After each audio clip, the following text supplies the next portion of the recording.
flat. You have found one.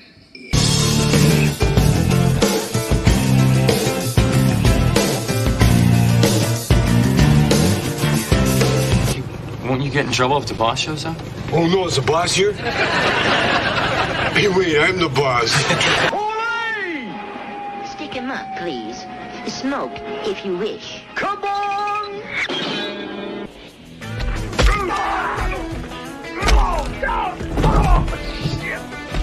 Damn, that hurts, doesn't it? You know what's up. You do know what's up. And we're going to get right to this show after a few words from the amazing people that make this show happen.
First world, come in and take a seat. Pay us no attention, it's all conspiracy. We have satire and parody, some funny, some perverse. If none of it's offensive to you, you'd be the first.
Hey, yo, it's me, Pops Fan Marmalade, and you're watching the Comics-Related Madness Network. Uh-huh. So come get some. CRoM Con. CRoM Con.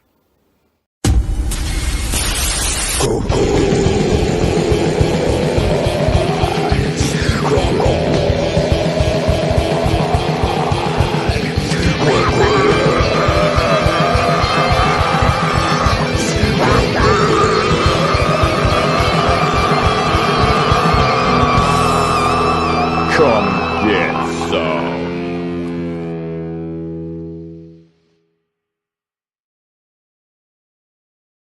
And now we're going to show a couple of trailers from important people involved in what we're doing today. So check this out.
Yeah.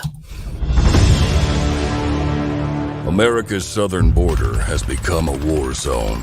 Human traffickers, drug smugglers, and terrorists flow across the Rio Grande with impunity, secure in the knowledge that no one will stop them. A distant federal government lectures Americans on their privilege while punishing overworked Border Patrol agents who were helpless to stem the tidal wave of invaders and determined migrants. Second-generation Cuban-American Marcos Zamora is a military vet, more patriotic than most Americans. No longer able to ignore the chaos at his doorstep, he acts. Joined by his best friend Gus, they hit the border every night, saving lives while stopping violent drug cartels and other opportunists. The government reacts with fury at Marcos' attempts to preserve American sovereignty, deploying the full might of their enforcement agencies. But Marcos understands that the only thing the rich and powerful fear is bad publicity, and he records every encounter. Whoever he is, this private American must be stopped. Illustrated by Richard Bonk and written by Eisner winner Mike Barron, Private American is his version of Captain America, and maybe a little Punisher, taking part in this ongoing, violent, and very real battle of good versus evil in the war for American sovereignty.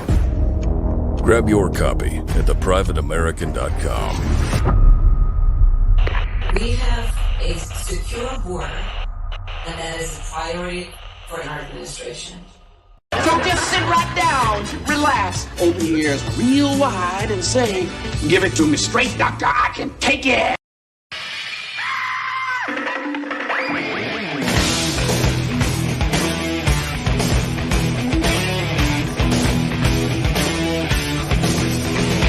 Kick the chocks out from under the wheels. Flaps up. No offense, Margaret.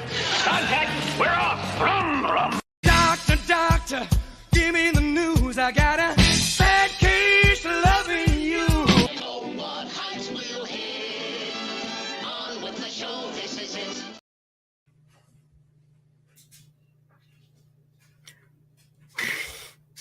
it. Why are you muted, Doc? Nobody heard a word you said, bro. I don't know. Hi. Show the doctor where it hurts, baby. I'm here for you. I'm gonna make some of them people wait in the background, and I'm gonna bring out the guest of honor first. You know what I'm saying? Bring him on out here. Everybody say hello to the one, the only, the incomparable, Mr. Michael Barry.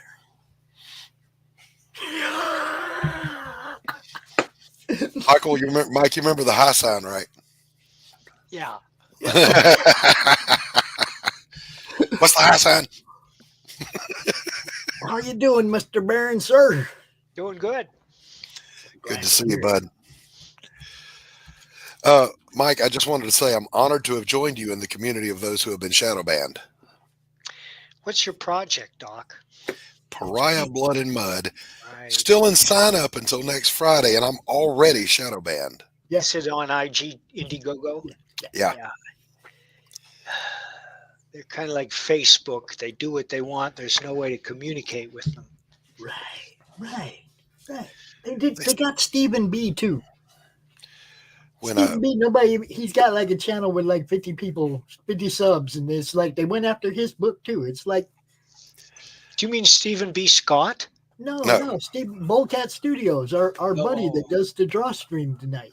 It's like they went after his too. It's like give these people a break. Now they did send me a survey, Mike, that said because I backed a project.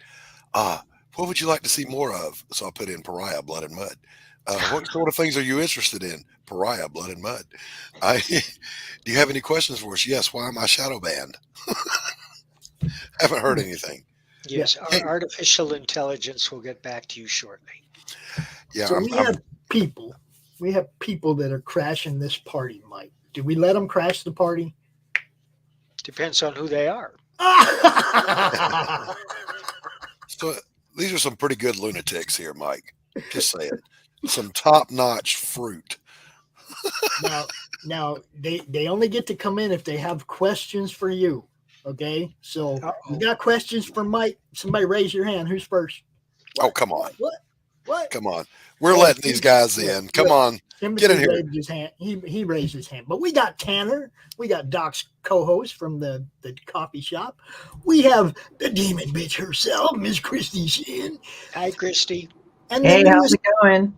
And the newest youngster that we've added to the family. Wait, what? He just kind of made his way in here like a little kitten. It's funny. Yeah, there's Stephen B right there. Bullcat Studios, right? They shadow banned his book too, Mike. It's crazy, dude. It's crazy. Well, you know, I didn't get shadow. I think I got shadow banned because I kept saying fucking shit in everybody's comments, and people thought I was mean.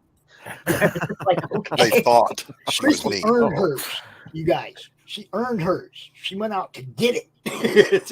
Well, and I just said fuck you all because, like, when I run a Kickstarter, I get more money. Fuck you too.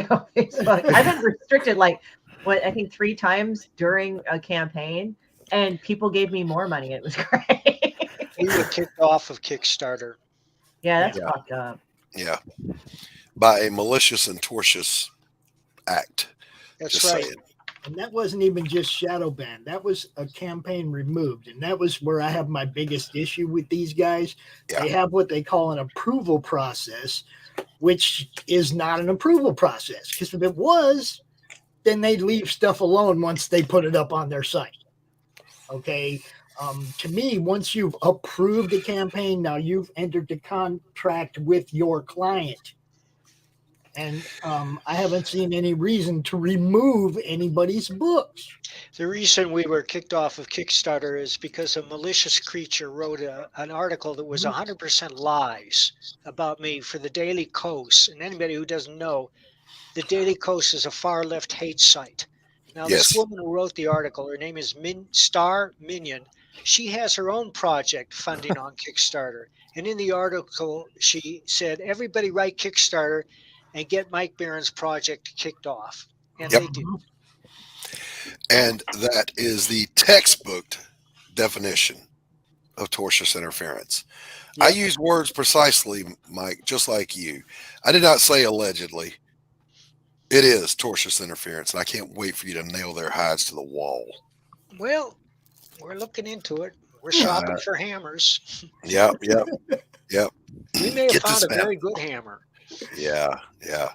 I would love to see you get a hold of what's his name, Viva Fry Barnes. What is his first name? Viva Fry and Barnes. Anyway, he represented Nick Sandman's case. Well, you know, we did talk to him. Okay, all right. Well, here's hoping that goes well. Yeah, I love it when people like that in that crowd. Because the thing is, I don't go and bow to any crowd. I'm going to say up front, like I just make comics, right? For me, not saying you deserve it. I'm just saying.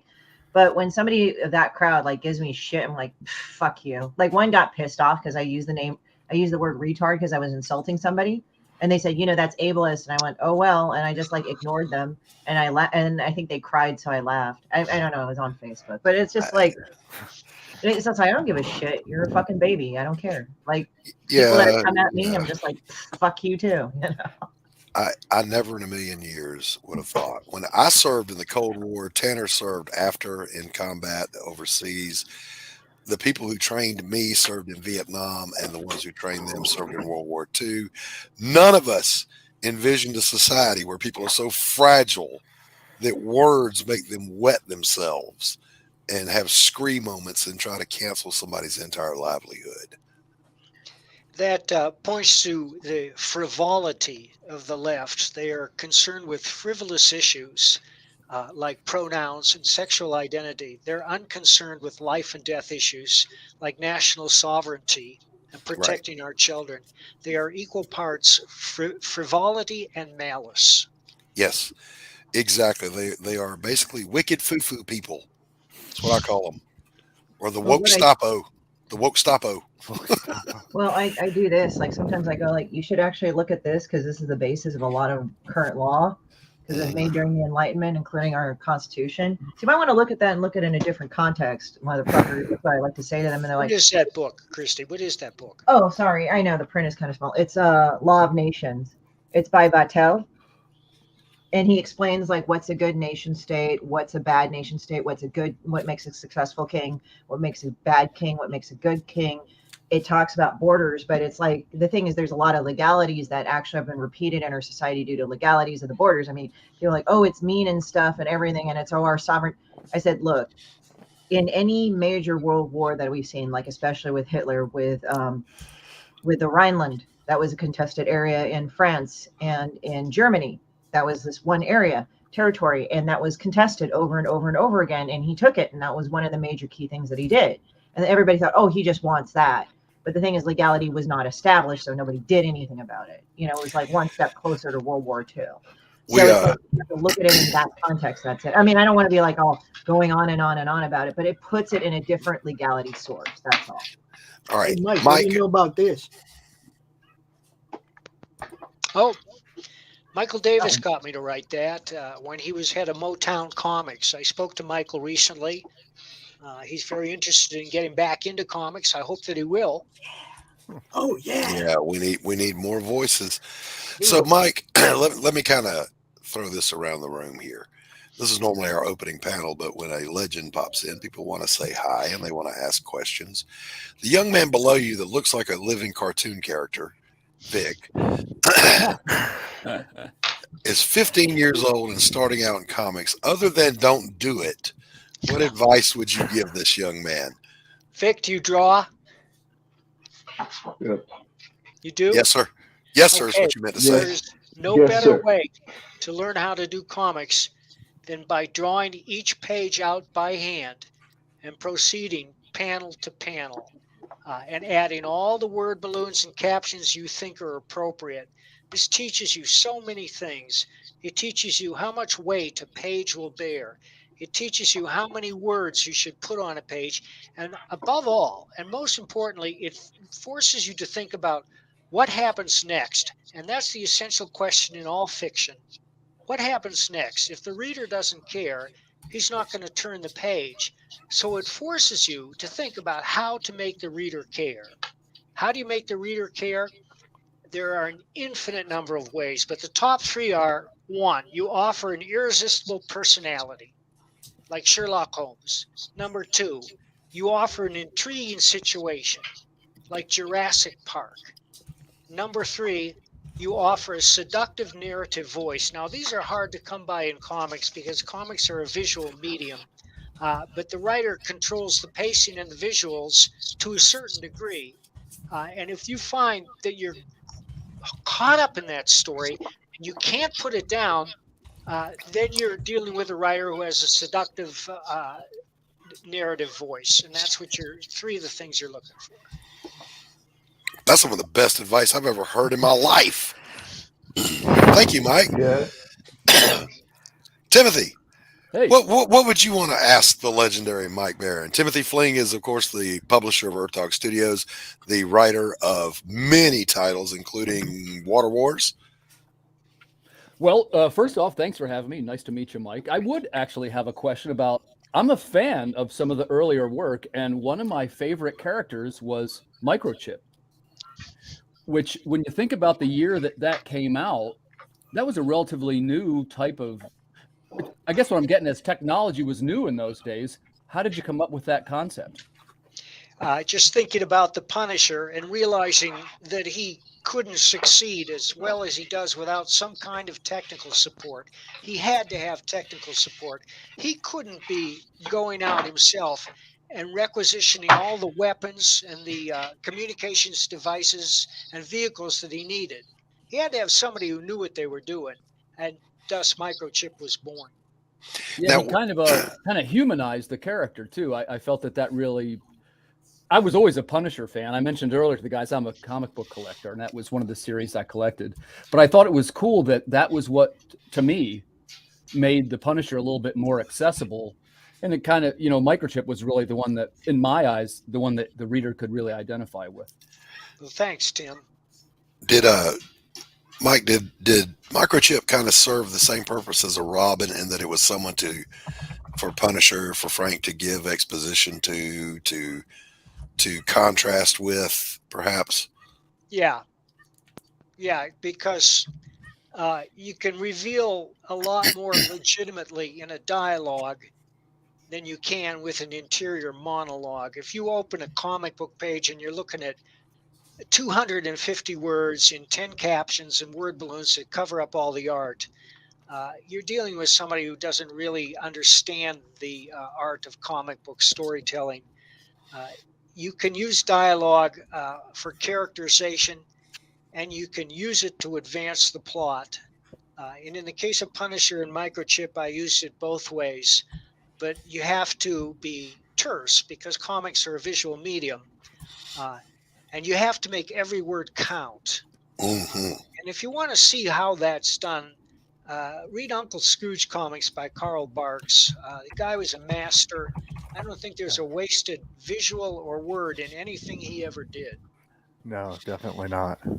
So a lot like the Hemingway school, the concise short sentences. Well, nobody can imitate Hemingway, although a lot of people try. In fact, there's an annual Bad Hemingway contest, which people submit their attempts to emulate Hemingway. But he's certainly a guy to aspire to, because he originated a modern voice, probably the voice of the 20th century, and it still has hold of us today in the 21st century. Yes. And we got rid of the flowery, overblown prose of the 19th and early 20th century. Right. And tried to speak as plainly as possible. And I'm all for that. Yeah. Use the right word for the job, and you don't need so many adjectives. And a great example, if you want a tour de force of that, is, of course, The Sun Also Rises. Just a beautiful, eloquent simplicity of storytelling. Love it. Yeah. I think with Hemingway, I think it was For Whom the Bell Tolls. It was the Mexican-American War, I believe. That was No, his that story. was the Spanish-American War. Spanish-American War. Thank you. No, it was the Spanish Civil War. Excuse me. The Spanish Civil War. It's sort of around the same time frame, so sometimes I jumble it up. Right. And they were all speaking Spanish, so I was like, was that Mexican-American or Spanish Civil War? Anyway, what I liked about it was that he got descriptive, but he didn't get too wordy. Right. Like sometimes Michael Jordan for the Wheel of Time series, like he would get descriptive and it was great. Like if you're reading about them eating, but it was like after a while, I'm like, God, dude, get to the point, But I like David Eddings back in the day, and I know I'm going to hardcore novelist, but Hemingway, what I liked is that he didn't. David Eddings is a badass. I'm just saying. See, the thing is that like with Hemingway, he just described it, but he wasn't. What I don't like about a lot of writers nowadays is they talk down to you. And that's what fucking annoys me, because it's like, well, here's my point. And if you don't like my point, you're an asshole. I'm like, okay. Thou shalt agree with me in all things. Well, I mean, I've seen many examples of that. I've shown you guys some samples of that. And I'm like, God, this is garbage. And they have absolutely no attention to continuity, storyline, or anything. But I do see people actually rebel, because in some of the publications that do have this, and they've been doing it for a few years now, I've noticed they're actually like, people are getting more vocal, like, this fucking sucks. Like, that's what they say. And was like, this is shitty and this is bad. And this is like the moderated comments. Sorry. Another great idea to keep in mind comes from Tolkien's essay on the secondary world. And that is, when you're writing, when you're creating, it doesn't have to be true in reality, but it has to be true in the world that you are creating. Keep everything, you have well-defined laws. The Punisher doesn't fly. He uses guns. He's not bulletproof. He wears a Kevlar vest or whatever it is these days. You have to stay internally true to the world that you've created. So, Vic, I would encourage you to remember that one too, sir. Actually, what's funny is that I did, speaking of Punisher, I did see him and Wolverine like go at it with each other. Like Ed Piskor had posted up like a vignette of it. I'm like, God damn, that's fucked up. Like he shot Wolverine in the face and blew his face off. But you know how Wolverine like has an adamantium skeleton, he's near immortal because of his healing factor. And then like to get Wolverine to not follow him, he shoots him in the nuts. And I'm like, damn, dude. Like, I don't think like, oh, he said that'll grow back. Those two would have never fought. They'd have drank beer together. No, they do, sir. And it's actually pretty entertaining how they fought too. It's like, I'm sure. Tanner, Yes. Tanner, did you have Yes, something sir. you wanted to ask Mike? Oh man. First off, I just want to say this is a big honor. I'm a big fan of your work, so try not to fanboy here too much. My first Punisher comic was one of yours, and it left a lasting impression on me.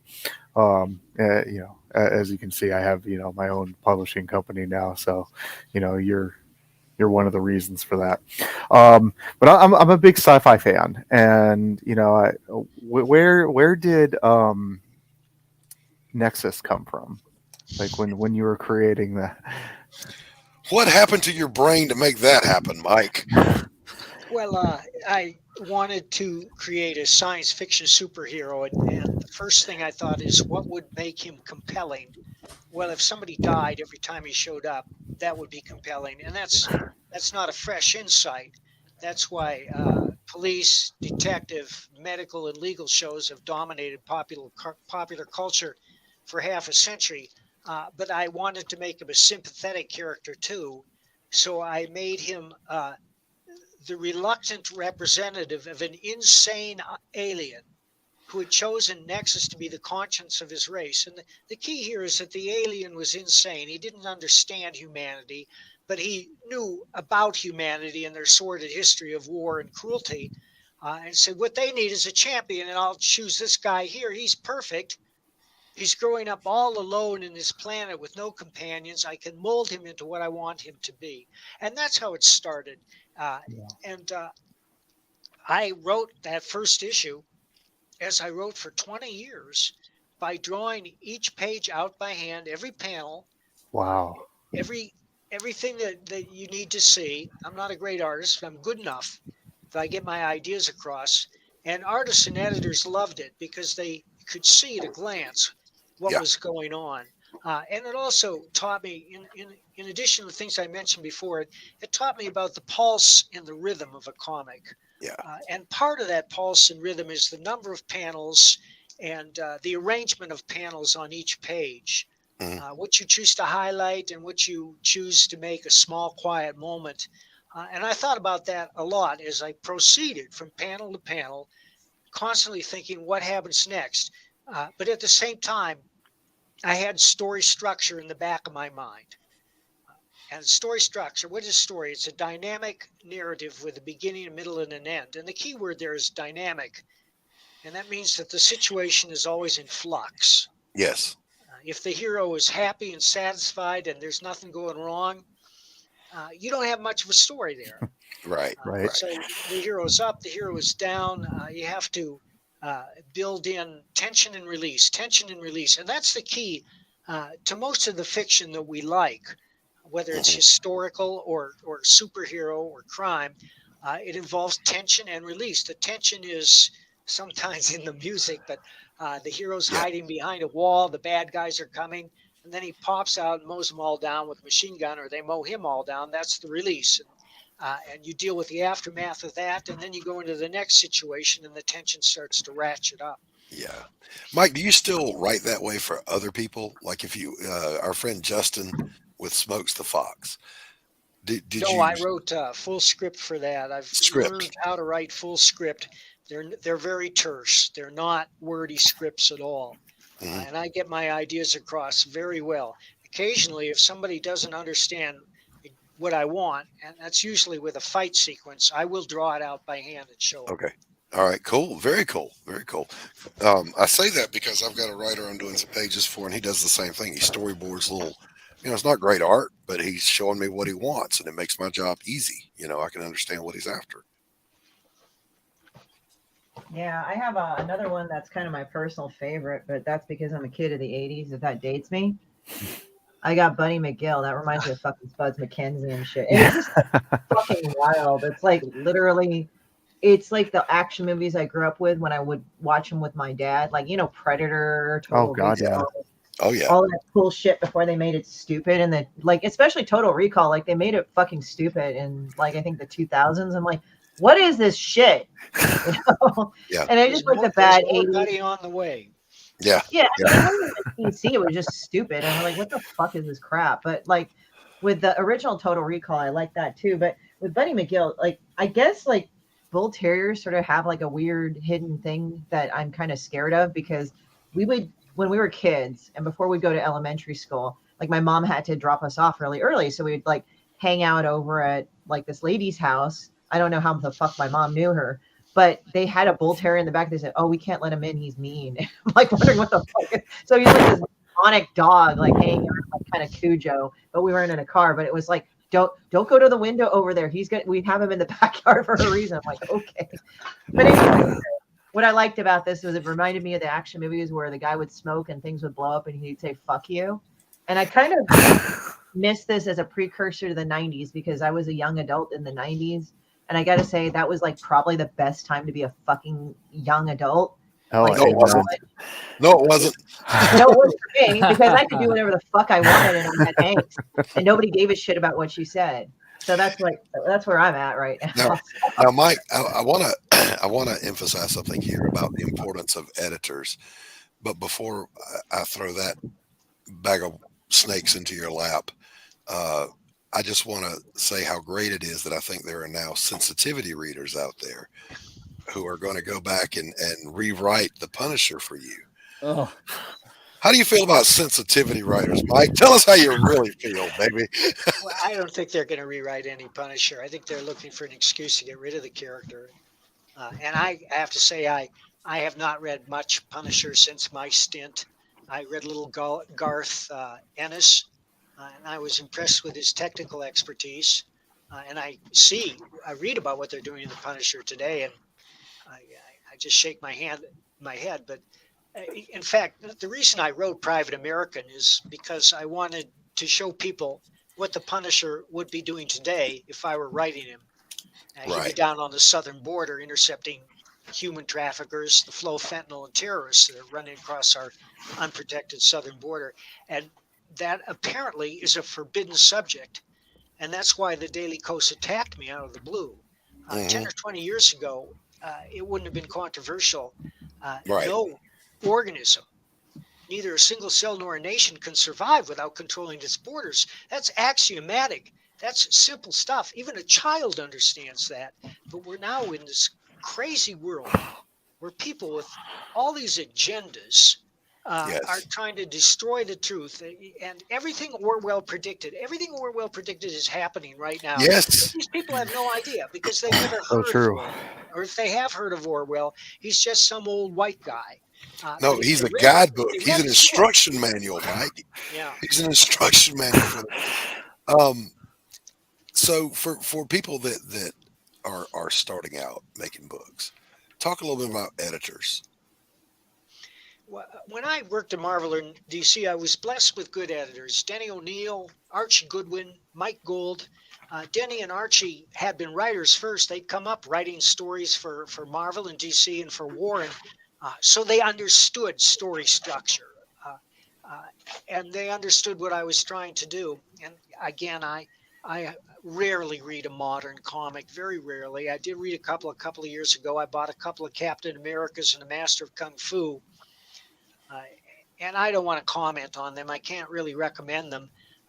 But it seems to me that the editors and the companies have forgot the first rule of comic books and movies and TV shows, which is you've got to entertain. People tune into these programs to be entertained. They don't come in to be lectured or have their worldview reaffirmed. They want to get lost in the story to the exclusion of all else.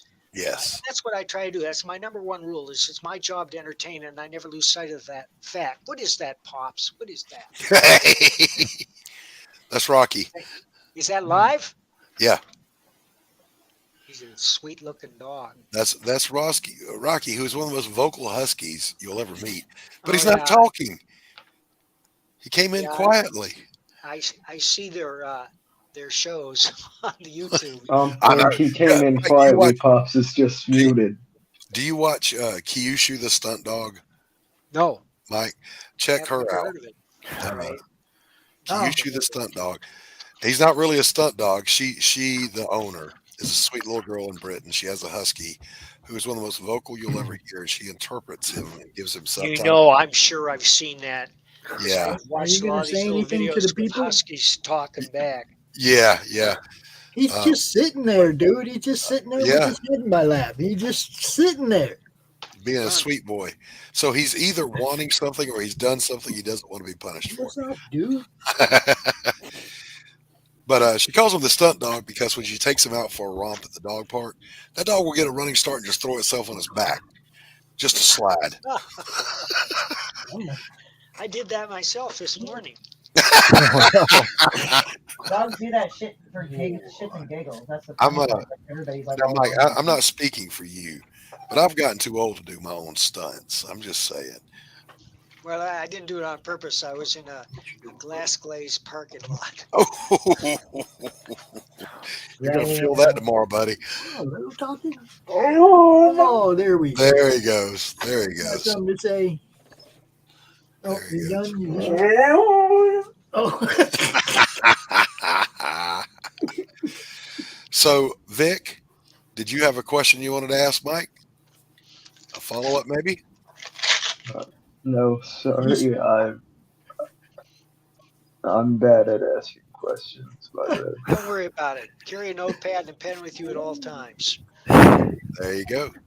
If you're a writer, everything you see. If you're a writer, what Mike just said is key. You do that. And when a line pops in your head, write it down. When an idea pops in your head, write it down. Now, if you're an artist, take a sketchbook with you everywhere you go. Drawing from life is the best teacher. That's right. Go on YouTube and watch the Kubert Institute correspondence courses. You know, they're a little bit older, but I've seen those. You've seen those? Great. They are. I'm wanting to get the textbooks too. Yeah. The other thing, Vic, is get a plane ticket flying down here to my art school and spend 2 weeks. See? Always hustling. That's my boy Doc right there. I'm just saying, baby. Just saying. So I'm going to play this trailer real quick, even though we already played it once. I'm going to play it again just so y'all know this is what Mike is all about. America's southern border has become a war zone. Human traffickers, drug smugglers, and terrorists flow across the Rio Grande with impunity, secure in the knowledge that no one will stop them. A distant federal government lectures Americans on their privilege while punishing overworked Border Patrol agents who were helpless to stem the tidal wave of invaders and determined migrants. Second-generation Cuban-American Marcos Zamora is a military vet, more patriotic than most Americans. No longer able to ignore the chaos at his doorstep, he acts. Joined by his best friend Gus, they hit the border every night, saving lives while stopping violent drug cartels and other opportunists. The government reacts with fury at Marcos' attempts to preserve American sovereignty, deploying the full might of their enforcement agencies. But Marcos understands that the only thing the rich and powerful fear is bad publicity, and he records every encounter. Whoever he is, this private American must be stopped. Illustrated by Richard Bonk and written by Eisner winner Mike Barron, Private American is his version of Captain America, and maybe a little Punisher, taking part in this ongoing, violent, and very real battle of good versus evil in the war for American sovereignty. Grab your copy at theprivateamerican.com. We have a secure border, and that is a priority for our administration. Oh, I love the video. That's so racist. That's so racist. Looks terrific. And I'm sorry that it boggles my mind that you're going through the situation that you're going through, because I mean you watch the video and it spells it out for you. I mean a child could understand what Mark is all about and what the story is about. The last time I checked, superheroes were supposed to fight crime. I just started laughing because it was like, it's Cuban American. How is this like anything that you said it was? I was kind of like, not read that. I was like, huh? All right, look, there's a couple of things here. Number one, Mexico and Mexican. It's not a race. Two, he's not going after immigrants. He's going after the people that are murdering, raping, and smuggling immigrants and drugs into our country, because the government's not doing it. That is exactly what superheroes do. Batman goes after criminals because the cops weren't doing it. Well, or can't. Or can't. Well, because they weren't doing it well enough. Exactly. They were trying. They were horrible. This is what I was kind of laughing at. Okay, so you guys unfortunately heard about the string of shootings that happened over Chinese New Year's in California, like 3 of them, right? Mm-hmm. So the first one, the guy actually had an illegal magazine and he did illegal adjustments to his gun. So they dropped that fucking crap right away. They were like, oh, well, we need more gun control. No, it was actually he did illegal adjustments to his gun and bought illegal shit for it, right? Second one, and this is where it applies, is that it was a guy that went, basically his mind snapped and he was saying like, I hadn't been feeling myself for a while. I've been feeling really stressed out. And I'm not justifying it, by the way. But what was uncovered is that he basically he used to work on a mushroom farm and he had been bullied. And he killed a bunch of the workers there. And they were saying, oh, look, the workers were in squalid conditions. And I'm like, well, geez, so much for being a sanctuary fucking city, you guys. You just went ahead and allowed a lot of fucking exploitation of people that tried to come in here by not being able to, like, monitor them or anything. And I'm not for government monitoring, by the way, in general, but I'm just saying, like, because of these lax things, you are allowing more human trafficking to come in and exploitation. Oh, yeah. But superheroes and comic books fill a desire on all of our part to see justice actually rendered. I remember reading the Korvac saga, and Captain America is punching this demigod upside his head, and he's saying, that's just a man hitting you, just a man.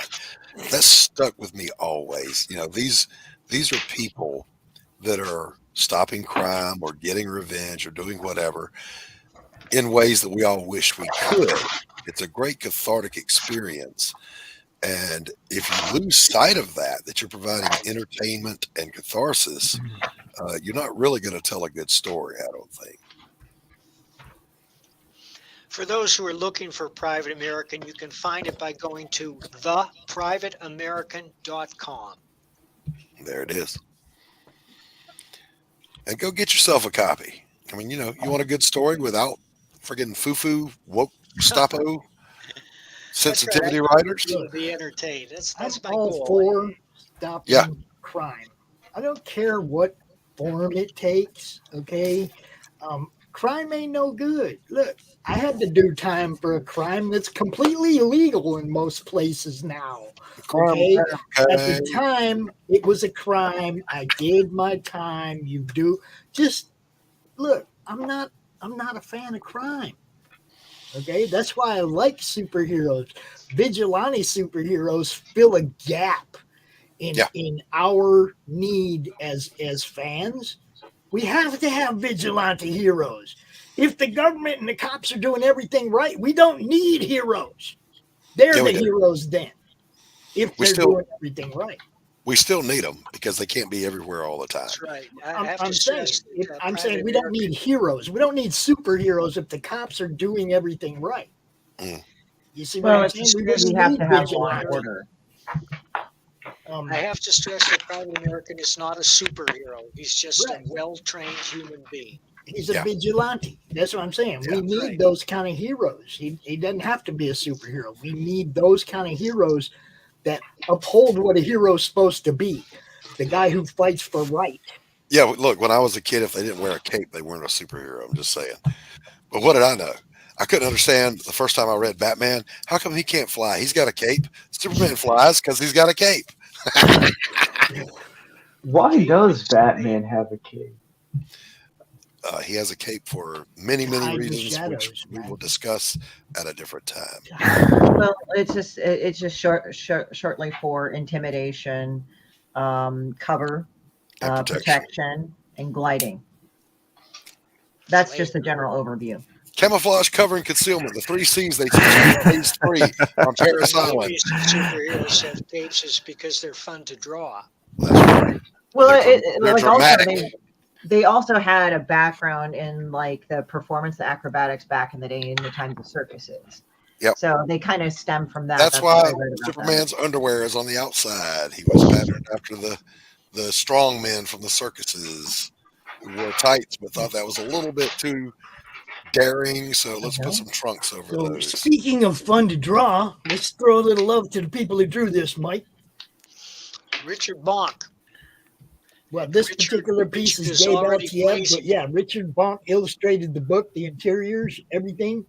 But we're just gonna give some love to the whole team, man, because these guys all rock. You got Gabe LTF did this cover. He did the coloring.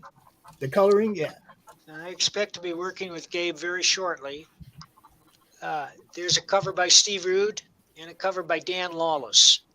And I should mention that Richard Bonk is already blazing through the new Sherlock Holmes Captain Nemo graphic novel I've written.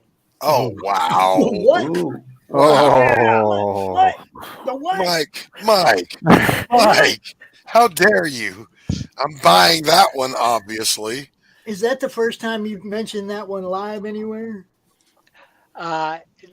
It may be. It may be. It's the Another first I've heard CRoM Con it. exclusive. I may have mentioned it on Comicsgate Kings. Okay, it's the first I've heard it. I'm usually up to date with what you got going on. That's My you Sherlock know. Holmes collection that sits right there within finger's reach desperately needs this book, Mike. Dude, Nemo Oh, you love and Holmes. This is League of Extraordinary Gentlemen type stuff. Yeah, so Dan Lawless is drawing this. You know, I love using historical fictional characters that existed during the same period.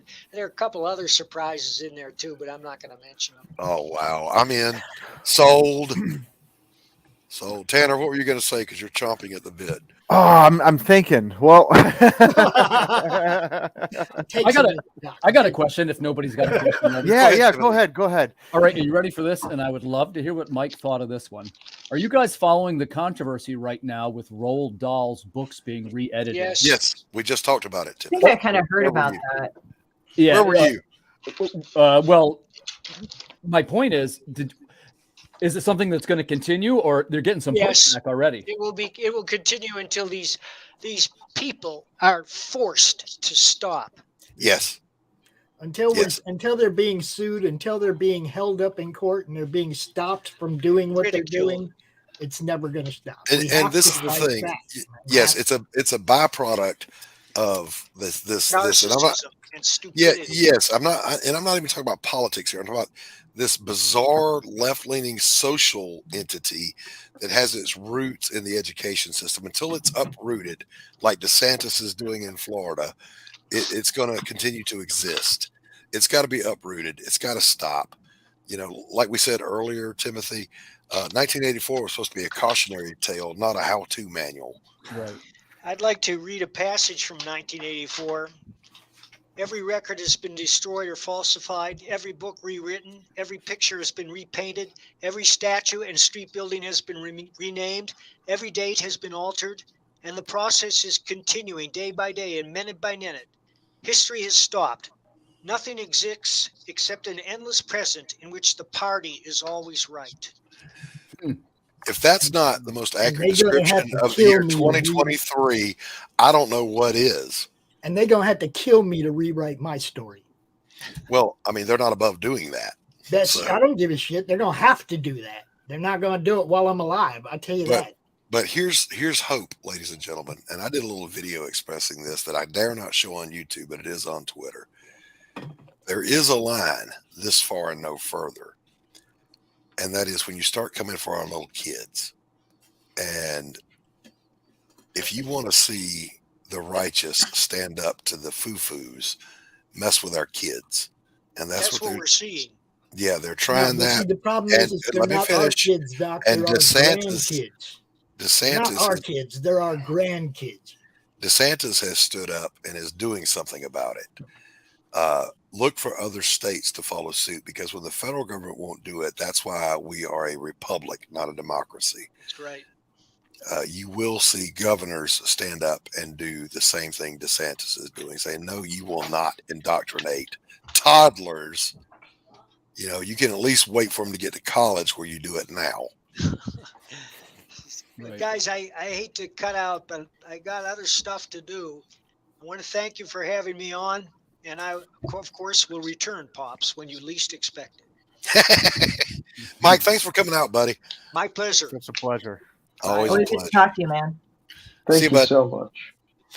The Mike Barron goodbye, ladies and gentlemen. Oh, man.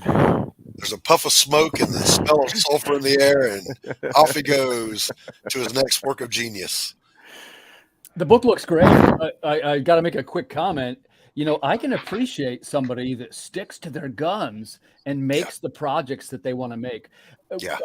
Just before, when we were doing the morning session with Doc, we talked about the advantages of publishing your own material. That's and right. Man, that is one of them, isn't it? Because I can't even imagine a world. You know what? I'm not going to belabor the point, but I'll just say that I admire somebody that sticks to their guns.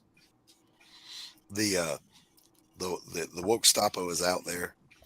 But I, like Mike and like all of you independent creators, are willing to draw a line and say, you will not cross this line. I'm going to tell my stories. I'll write my songs. I will have my free speech. Come and try to stop me. Yeah, on Reddit, I got called what's wrong with comics. Well, why is that? What was it? Well, you know, my stuff is real like heavy metal inspired, you know, grindhouse type, you know, stories. You know, it's my character's Ren and Electric. You know, it's fantasy, sci-fi, thrown in, you know, skimpy outfits and you know, booze. You're everything that's right with comics. Now, Michael Taylor says, listen to this, y'all. Listen to this. He says, being Batman is possible if you have, all you got to be is fearless, have money, and do the training. But here's my question. Rich people are... Two billionaires decide to fight crime, Tony Stark and Bruce Wayne. Who spent their money better? Well, Tony's basically useless without the suit, so if that shuts down, he's Who killed. spent the money better? Well, Iron Man doesn't need Batman. a car to drive around in, and he fights gods. Well, I'm also thinking like his shit is all in one, whereas Batman has to have multiple like things of shit and all that. And it's kind of funny. It's like sort of funny because like I kind of understand going against the grain because I do that every day. It's kind of funny because it's like, you know, for me going through what I go through, and I'm not trying to be like, oh, poor me and shit, but it's just funny because it's like I'm a rebel all the way through, and I don't know somehow I do it. I think at heart every independent creator is a little bit of a rebel, and there's also something fundamentally wrong with our heads. But that's okay because it's a good kind of wrongness. I like being wrong. I think the more if I do this to like anyone, tells me to go, I can't do it. The more I actually succeed. I suffered a personal cancellation before I even knew cancel culture was a thing. It happened to me. I was told I'm toxic masculinity. I was literally told that to my face by a blue-haired land whale wearing horn-rimmed glasses. Okay? It happened. And I'm like, holy shit. What is this? You know what's just as bad, too, is that if you're a minority and you fit whatever the check boxes you do, and they look at you and they go like, it must really be hard to be you. And like, what? No, whatever. We all know, listen, Asians are the most privileged race on the planet, okay? There's more of you, you get better SAT scores, and you make more money. I don't want to hear anything out of you, Shinn. That's funny. Well, we have good credit scores, so fuck off. I mean, it's funny. It's funny because sometimes when I've said this quite publicly, like sometimes with some of the other groups when they try to get people like me, let's say, they basically go, oh, help our stuff, and we do. And then here's the thing. Hold on. And then when it's come for our turn for our grievances, and then they go like, oh, shut up. You know, your life doesn't matter until ours do. I'm like, fuck you in your group too. Yes. Fuck you all. And that's how I feel about it.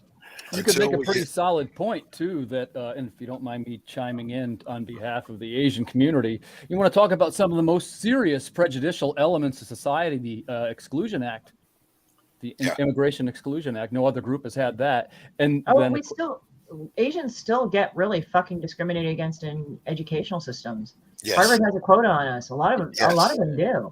Like a bunch of Chinese American students actually went to the Supreme Court to say, "Hey, this is fucked up with Harvard because they got rejected from Harvard." Yeah, it's before the Supreme Court right now. If that affirmative action shit didn't exist, you guys would be in every college everywhere like you should be by merit.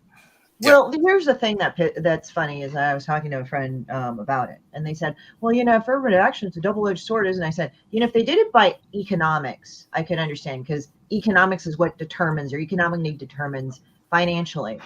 I have had friends that were white, that were all sorts of colors, that had to go to the fucking financial aid office and plead their case all the fucking time, including me at one point in college. Let's welcome another guest, my publisher, Anthony Romano. Welcome. Go ahead. So, well, I'll wrap this up. But the thing is that if they just did it by economics rather than by ethnic quotas, that'd be better. Yeah. Merit. People who need money, they need help, then you give them help. And the people that don't need help, they can get in on merit. Yeah. They get in on merit. Look, it's supposed to be the best of the best going to those best colleges, right? The best of the best. So, Anthony Romano. Hey, Anthony. Yes, sir. Hey, what's up? Say, what's that on your head and what's that hanging behind you, baby? This is the Make Lightbringer Great Again hat for Lightbringer 2. Malga. Malga. The Malga hats, yeah. That's funding right now. And then we got the 2 tapestries for... both Pariah and look at my tapestry, y'all. Very nice. Hey, Wayne, good to see you, buddy. Mr. Romano, how you doing today, buddy? Good. I just woke up, so if my voice sounds a little No, crunchy. you're good. You're good. Don't even worry about it. Anthony, have you met Vic? Okay, nobody cares. Moving on. I love this kid. I have not met Vic. Nice to meet you, pal. Vic is 15 years old and for some insane reason wants to do comic books. We're not sure what's wrong with his head yet. Same thing that was wrong with all of us, basically. Manga annoys me. That's about it. Manga annoys you? Good man. We can Good be man, friends. Vic. We can be friends. Wow. No, I don't have like a death wish to manga or anything like that, but a Gen Zer who doesn't like manga. Wow. I'm fine with it. I have a few volumes, but I'm not gonna act like it's better than American comics because they're so much better over there. So what is your influence? It's just another genre, yo. Yeah, Vic. Come back here, young man. Come back here right now. What? Right now. Come back here. I asked the question, damn it. Yes. Listen, particularly, we got to know this because, all right, like I'm as older than Tanner as Tanner is to you. So, what influenced you? Who made you want to do comics? I'm trying to find. Oh, we lost Timothy. I'm sorry, Timothy. I'm a Malibu guy for some reason. The first stuff I got was Larry Jones. Okay. I like this kid more all the time. Color me impressed. All right. Dear Zachary. I like this kid more all the time. Look at that. I'm here to tell you. Then some of the stuff that made me realize I could do it on my own. Realm. Oh, okay. Oh, we're talking about Zimmerman now. Look at that. Jeez. Okay. Right. Randy Zimmerman realm. All right, one of you three publishers that's on panel right now. I'm talking to Timothy too. You got to take this kid under your wing. My baby. Yes. This is my baby. We gotta listen. Somebody needs to take. Is he a writer or an artist? Artist. He's an artist. We gotta get him down, trained Anthony. up. I talked to him first. Damn it. Hey, Rich, I'm just saying, snooze you lose, man. I'll be right back, guys. I gotta get some. I was gonna say coffee, but I think I want a Dr. Pepper. I'll be right back. Uh-oh. Doc's going for the flavored. Going for the hard stuff. He's going for the flavored caffeine now. He's getting real. So Vic, hold up something. I want to see your art. Give me a second. I think someone's gonna bust through my door in a second. Not that. We want to see something you're drawing right now. We want to see what you're working on right now. Well, I do random. Yeah. See, I want to see what you're working on right now. Look at that. He was in here, so I started doing the Nexus. Guys. Check it out. Nice. See, that's respect. That's respect. He comes on the stream, he's with Mike Barron, and he draws a Mike Barron character while he's on the stream. That's respect. I like you, Vic. Vic, you are all right. Don't tell nobody, though, okay? Don't tell nobody I said that, all right? Okay. Oh, I'm sucking up because I wasn't good enough to be on here earlier. Oh, no, you I weren't see how it is, old Pops. enough. Old enough. It didn't have nothing to do with good enough. So look, it's like some people, they hang around and then they get on a stream with somebody only to attack them, right? And we try to avoid stuff like that. So we just make sure everybody's cool with each other when they come out on a network stream. We don't have that stuff going on here. So, I didn't know how you felt about Mike Barron. I didn't know how you felt about his racist fuck comic book. You know what I mean? That's what the kick button's for. I had to feel you out, bro. That's all. We keep it smooth. That sound. Yeah, right, Anthony. Did you hear that sound? Try to. Doesn't always work out that way, but we try to. So do you have your own stuff that you're working on? I've got Kappa. I've got an anthology. I'm starting at my local shop for some reason. Nice. Look, the first thing you got to do, Vic, is get a new name. All right, there's already one too many Vics in the community. Is there? Not really. Yeah. Well, there's already a Vic with a K that we have to actually call Vic with a K. Yes. Because there's Vic with a C. So if you change Dew to Tim, Vic Tim, we will let you in. Victim, I got it. Shut up. I'll make my last name Truman or something. Vic, I'm delighted to see you doing this stuff, but so I'm going to give you seriously what Mike Barron just said to you was some of the best writing advice I've ever heard somebody give that concisely. I hope you wrote it down. But here's the best. I've got this to refer back to. I've got the very best art advice you're ever going to get overarching, and that's what I said. Carry a sketch pad with you everywhere you go and draw from life, not your imagination. Okay, our imagination is limited by our experience. Our eyes are not. Did you hear what I said to you? Draw from life. Yes, that and your imagination also tends to especially your memory tends to warp things. You know, like it over exaggerates sometimes. What are you doing over there? Goodies. So is that what that mysterious white powder you were snorting? The cure all. There are two things. One, I always show it after I do it because people go, "What the hell are you doing?" Because I discovered goodies don't exist everywhere in the U.S. Okay.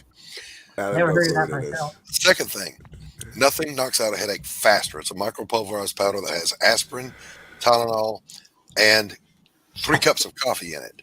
So it's instantly absorbed, and it gives you the jitters, and it knocks out a headache. Third What's thing, it called again? goodies powders. Third thing, I'm driving home late one night after I had to do a conference, and I go to do a goodies powder with the window down, and it blows all over my face. So I pulled over because, it's in my eyes, and I'm cleaning up, and I got tickled so bad that I could not stop laughing because my thought was, if a cop rolled up on me right now while I'm cleaning powder off my face, trying to explain it would have been a little difficult. Trying to explain it would have made it worse. Hey, it's goodie powder. Don't worry. Now, so is their hangover powder any good, just in case if I need to reflect? Yes, a goodies powder will cure what ails you. Just saying. Nice. We used I might give it a go. In the military, we use them for people who are having chest pains with a history of heart issues. Because it's a way bigger dose than they need, like a children's aspirin for your heart stuff, but it's absorbed so fast and starts working so fast. It's like, here, just knock it down and you're good. Just saying. This is not, by the way, in any way me giving medical instruction or advice to anyone. Just one man's opinion. He's not that type of doctor. That's right. I am the doctor of love, baby. That's funny. I was thinking it, and I was about ready to say. They call me Dr. Love. They call me Dr. Love. Oh shit! I'm out of cigarettes. He leaves for coffee. He leaves for cigarettes. What a boomer! Doesn't get himself ready for a stream. Come on, man. I know. It's like, dude, I got. Look.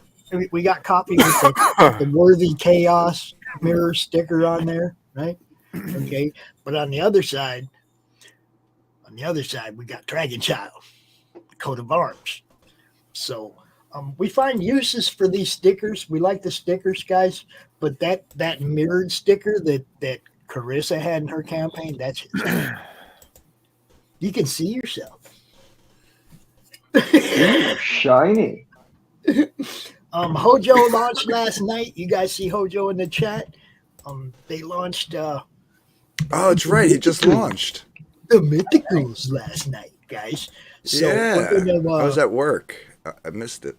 Yeah, well, I'm always working now. I don't get to hardly watch anything. I'm always producing something backstage somewhere else.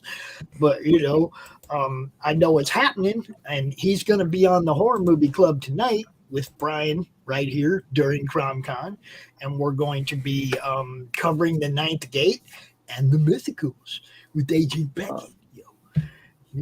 Oh yeah, I might jump in on that one. I think I have the Ninth Gate on DVD, so I might watch try. It before the show because we just go out and rip on it or compliment it depending on our own opinions of stuff. We have pretty good conversations. I love the about Ninth Gate. It's actually one of my favorites. The Cape Town Kickstarter got funded. Yes. Share my screen when you got a sec, Doc, or Pops, or whoever's running the show. There we go. Oh, here we go. Listen, big and Nate that. Yeah, so I won't watch the, won't have to do the whole video, but I just want to show it to you. Like, here we go. Well, you can go back to the part where you actually open the tapestry. Want me to do that? Yeah. I was going to show it in the dark. There you go. Start there.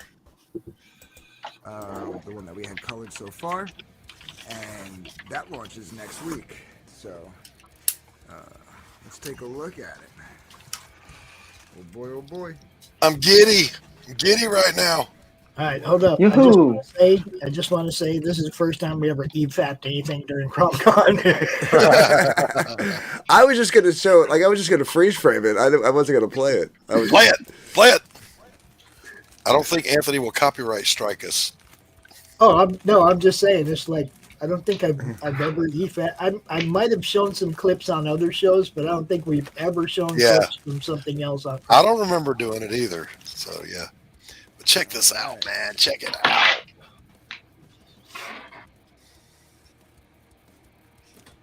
Check it out. Wayne, I sent you the link, bro. You're up. It's 1 o'clock. Check that out. Look at my boy. All right. And some Imperial purple. Kind of Imperial, but yeah. This was Dang. drawn by Doc Blaylock, colored by Carol's Cookies. We're gonna come up with a better pseudonym for her for that. But until then, Carol's Cookies. She came up with one. I can't remember what it Turn was. it around. Call her Cookie Carol and let it go. Very cool. She actually came up with the name she wants to be called, but I forget what it is. Yeah, me. She hasn't told me yet. Yeah, 1 o'clock is your time on the list. Go look. Go. Wait, you got to do it. Here we go. Ready? Here we go. Here Yeah. is the Pariah Blood and Mud. I love how the eyes Black glow. Tapestry. Oh yeah. That's badass. That looks hot. Badass. So make sure you sign up. We launch next week. This camera, the video camera on my phone, does it way better justice. You get that badass one right there. And if you back both of these bad boys, not only will you be able to get the tapestries, but you'll also be able to get a print by John Billard, which you never know could become its own tapestry. That We don't looks know. pretty, We don't pretty know what darn we're gonna good, do. too, by the way. But people who back both campaigns get it as a 7x10 postcard print. We may do more stuff with it from there on in. All right, guys. Links are in the description. We are shadow banned. Make sure you go sign up for Pariah Blood and Mud. Make sure you back Lightbringer too. And always remember, Dark Gift loves you. He loves He loves us, everybody. He loves you. I love you. Awesome. Vic, get over here. What did you think about my tapestry, sir? No. Oh, Cake Vic. Mr. Vic. Hello. Hey guys. So I'm gonna go take off. I'll be back on later, but I want to say hi and bye real quick. I'm gonna go grab something to eat, but I'll see you guys in a bit. All Good seeing you, Chrissy. See You too. Christy be back at 2 o'clock Eastern from her segment. Yeah, I got a lot to say. And look, a tragedy actually happened here. Seriously. Poor planning on my part. This is my last cigarette, so I got to go to the store. Because there's one thing you never do as a smoker. You don't run out. I know, right? Good help is so hard to find. Hey, my dad ran out for cigarettes. Don't worry about it. I'm just looking at it like this. When Doc opened that pack, he knew it was his last pack. He knew he had 2 days worth of show to do. This was an excuse to dip out for a minute, and I get it. That's why I said it's poor planning on my part. But listen, I'm that guy. If I only have one cigarette in the pack when I go to sleep, I know one ain't gonna wake me up in the morning. So I got to get up, get dressed, go to the store. Just saying. All right, well, you got to hang out for Wayne's segment before you go anywhere. No, I don't. I'm going right now. No. Love.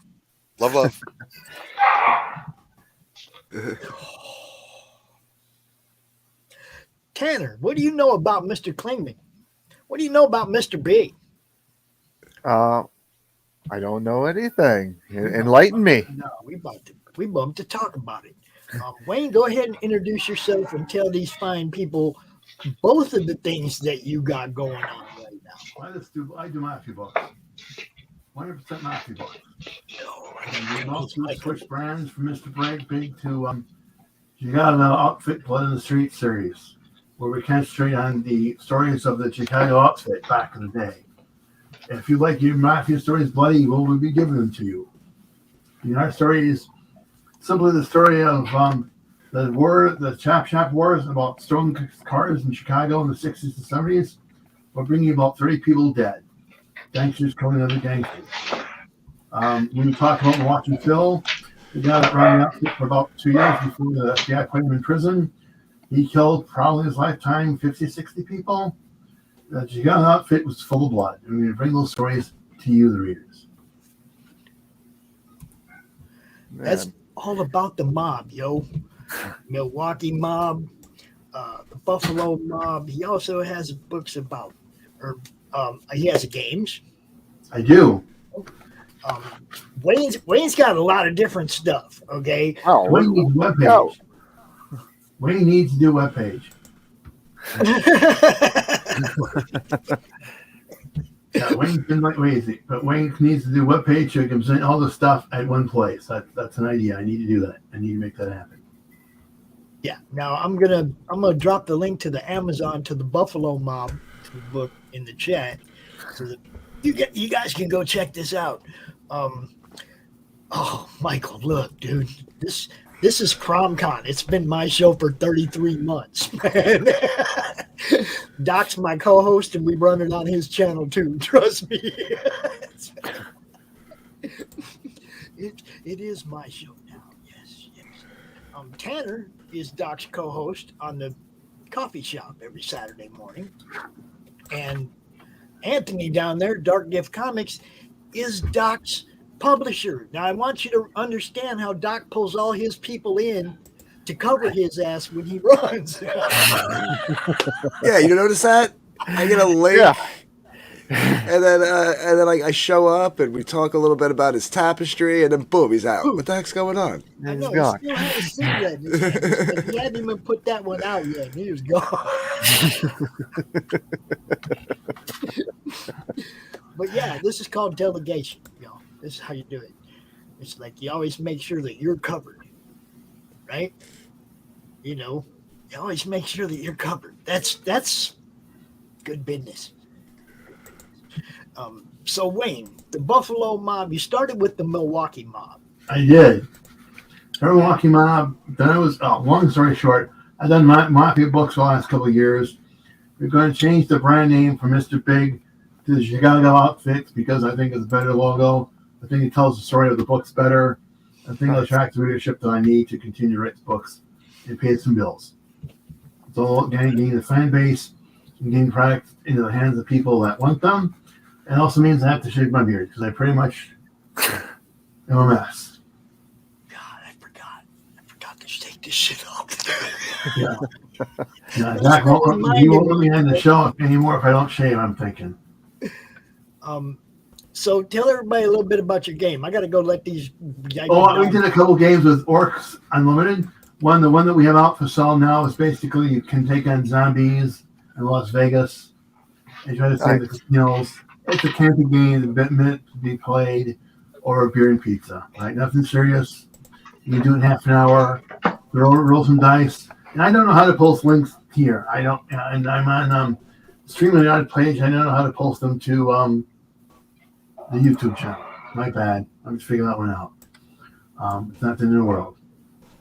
But yeah, so I'll be putting up my new logo up. I'll create a trailer for it so people know what we're trying to do. It's all good. Sounds cool. Yes, I do like young Victor. I'm thinking when he gets 21, I'm going to take him to Vegas. Heck yeah. Yeah. We'll send Vic. Who should send the bill to? Probably Pops. You can pay the bills and bail us out of jail. See, Now, have you thought of turning any of these stories into like graphic novels? What we did for The Associate, which is our last book out, and How to Become a Mapster, we put in some drawings of different mapsters over the years. And I don't know how I can drop links into the chat here now, because yeah, it's weird. Private chat. Weird place. In the private chat on the side. Huh. Or you can just put it in the BM. Yeah, there you go. Yeah, I'm sorry. I just that's the link to the Buffalo Mafia. I'll put the link up to the Associate, which is the newest one. It's basically we did 6 or 7 chapters on different people over the years and the like. It's very campy, but it's a fun book. You know, we have a cookbook out too. I think you get 14 books out, from gambling to serial killers to a cookbook, porn. We've done it all. More to do. I need to put them on the webpage. I was going to say, one of the things that got my attention, the first time you were talking about this on one of our shows, and you mentioned the bombing of a reporter in Phoenix. Yeah. The guy in one of those two. Don Bowles. I happened to be a little kid. I think that was in the 70s. Yeah, both of them was like down. 2nd or 3rd or 4th grade, something like that. And it was big news. It was one of those news events that sticks with you as a little kid for the rest of your life, right? I don't think about what happened, but every time I hear the name, I know it. I know the whole story because I was a little kid watching the news then, right? Yeah. I mean, Don Bowles was a reporter, got blown up by the mob in Phoenix. He did. I've actually stayed in the hotel where dude got blown up at. You know, it's like crazy, man. It's like it's an apartment building now. It used to be a hotel. Right? Now you can like go in there and rent like weekly or monthly or whatever. It's like an apartment building. It's Wait, crazy. can you rent like the apartment number that he got blown up? It was blown up a garage, in a parking garage. Oh. Yeah, he turned the key and turned it to him. You could probably park in that spot. You rent a room and you park in that spot, camp out there, see what happens. That's our friend Nick Henry from London Gothic, one of our sponsors. You see it right up there. Heck London yeah. Gothic. He's working on the pre-launch for book 2. You guys, book 1 was amazing. You've seen us play the trailer 100 times. Just wait for that one and get some, because this shit's good. Good. Thanks, Nick. Appreciate you, brother. Just for that, I'm gonna put that fucking sponsor banner up for a minute. Oh no. Vic, what do you know about the mob, dude? I ain't know nothing. I'm here to buy it. Yada, yada, yada. I like this kid more and more all the time. I'm just saying. I don't think he does that right. Wayne, what is the thing that you really want people to look at the most out of what you're doing right now? As we speak about being the Associate, which is the newest book out there. I don't know if this is weird. You can just send it to me in the Twitter. I'll put the link. Yeah, I'll do it that way. I can't get it here for anyway. It is what it is. It's not the end of the world by any means. It's not. Yeah, that Associate came out last week. We'll have one out in Hollywood, Sex Crimes, coming out in April. We'll have the one coming out on the Chicago Outfit line, starts in May. I have another book out on the casinos in Vegas in June. Yeah, busy. Do you have any these are all paperback novels, correct? Correct. Okay. All paperback true crime, right? What we'll be doing is putting no. What we'll be doing is putting pictures, drawings of different people in them, right? Okay. I talked to That's Funny Mafia about doing a graphic novel or comic book. The prices are really, really expensive. I was going to say you could do a header picture for each chapter that gives. Yeah, that's what we're doing. Yeah, that's what we're doing. Gives a little sort of a picture synopsis of what's coming up in the chapter. Yeah, absolutely. That's what we did for the those were experimented with the Associate. We'll be continuing doing things like with Hollywood sex crimes. We'll have the picture of the different starlet that was murdered, or the different star that was murdered, or the different killers that killed them. For the casino one, we'll be doing pictures of. Well, I think we'll have a picture of Marilyn Monroe, and the pictures, a couple pictures of casinos. We'll have a picture of Marilyn Monroe for the vampire game that we've included in the book we're doing in the Calvin and Vita Casino, because the game is you go underneath the casino with your mafia friends and you find there's a lot of vampires and you have to fight them off. The idea is how do we get people engaged with the books? We want them to buy the books, obviously. What can we do to make that experience as pleasant as possible, as much fun as possible? Mobsters versus vampires. Just the Mafia concept that sounds like a great, like, low budget B movie that would be so entertaining. Well, speaking of low budget B movies, we're playing and doing another documentary like we did on the Mafia in Milwaukee on one of the leaders of the outfit, a guy by the name of Milwaukee Phil, who was not a nice guy, killed a lot of people. In fact, his story is rather unique. He had someone killed after his own death.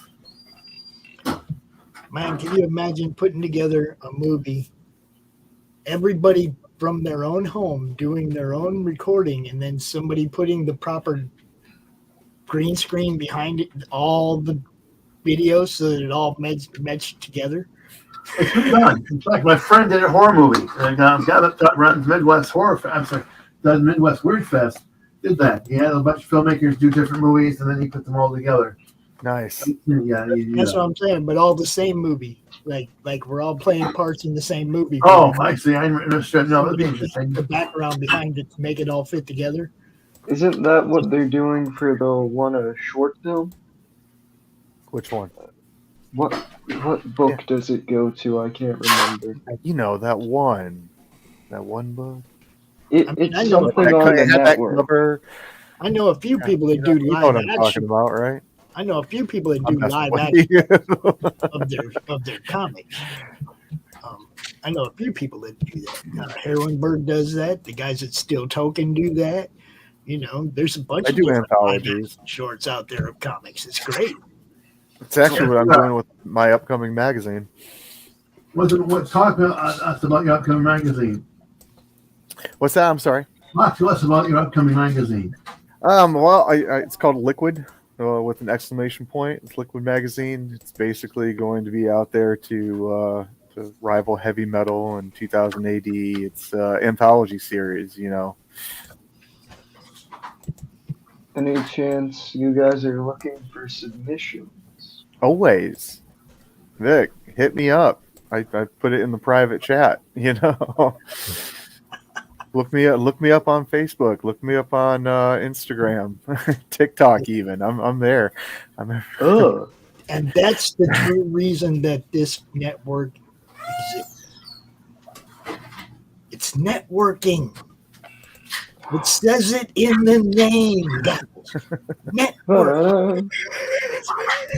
But yeah, you know, I'm always looking for 5 to 20 page submissions and stuff like that. You know, we've got Simon Bisley is going to be providing a cover. We got Preston Azevedo providing the alternate cover.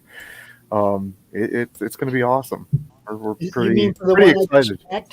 What's that? You mean for the one I just backed, or for the next one? For the next one, for the magazine. Okay. When does it come out? When's it come out?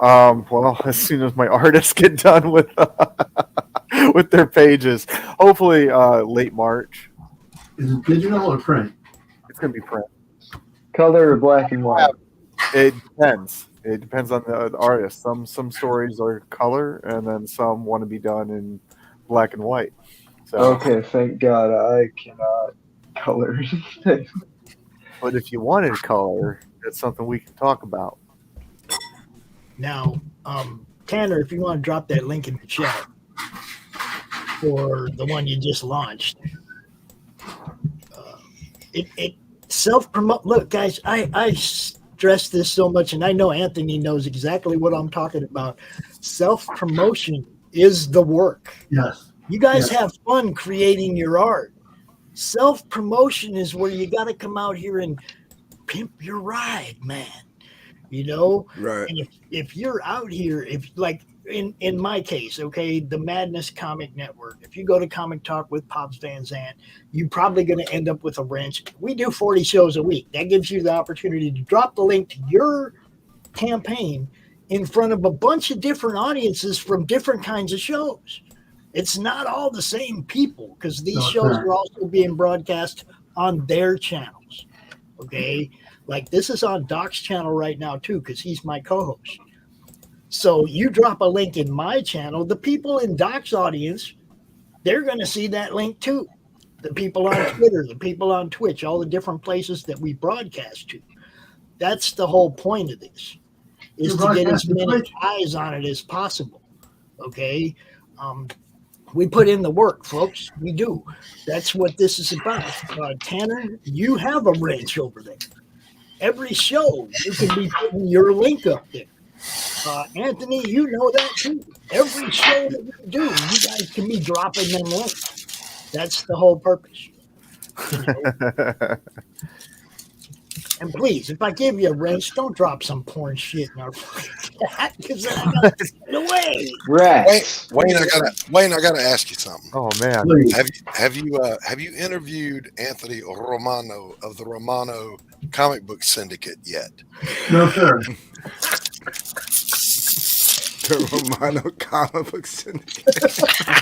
Organized comic books. I like that. When I went looking for a publisher, I said, I want this guy. I just said that out loud, didn't I? Organized comic books. Comic books. Oh, I'm not sure whether to applaud or boo that, Pops. I like it. Wayne, how are you doing, buddy? I'm doing not bad. My jaws are giving me problems, but that happens with the stroke.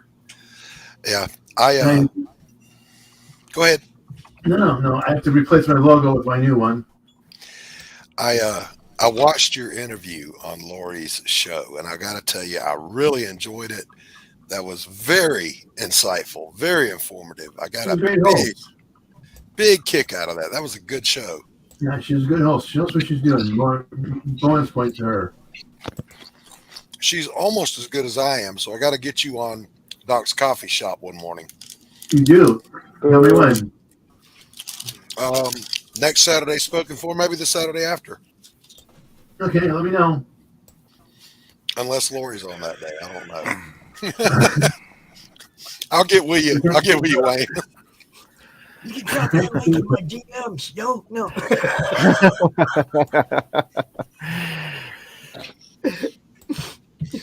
So yeah, speaking of links, you got it. What's right up, there. Dust Bunny? Our next guy coming out is Michael from Earthbest Entertainment. So there he is, dropping his link. See, he gets it. He gets it. What I'm going to do is I don't know. I do not know if Dust Bunny's scheduled to come on, but I'm going to drop out. He can take my place the last half an hour because he's a great guy. We didn't think the morning before. I think isn't he scheduled later? He's scheduled later, I think. He's going to be out here. Yeah, he's going to be out here. He's going to be out here. He's going to be out here at 3:30 Eastern. We got Brett covered, bro. Pops, remember, you're the brains of the outfit. I'm the sex appeal. That's, you're still. We're in trouble. I don't even know what that means. I don't even know what that means. We're in trouble. I about dare you. I about made the joke. No, I'm the sex appeal. If I am, that is concerning. Oh my Very concerning. All right, I'm going to drop out because my jaw is giving me too much of a grief. Talk to you guys later. Thank you for that. All right, see you, Wayne. Hey, be good. Nice meeting you. Coming out, brother. Nice to meet you, Wayne. Nice to meet you. Nice to see you again, Wayne. Apparently, I left my brain in my other trousers. I apologize. It's still in the car seat next. I was going to say you left it at the store. I did. I left my phone at the pharmacy. We just bring this guy in here. Holy cow! I'm a little early. I didn't expect to be let in right now. Well, our other guest left. Surprise! Come on. Perfect. everybody, Michael Gatti. Since we're Hello, talking everyone. mob and mob names and Romanos, Gatti. Look, we got the Romanos and the Gattis here. Look at this. Yeah. This is a parlay here because there's beef between the two families. Is all I'm saying. Yeah. Right. That's a good point. You need to get together. You come to me on the day of CRoM. You ask me for a favor. Yes, my co-host is back. Doc has cigarettes and chips and everything. He's good. He's good now. He's good. Now I want a Pop-Tart, dude. Raw sex appeal, baby. La la. All right, so Michael, introduce yourself, brother. Yes. Hello. Yes, I am Michael, or EB is my name, stage name, so to speak. But my author name is Michael Gatti, author and creator of Earth's Best Friends, which I'm now splitting into floppies like everybody else because graphic novels are much too expensive to figure out. I've been in comics for a while, since 2016, on and off, and then Earth's Best Friends. I've been at it since about 2019 now. So, yeah, it's been a fun ride, and I've known Pops, I think, since COVID. Basically, I think I found him in 2020. Yeah, when I started doing this, I've been following you for a long time. We have some of your books; the kids love them. So happy to hear it. And really, I mean, that was your target audience for those books, and yes, you nailed it because we got boys, we got girls. Good. And, they all read that book. Is a little bit torn up. I'm not gonna lie. Oh, good. Well, I mean that's a good thing, right? Because that means the kids love it, right? It got read by 4 kids, so all right. Fighting over it and throwing it around, and oh, you don't know how many times I'll pick a comic book off the floor and go, "Who left this here?" Yeah. Well, with my kids, I'm always like, "Stop flipping the pages. Stop putting the book near drinks," and I'm constantly on them about respecting books. They come to me when the book comes and they go, like suppose the book comes and it doesn't have bag and board. They'll be like, "Grandma, gotta put this one in bag and board, like that, and put it in our box so we take care of it and shit." And then you find it like 2 days later laying on the floor, people stepping on it and shit. And you're like, it's like they get it, but they don't get it. Hey, it means you've read it. Thank you to my 6-year-old cousin who destroyed. Wait. Oh yeah. Who destroyed this? Was it some little neighbor kid? One of the little kids, right? At least it's not anything. It's Jim Lee X-Men #1. I don't think I'll ever find a replacement. This kid is great. That's good. I had a first printing of 2008 Space Odyssey, right? First printing, and it was in my bookcase, and I had the family living at my house because their house had basically burnt down, and they didn't have nowhere to go. And I was like, "Come on over," and their baby, like 10 months old, like pulled that book out of the bookcase, rip cover off before anybody could fucking get it out of the hands, right? Okay, listen to me. You should have put them back out on the streets. Can't do that. Friends, man. It's about friends, bro. Look, this kid is savage. Let's keep him. Can we keep him? Yeah, he's a keeper, huh? Definitely a keeper. Okay, I'm from an era where you didn't let your friends sleep on the street. If dude's mom threw him out, you put him on your couch.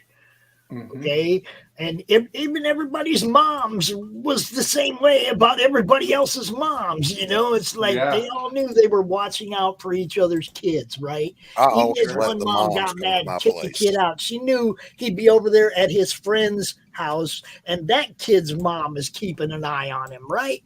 Yeah. They knew. Okay, they networked. They knew what was going on. They were watching out for us, but we all watched out for each other. And when those kids' moms needed a place to go, they came to my place. Holy fuck, Doc. And I have one thing boy. to say. I did not get the same liberties when I got kicked out for a little bit. You see, it's not a different time. It's a different Yeah, time. it's a much That's what I'm different saying. world now. When I was a kid. Yeah. We all looked out for each other. Nobody slept on the street. Mm-hmm. I didn't have anyone to look out for. How close for are you, me, Georgia? No. Yeah. I'm not getting Catch your bus on down to kidnapped. Georgia. Catch your bus on down to Georgia. We got a swamp to introduce you to. We got you. We A got swamp. Ding, ding, ding, ding, ding, ding, ding. Remember, kids, if we don't go out and kill them Gatti ain't gonna kill out and hit themselves. Hey guys, unfortunately, I gotta go. I got things.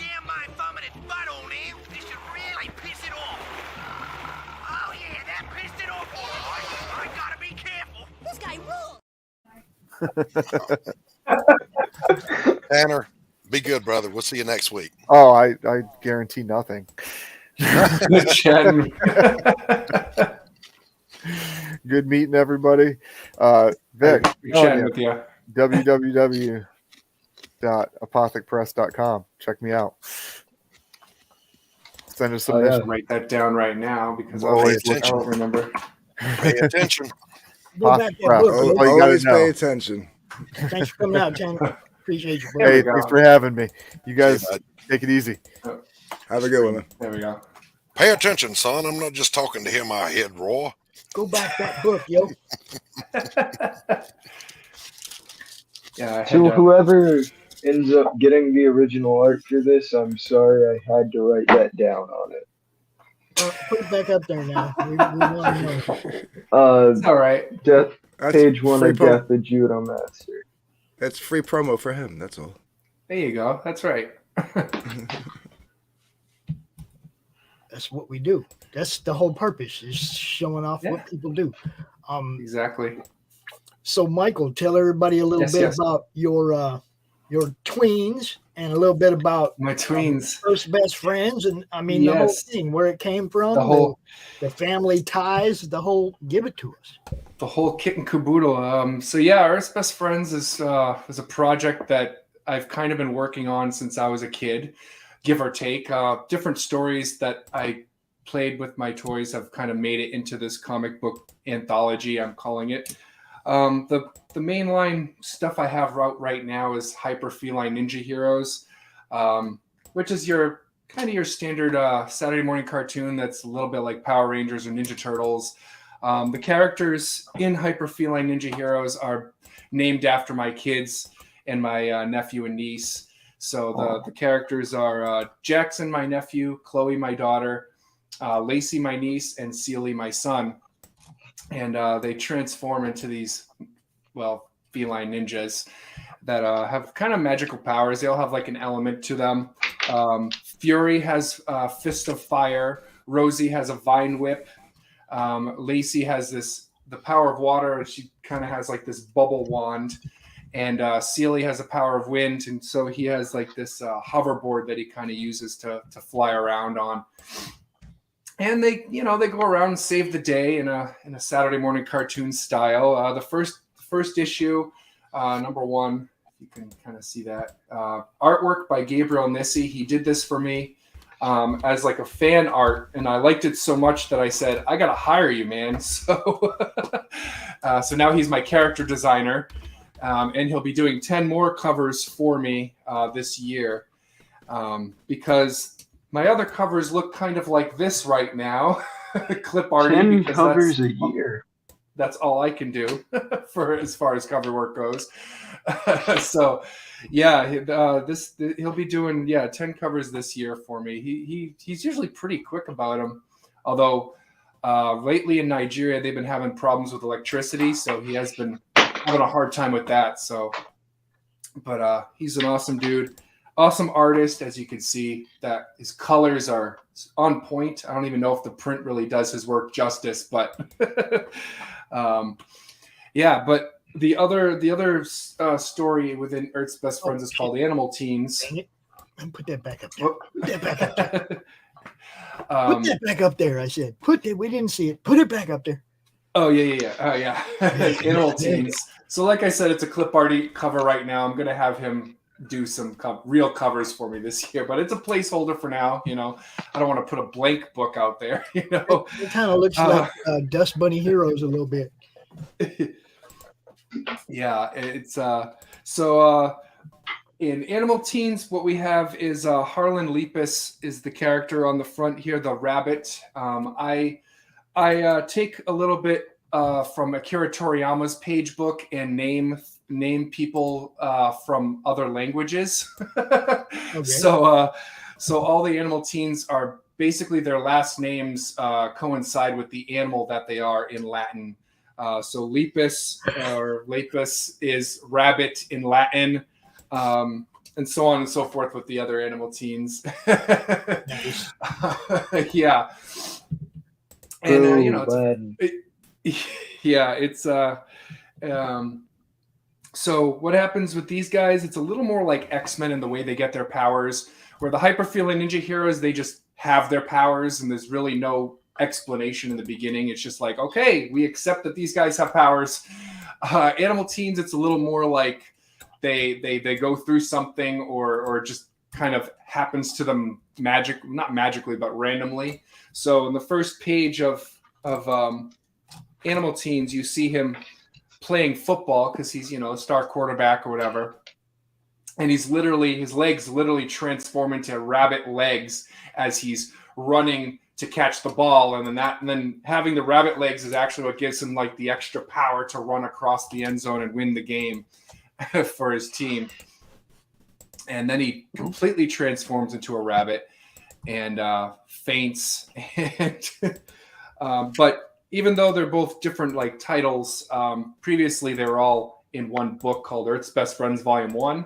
But I've had to change my strategy a little bit because of the cost of printing. So now I do these individual prints. Like I said, like everybody else does, the floppies. But they're all interconnected. They might be separate titles, but they're all a little interconnected. And eventually there is like some team ups and stuff. I wish I had a copy of Tween Titans with me at the moment. It's in my car. I should have brought it in. I don't know why I didn't, but Tween Titans is my latest addition to Earth's Best Friends. Never been printed yet. It's not part of my original Volume 1. Let's see if I'm going to get up some art for Tween Titans. Let's get this real quick here. I can share it because it's a little more exciting to show than just to tell. Listen, floppies are better. I'm finding that out. Of this versus what you have to take into consideration, okay? Floppies are where the whole speculator market and everything exists, right? Okay. Yeah. The graphic novels, the resale value, the collectible value has not appeared yet. You see what I'm saying? Floppies still have that collectible pull, that collectible draw. There's a chance this could be the one. Okay. Why are you speculating, people? Yeah. It didn't work when. Well, that's what in the 90s, right? Comic markets. That's what hurt the comic market, but it's also what drives the comic market. This is true. Yeah, it's kind of that double-edged sword. Yeah. So here's something interesting. I'm going to make everybody listening right now and everybody on panel feel old. What year were you born, Vic? 2007. Oh, shut the fuck up. I know. My back started hurting. Do me a favor. Shut the fuck up. Does that make him like 15? Yeah. Yes. Yes. Wow. Okay. He wants to hang out with us. That's the crazy. That's what's what wrong with him. That's why we're worried about him. Anybody that wants to be in a club that would let us in. I don't know. Listen, it's mainly I don't want to hear people about their crappy webtoon. I'd rather hear about some half decent comics. I like this. I'm just saying. Can we keep him, Pops? Can we keep him? You already vote made yes. that joke. It's true. It's true. Yes, I did. I already made that joke. What are Now you trying to shut up, show us? kid. What are you trying to show us, Mike? All right. Well, since I don't have the physical with me, I'll show Tween Titans. So this is Tween Titans #1. Like I said, clip art, but that's just kind of a placeholder cover for now. And what we have is that's the inside cover. Hold on, let me pop over to. Ooh, ninjas. Yeah. So Tween Titans is a spin-off from Hyper Feline Ninja Heroes #5, The Dark Sky. So there was The Dark Sky, and there was Super Steak beating him up. And so what we had was this little scene here where they were like, we gotta, it's our time. And then she's like, no, it's not time yet. And so this is kind of what happens afterwards. So we see them kind of continuing, and they're these fish out of water characters. They're actually aliens. They're from another planet. And so they're arguing in this classroom, and the kids are just staring at them because she's like, I love this planet. And he's like, you can't say things like that out loud. And when they're staring at them, she's like, well, we're just practicing our thespian abilities. So it's just odd because nobody uses that word thespian anymore. So it's like just this really awkward. You got to watch out for those thespians. I'm just telling you. Right. And so the main thing with them is they love the Earth so much that all they want to do is go to school. So they literally just spend their time sneaking into classrooms and just trying to learn without the teacher really noticing. But in this particular day, they do notice because Zoe was. So this is Zoe. This is Phoenix. Because Zoe was talking about the plan, and they're like, "What the heck are these kids doing?" And then, so they transform into Sparkle Girl and Ashley. So the reason why her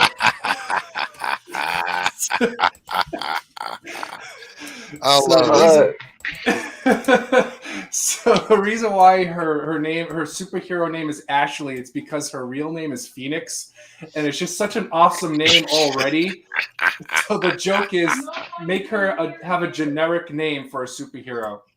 Yeah, it's like so. You remember the joke in Down Periscope where the guy goes, "What's your name?" He goes, "I'm Sparks, the electrician." "Oh, Sparks, that's a cool nickname." "No, that's really my name, but I'm working on a nickname. How's this?" "Mike." Yes. Well, that's a similar idea. Yep, that's exactly a similar idea.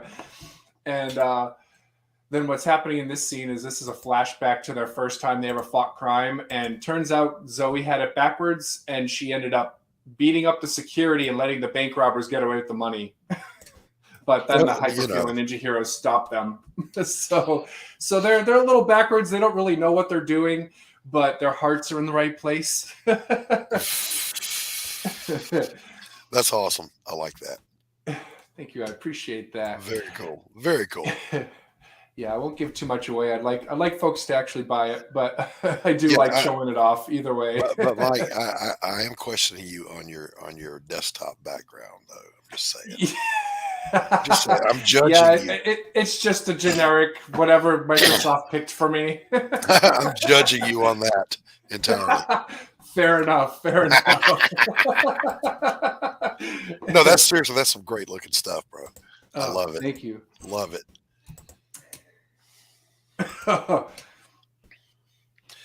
Yeah, okay. We're all old enough to be a parent to him, huh? Or more. Grandparents. Even me, I'm old enough to have a 15-year-old. How old would I have been? I'm old enough to have an 18-year-old. I'm 36. I'm old enough that my grandchildren are well on their way to retirement. Oh wow! Okay. I am old enough. Nobody cares. Shut up. Yeah. You're old enough to have be a 1-year-old. Have a 1-year-old? What? You're not going to have a voice about. One of them is age. Okay. Yeah, that's true. Melga. Unless it's to say how much we learned from the old guys. Yeah, right. Like Okay. the old Silverline guys. No, I said the old guys, not the old days. The stuff you learn from the old guys. If you're talking about that, then you can talk about how young you are. Okay. But does anyone remember the Thespian, the crappy comic Wizard tried to push? The what? The The what? Thespian. The Thespian. Horrible comic Wizard tried to push. It is Wizard just tried. horrible. I'm gonna have to. They I don't would remember have that one. ads for it in every issue I don't for remember a that. good year straight, and it I was was- horrible. I was in Wizard magazine, and I don't remember that. So it's quarter bin fodder now. It's what? Quarter bin 90. fodder. Quarter bin fodder. Oh. I like the word fodder. I like I that. thought, I thought that was the name of a Jedi Knight. It's quarter bin. Hello, fodder. Hello, I like the Mata. word fodder. Hello, Fada. Dark Moon. Is it by Dark Moon? I don't know. Oh, I do. Yeah, I don't see too much about it. I just see like it for sale in places.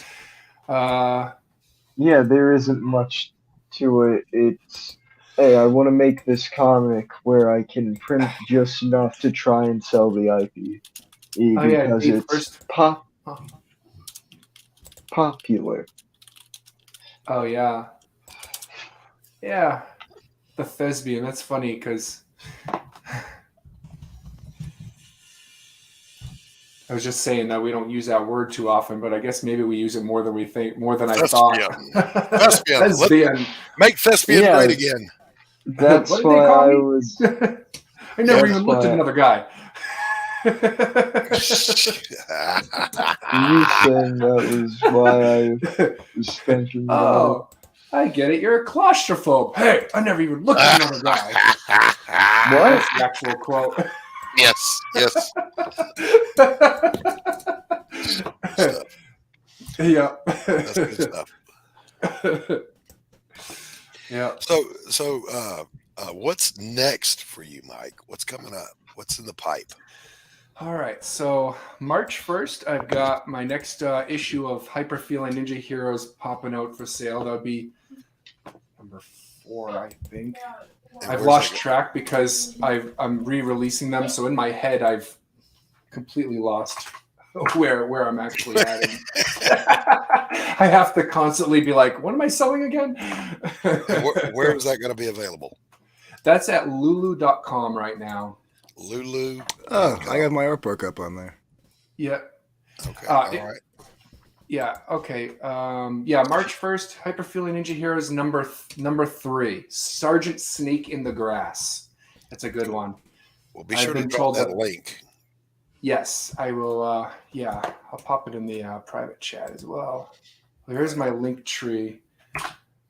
That'll get you to all my things. It'll get you to my Lulu, my Amazon, because some of these are on Kindle, although I've kind of given up on Kindle.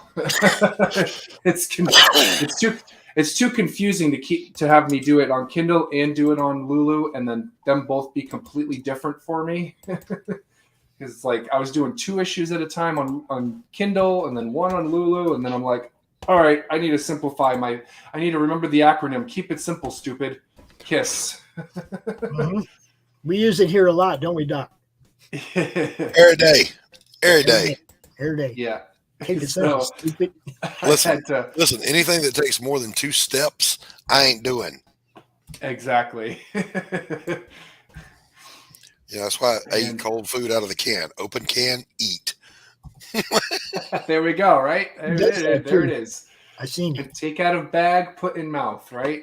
Yes. I mean, think about it. Lay down, go to sleep, 2 steps. Sit down, poo, wipe butt, 2 steps. You know, that's all you need There in we life. go. 2 steps. There we go. That's Anything right. more complicated than that, don't do it. It's a trap. There's a trap. There was a song like that, wasn't there? Give me 2 steps, give me 2 3 steps. steps. 3 steps. Okay, 3 steps. All right, yeah, now you're the okay. kid. I knew the song, I just didn't know the lyrics specifically.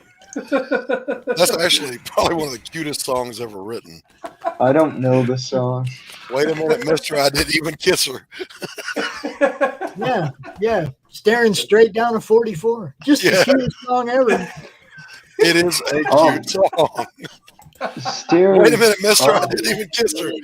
I didn't even kiss her. Well, he was staring down it. He wasn't. I don't want to fuck with you. He wasn't feeling the effects of it, right? He was just staring at it. If you give me 3 steps, you won't see me no more. I wish you would let me ask one favor. Yes, if you give me 3 steps, you won't see me no more. Oh, I think I've actually been in that situation. I'm not sure. Oh wow! Bless you, Anthony. On both ends of the 44. Oh gosh! I've been on like one end of it. No, you haven't. Shut up. You don't even get to squeak on this one, okay? No squeaking. Yeah. Mangiano schiaffi, cazzi. Actually, now you guys have to be ready because you know who's coming back. Who's coming back? Christie's coming back. Jesus is coming back. Christie. Jesus, well, yeah, that too, I guess, right? Yes. Yeah, I guess we can I say rebuke you in the name of. Right. Listen to me. True story. Absolutely 100% true. When Louis Grizzard was a young man, if you know who he is, I'll pray for your immortal soul. When Louis Grizzard was a young man, he was working for an editor-in-chief at the Atlanta Herald, or the Athens Herald. And he said, one day my boss called me in the office and he goes, Louis, what do you think would be the biggest story of all time? And he said, the Bulldogs win a national championship. No, bigger than that. Atlanta actually goes to the World Series. No, bigger than that. And he goes, well, I'm sure you're going to tell me. He goes, Son of God returns. We got to be ready for it. So we're going to go ahead and write up the story and have the front page. And Louis Grizzard was thinking, he's insane. He's gone around the bend. He goes, well, he's got to come back somewhere, doesn't he? What if he comes back to a small town and he works his way north? So they did a whole front page mock-up. And it says, he's back. And there's a picture of Jesus. And he goes, was just kidding about the 10th commandment. What they should have done is they should have brought him back in Nowhere, Arizona. It's just yeah, right. Well, I mean the equivalent, or in Hell, Missouri, right? Would be why wouldn't the equivalent would be come back? So why anyway, would Jesus come back Bethlehem, specifically in America? That's what I don't get. Because it's America, baby. He come back. Who was it? He come back in Bethlehem, Pennsylvania. That's it. Yeah. That's it. Anyway, I just love the idea of an editor losing his mind that he wanted to scoop everybody else on the return of the Son of God. Yeah. That he would have the headline ready to go. Ready to go. 1,000 years later, it's still there, ready for them to press print. When was this? In the 80s? Was he sniffing something? When that story it was written about in the 80s, but it originally happened in the late 60s when the guy did that. Louis Grizzard, ladies and gentlemen, the greatest Southern writer since Mark Twain. Be sure you check him out. Unfortunately, Louis isn't here for me to shill his product. He died. So. Oh. Well, dead people. It's always how artists make money. They got to be dead before they make money. Well, that was true until Picasso, I guess. I got to step away for just a minute, Pops. I'll be right back. Okay. Yippee. Yes. And so anyway, I'll go back to talking Earth's Best Friends for a minute.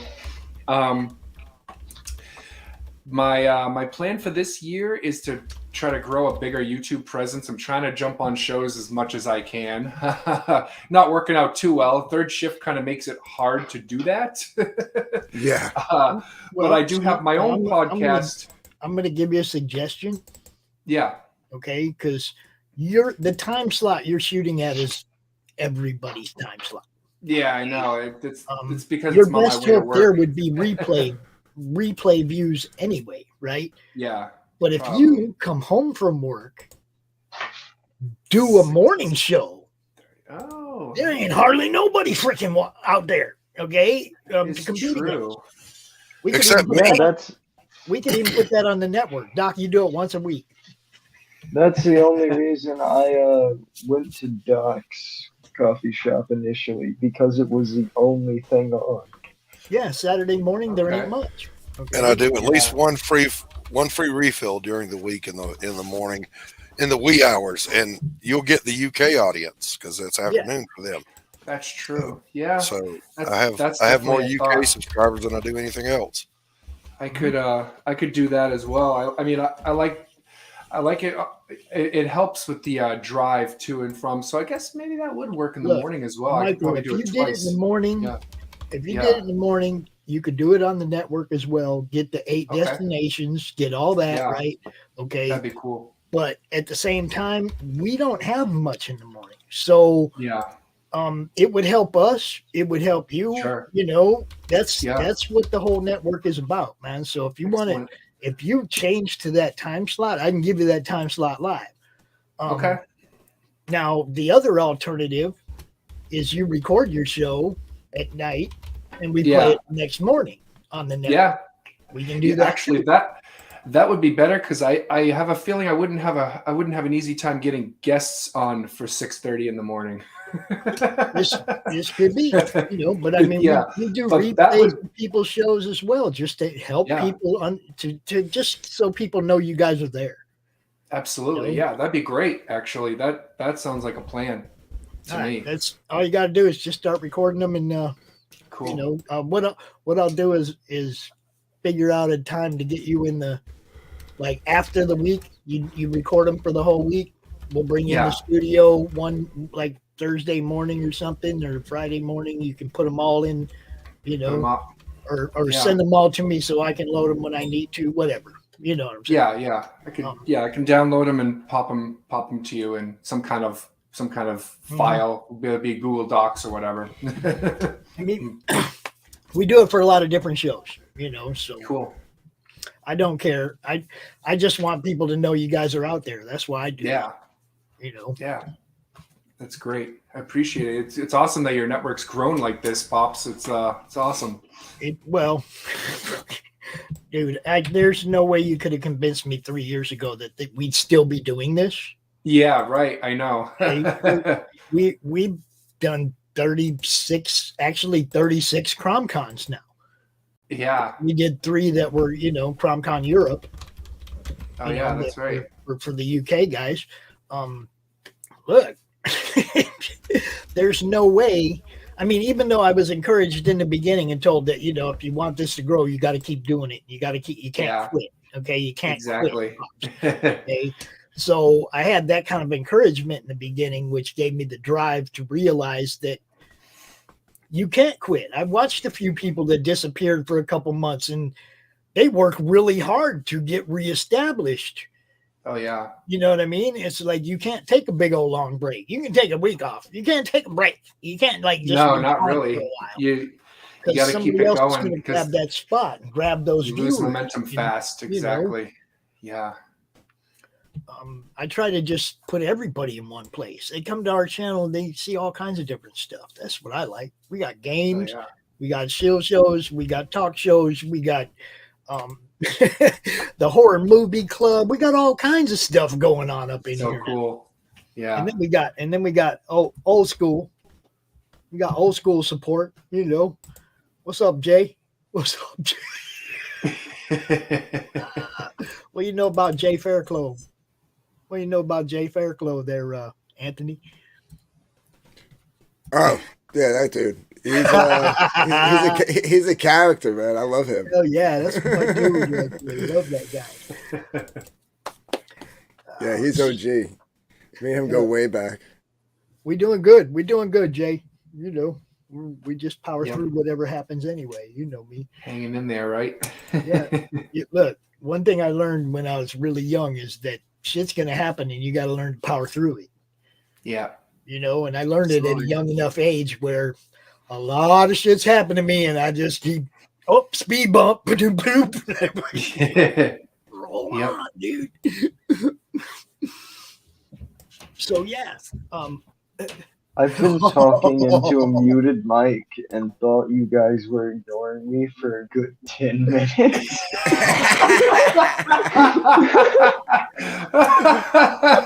Oh, it's too funny. So you were trying to boomer? He's learning from us, guy. Rubbing off on him.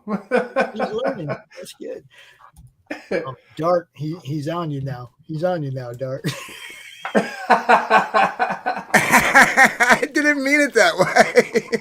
What's up, brother? I didn't mean it that way. It's good shit. Good shit. Yeah, now, it's always Christie. good. Yeah, look at that. I say your name and the thing goes boop. Look at that. You guys know what's up. Before you start, Christie, I want to give everybody just a tiny taste of something that they haven't seen yet that we're gonna have after you. Okay. The guest after you, but he just sent me this. So check this out, guys.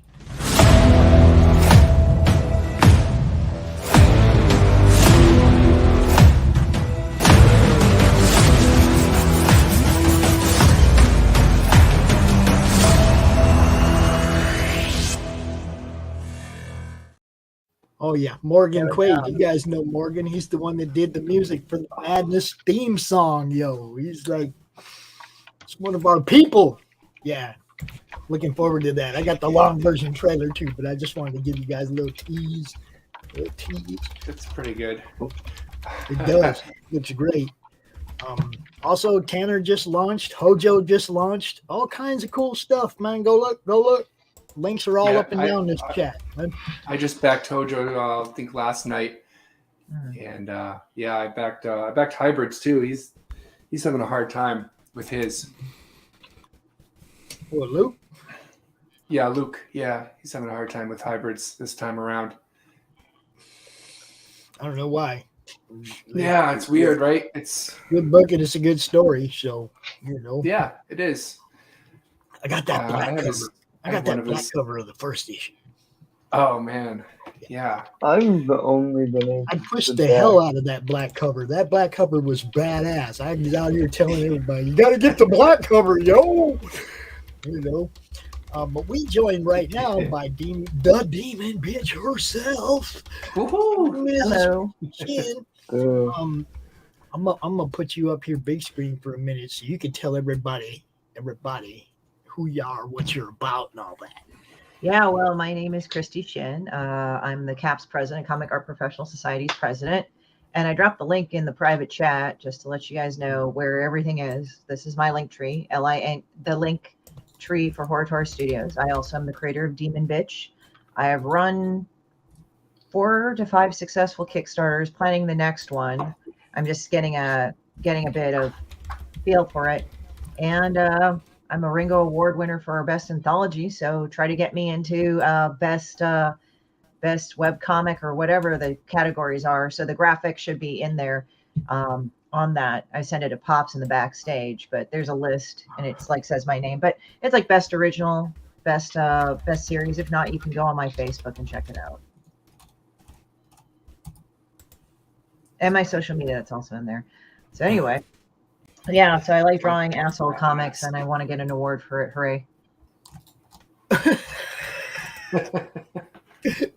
There you go. Yeah. So I'm actually pretty pleased about it. So good. So yeah, there we go. Yeah. So it's like those are the categories in green that I qualify for. It looks like. So yeah, just go ahead, put me down for whatever works. Follow the instructions. I mean, that'd be funny if Demon Bitch Trigger got best original graphic novel just to do it. And if people are asking why I'm doing it, it's like, it's kind of for shits and giggles. And the QR code in the middle will take you directly to it. You do have to pass a captcha though. So yeah. Remember kids, make more than one Google account. Yeah, right.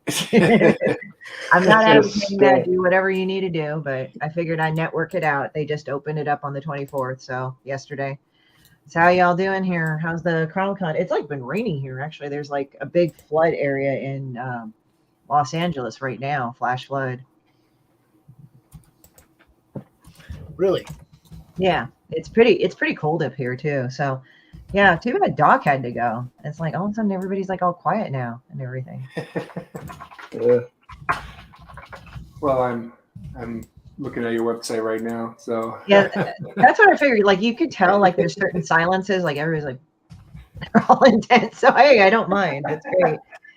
Yeah. So it's just I don't know. I'm just kind of chilling out here. I'm glad I don't have anything to go out and drive anywhere today because you guys like all laugh at us people in California, like how it's raining. It's like it's really raining how you guys are experiencing now. We just had a flash flood alert right now, so it's like that's crazy. And like there are road closures everywhere and everything. So you're gonna get washed into the ocean, Christy? Well, I'm actually too far inland, but I think some of the other people might on the coast. I'm not so close to the coast. I'm not on there, but West LA is more close to the coast than I am. Cool. I'm actually in Near Valley. Dark is watching nugget porn. That's what Jay Farrell. What is nugget porn? I'm actually starting to build the page for Pariah's campaign because it launches next week. So. I don't even want to know what that Wait a means. minute. Doc don't get to run out while you work on his campaign, dude. Oh, that's what happens, bro. He's like, come out, poof, done. Yeah, it's kind of like it's a weird chicken soup kind of day too. So it's like I've been just like chilling and watching videos and stuff like that. I guess I could do other stuff, but it's like I think my brain needs to take a rest because I was really busy juggling a lot of stuff the last few weeks. No. Google it. No, don't Google it. You don't want that in your search history. No. Anything with the word porn you don't want to know. No, Jay. Not during CRoM Con, bro. No. Well, He's gonna drop a link in the chat. You just know it. We got a 15-year-old here, man, over down there in the corner. So I Googled it. I am now traumatized. He's gonna have to go now. Thanks. Yeah, you're not allowed to look at that. I'm just saying, you're not allowed to look at that, baby. Yeah. Don't Please stay innocent for a while longer. This world has very horrifying things to show. Didn't the last stream I was in with Christy, the whole conversation just became drugs for some reason? I know, that was weird too. It was like they were talking about drugs, they were talking about other things, but not on stream. But yeah, it's let me go. Let's look at this shit. Like no, Christy. No. All right, we warned you. Maybe it's like, about your stuff, not looking at nugget. I've sent you guys really horrible things. I think I should be able to take it. Okay, so let's look at it. Might just be like, there's you might wind up on a list. All we're saying is you might wind up on a list. That's all we're saying. Oh no, I'm looking at Urban Dictionary to see what the term means. Oh, okay, fair enough. It might just be like the food thing where, this food looks really good photograph. No, it's actually not. It's pretty bad. Yeah, I mean, I've seen pretty bad things online because I was around when the internet first happened. So goddamn, you say like all the evolution of scale of a 1 to 10. How bad? It's pretty up there. It's like around with granny shit. Oh, geez. Yeah, it's like, as I said, look at Urban Dictionary first because it'll tell you what it's about. And then you're like, should I decide? Well, I bet you there's the other, what we were all thinking of first, the word nugget, because, Rule 34 and everything, if it exists, right? Ronald McDonald. You don't even need to go look at you don't even need to Google the definition of it. He needs to avoid it. He's the thing is that you're gonna want to know, right? Because human beings, Pandora's I'm box. good. Know later. You don't need to know because of us. No, wait, hold on. So the thing is that people want to find out. It's curiosity. So you just go and satiate it in a way. I'm good. Yeah, you look up Urban Dictionary, you see what it's about. You're like, no, that's okay. I'll pass without seeing the images in your mind. Yeah. See, that's the smart way to do that. No, you don't tell a 15-year-old to even go look at any of it. Yeah. shouldn't even be searching anything with the word porn in it. I mean, I thought it I was have to something disavow anything like that. I have to disavow anything like that. Okay? Well, the thing Don't- is that I actually just Yeah. and looked it up on Urban Dictionary. So it's this Urban Dictionary is kind of like one of those things that I just was like, oh, okay, that's what it's about. All right, cool. I don't feel like getting grounded for having that in my search history. I get what you're saying though. Like sometimes, like human curiosity is like a hell of a They treat it in beast. the best safe way ever. I mean, also there's another thing too, an event that I'm going to on not today, obviously, because it's CRoM Con, but next Saturday. It's called Asian Invasion, and I've created it myself. So what it is that it's a load of Asian creators. We're going to be at the Comic Bug over in Manhattan Beach. Let me go ahead and before it pops that nice little graphic. And on my website, on my links, there's a link to that as well. So there we go. Maybe I'll send Pop something horrible later on. I don't know. I finally finished inking this page. Does that? She goes, I'm Someone gonna kill do the me. graphic so you can show it to everybody, and then I'll get some nasty shit in front of it and be like, I gotta go grab a knife to use the little bit of screen tone I have left. Damn it. Here's the picture that's actually a file that's actually what you can use. Actually, it's not the actual file. So yeah, it's but Asian Invasion, it's a group of people like Mog Park's gonna be there, Don Ho's gonna be there. He's inked Silver Surfer and now Warlock. Yeah, so there it is. It's gonna be at the Comic Bug over in Manhattan Beach in Los Angeles. do you love the Punisher-esque logo there? Ant? You like That's that? pretty cool. Hold on. Yeah, hold with on. slanty eyes. Let me come because I back did- over. Nice. Yeah, I did that to be a jerk. Actually, it's funny because you know how Mike Barron was talking about getting shadow banned. I've gotten shadow banned because of the shit I posted, and I'm like, "Are you serious?" So like, I posted this, and they got mad at me, so they took it down and said, "You know, this violates like guidelines because you know this is racist." I said, "I'm Asian, you stupid assholes." So I actually wrote that. I contested that, and they actually like let it happen. So I put in that disclaimer, like drawn by an Asian. That's it. So I'm just kind of like going like, yeah, whatever. So it's like funny because it's like I'm such a punk that I got shadow banned for I guess some of the right reasons because I said shit and fucking them. But it's sort of funny too because it's like now I'm shadow banned just because they just are mad at my content because I put out just like really, I guess, subversive content to them, which is just actually mocking a lot of things. So yeah, it's not even mean. That's a funny thing. Christie is Christie's parody. Yo, that's what it is. It's like it's funny because like when I see some of the other shit out there where they're really like fucking shitting on people's demographics and everything, they don't get any problems. But like for me, even though I'm just making fun of a certain fucked up asshole that I've had to deal with, and I've had people come up to me and say to me like, "Oh, well, you're like, you know, oh, this was about me or somebody else or whatever," and I said. You know, I met 4 or 5 of you already. I don't think you're anything special, so I don't think it's all just about you. And I've had that happen to me a few times. And there was like one cartoon I released pretty recently where it was like, "Bitch, stop stalking me," and it was like people that actually who have harassed me, but then they start trying to scream at me and gaslight me how I can't stop thinking about them, and I'm like, I'm not the one that approached you. Thank you, Michael. Nice. Yeah, it was just weird. It was like they were just going like they were just saying like, "Bitch, stop stalking me. You're stalking me." And like, you're the one going on about it. I fucking didn't even hear about who the fuck you are in the first place. That's weird. Yeah, I mean, so I just make fun of the stupid shit that's happened in my life. That's the thing. And they get all pissed about it. It's like, well, I guess you got called out. I don't know what to say, dude. It's safe. Yeah. It's funny how Earthbest Entertainment, he's just looking with his like awe, like, oh my god. Yeah, well, I don't like this camera angle, so I'm kind of like I see my eyes and I'm like, is that freaky to see my eyes like that? No, it's it just looks like aliens came down. It looks like aliens came down. You're like, yeah, right, because I'm looking up slightly, you know, because your square is up there. Yeah, it's okay. Like sometimes I'll have to move my screen over here because I need to focus on what's up front. So I'm like, all the time. And no, I'm actually looking at the camera. But yeah. So yeah, I just draw about all unpleasant things, and I've shown very unpleasant things to people, and they're like, God, why are you showing me that shit?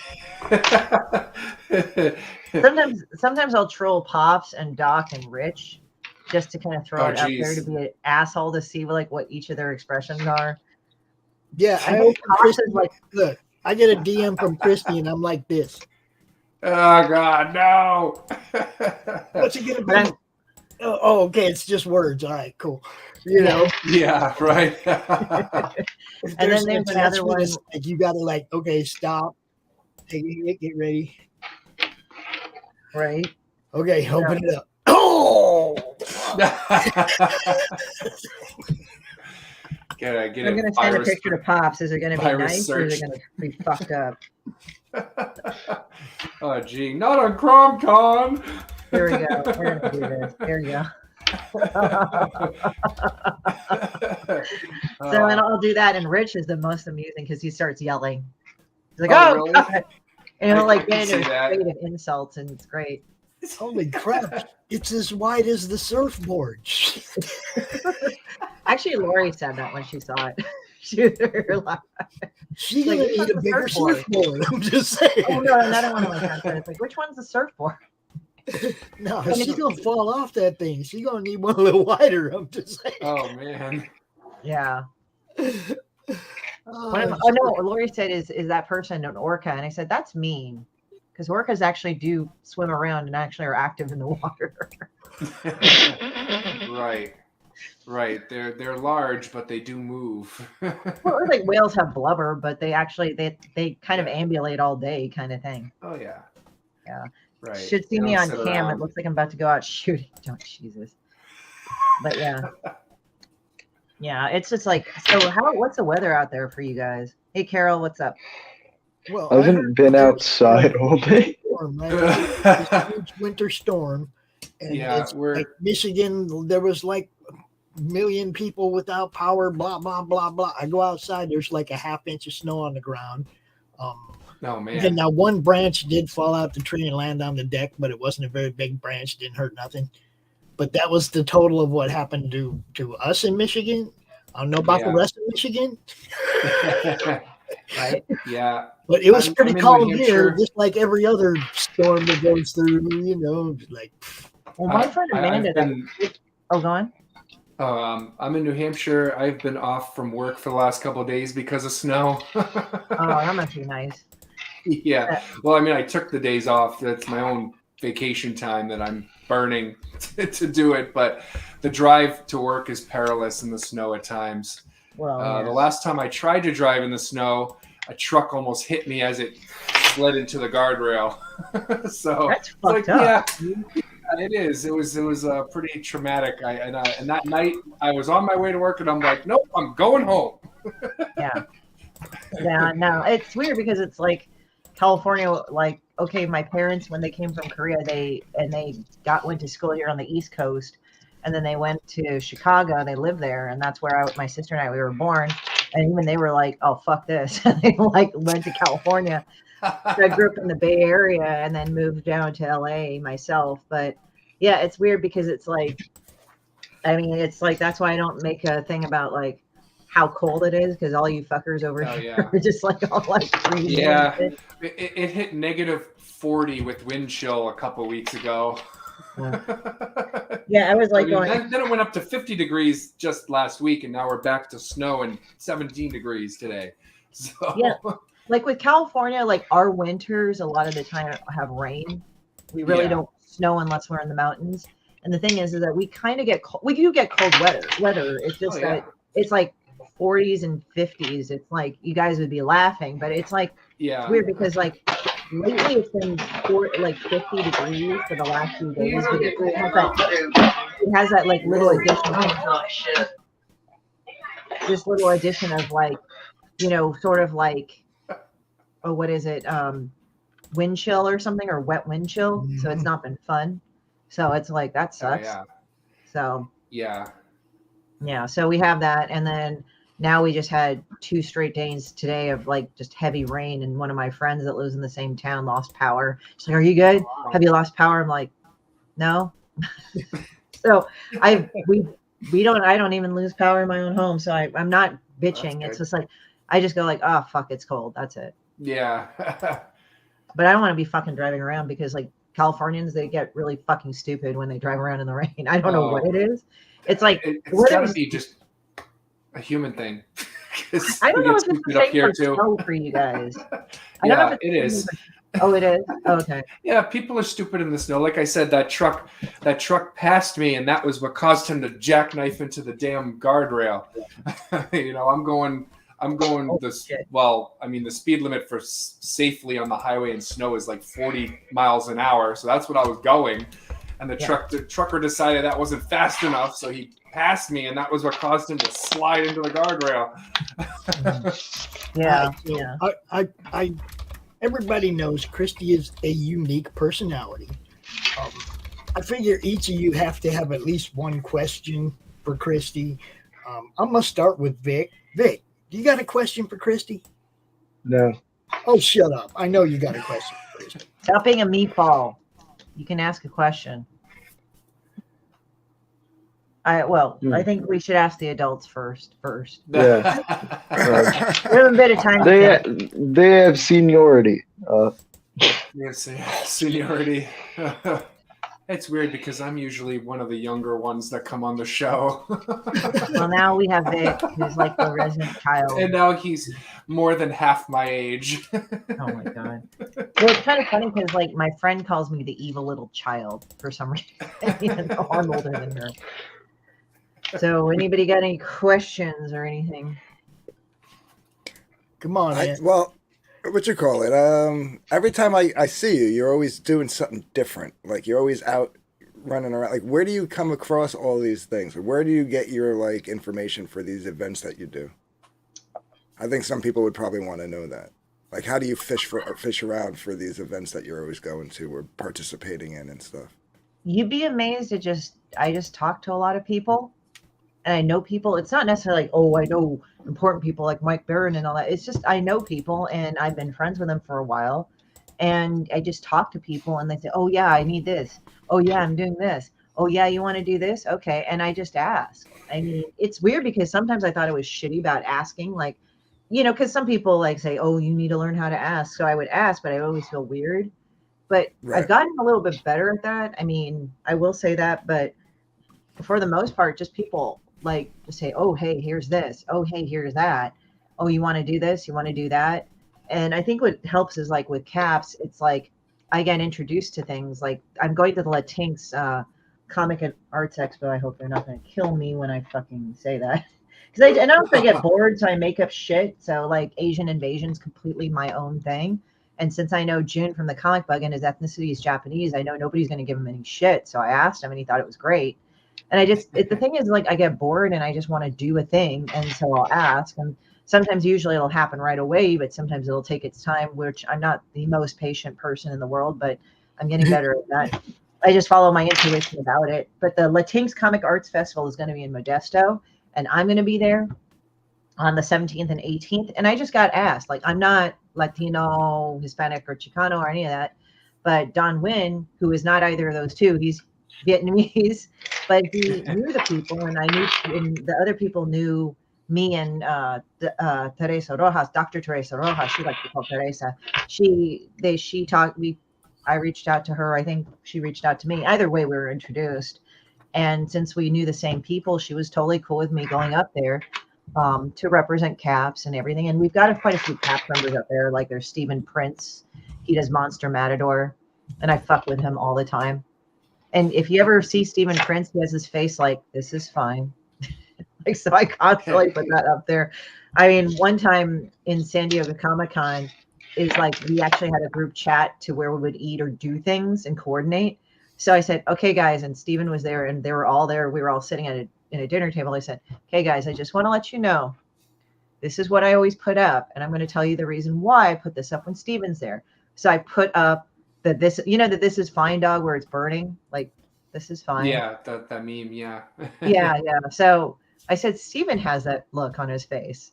And so I said, here, check it out, guys. See, look at your phones, right? Now look at Steven. Doesn't he look like that dog? And Steven, we fuck with each other all the time. So don't think it's like I can take it as much as I dish out. But so Steven will be there. Carlos Saldana of Burrito will be there. Don will be there. And Eddie D'Angelini will be there with his wife, Kristen. And Kristen does Comrades y Comics, I think. She's not going to kill me by saying that wrong, because I probably said that wrong. But and then Eddie runs Heidi Ho along with Jeffrey and his wife, Kristen. So that's how I know them. So it's just years of like talking to people and talking about things. I know this is a big roundabout way to answer the question, and Big Caps kind of helps to introduce yourself to do more events. That's what I was going to say. Now explain to everybody what Caps is and what you do there. Okay, well, I'm the president. I got elected last year, February, to do a job called being the president of CAPS, which is the Comic Art Professional Society. Don Rico, Mark Evanier, and Sergio Aragonés, if any of those names seem familiar. Oh, Sergio. Oh, Sergio. Oh, they know that name. Yeah, Sergio. Mark Evanier actually did a lot of writing for cartoons and comics. He's done a lot for Marvel. And one of the things that I realized, he did Garfield and Friends for the TV show. He's had a long list. Like, he's really good. What was I got to look at his name. I just like blanked on it too, but it's about Caps. It's in the link to my link tree. So instead of popping up all these fucking different links, I actually changed my link tree around, but it's Don Rico. Don Rico is another cartoonist right there. And we have like a lot of people. We've even had Jack Kirby, I found out, in our fucking club. I mean, obviously I was president after he had passed and all that stuff was done, but we looked in and we're like, holy shit. Even Matt Groening is in there. The society has history. Wow. That's what she's saying. It's been around for a long time, and she is now the president of it. 1977, and guess what? Bit of trivia. Sergio and I, we both share the same birthday date. There you go. I was like, I said, well, if you don't know who Sergio is, look up Gru. Look up Gru in Mad Magazine. He's done a lot of cartooning for that. I actually knew him more about Mad than Gru, but I knew about Gru too. Didn't he also do something for Bravura? I don't know if he has. What was the name again? Bravura. It's the smell who offshoot. If you all don't know, this is our friend Max from Atrocity Press. So, he's like, what's up? Stepping in to help me out while Doc is on vacation. So basically what it is, it's a networking of people in the sequential arts, like writers, pencilers, inkers, letterers. I think I got all the things in there, and we're all there to network and to get to know each other, but also join in the network of helping each other. So I've been introducing more people like legal, publication, distribution, all these other guys that are willing to network with CAPS members. And again, CAPS members are not obligated to stay with those resources. They're just there so that if they want to do a comic or they want to do a thing, but they don't know where to turn and they don't have an idea of where to go, they have at least resources to go to. And also what I've been doing is not only am I going out there, but I'm also saying, okay, here's some cons, here's some shows, you guys fucking go to these things. Like, even if I can't go to them, I will try to pass it along if the showrunner is okay with it. Usually they are. Is like, here, this is what we're doing, and then we advertise. We also say, hey, if you tag us on Instagram and Twitter, we will retweet everything. We will also showcase your stuff. If you're running a Kickstarter, we will go and advertise for you or retweet it or whatever, and just whatever. It's like we came out of this. Like, I became president when we came out of this in COVID. I would like to continue and really burst onto the scene.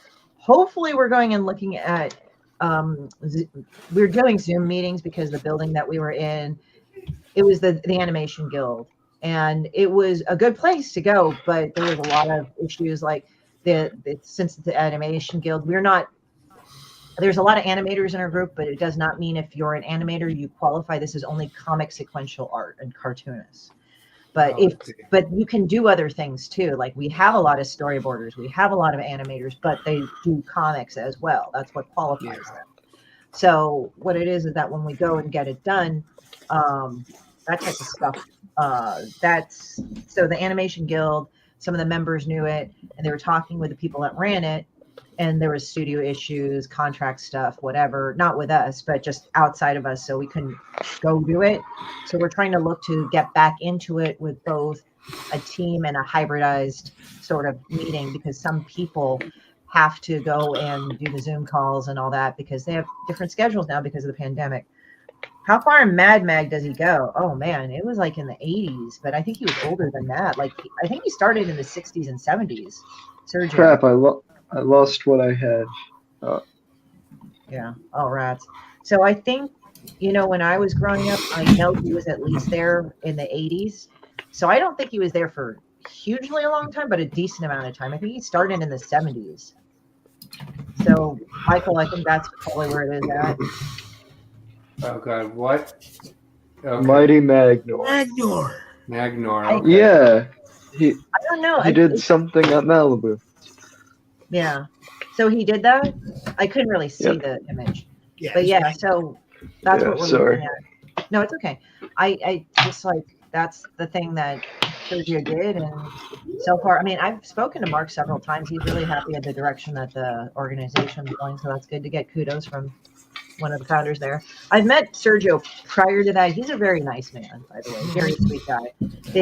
He's kind of stuck at his home because he is in his 80s, and number two, his family's kind of nervous for him because of COVID. We lost Michael. Oh, he did say goodbye in the private chat. He said, "Say goodbye to everybody. Have a good day." He's having a good time right now. So yeah, so that's pretty much it. I mean, that's what CATS does, and we constantly try to go and get our members and benefit our members. I mean, I got us a WonderCon booth again over at WonderCon booth 2280. I will have my own table in Artist Alley. I think I'm at E as in Ernie -54 at WonderCon. So you can see Christie's link tree. You know where to find her. She's not she ain't hard to find. Our next guest is in the backstage, and before I bring him out, I do want to play his new trailer. Y'all know Morgan Quaid. Check this one out, guys.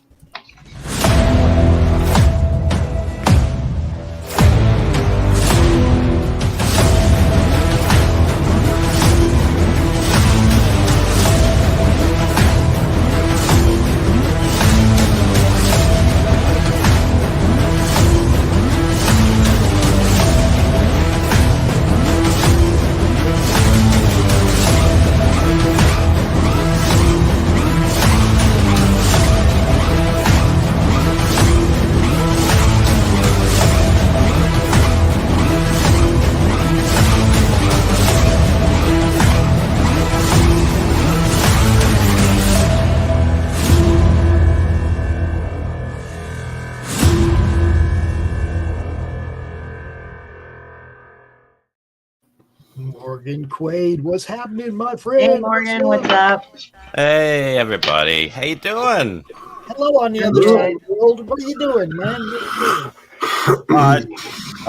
I just woke up. I'm not even awake yet. Where are we? What are we doing? Yay! I'm top of the Los morning to you. I'm in Los Angeles, and it's raining like shit, like a lot today, even for LA. We just went international, folks. Morgan, tell them who you are and what you do. I am Morgan Quaid, writer of comics and novels and screenplays and all that stuff, and I'm in Australia, in Brisbane. So I'm a day ahead of you all. Sunday over here, Sunday morning, and it's pretty good. We survived, so well done, everyone. We're still here tomorrow. Well, for you tomorrow. For me, you are today. Future man. You are here to venture into the future and tell us it's fine. That's right. Everything's cool for at least. Why didn't you warn us?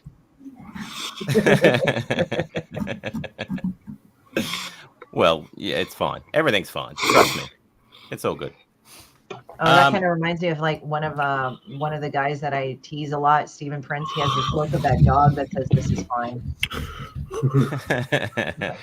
This is fine. It's fine. Everything's good. Yeah. So this is fun. I I'm just sorry. want to say My friend, you sent me everything except the link. Drop the link in the private chat. Yeah, man. World class. World class. That's what I am. Absolutely know what I'm doing. Hey. Well, it looks like a great comic, and please repeat the title, even though that was flashed in the screen of me, and I was definitely paying attention 10 million times. Yeah, I got a graphic. Check this out. All right, I gotta go snap.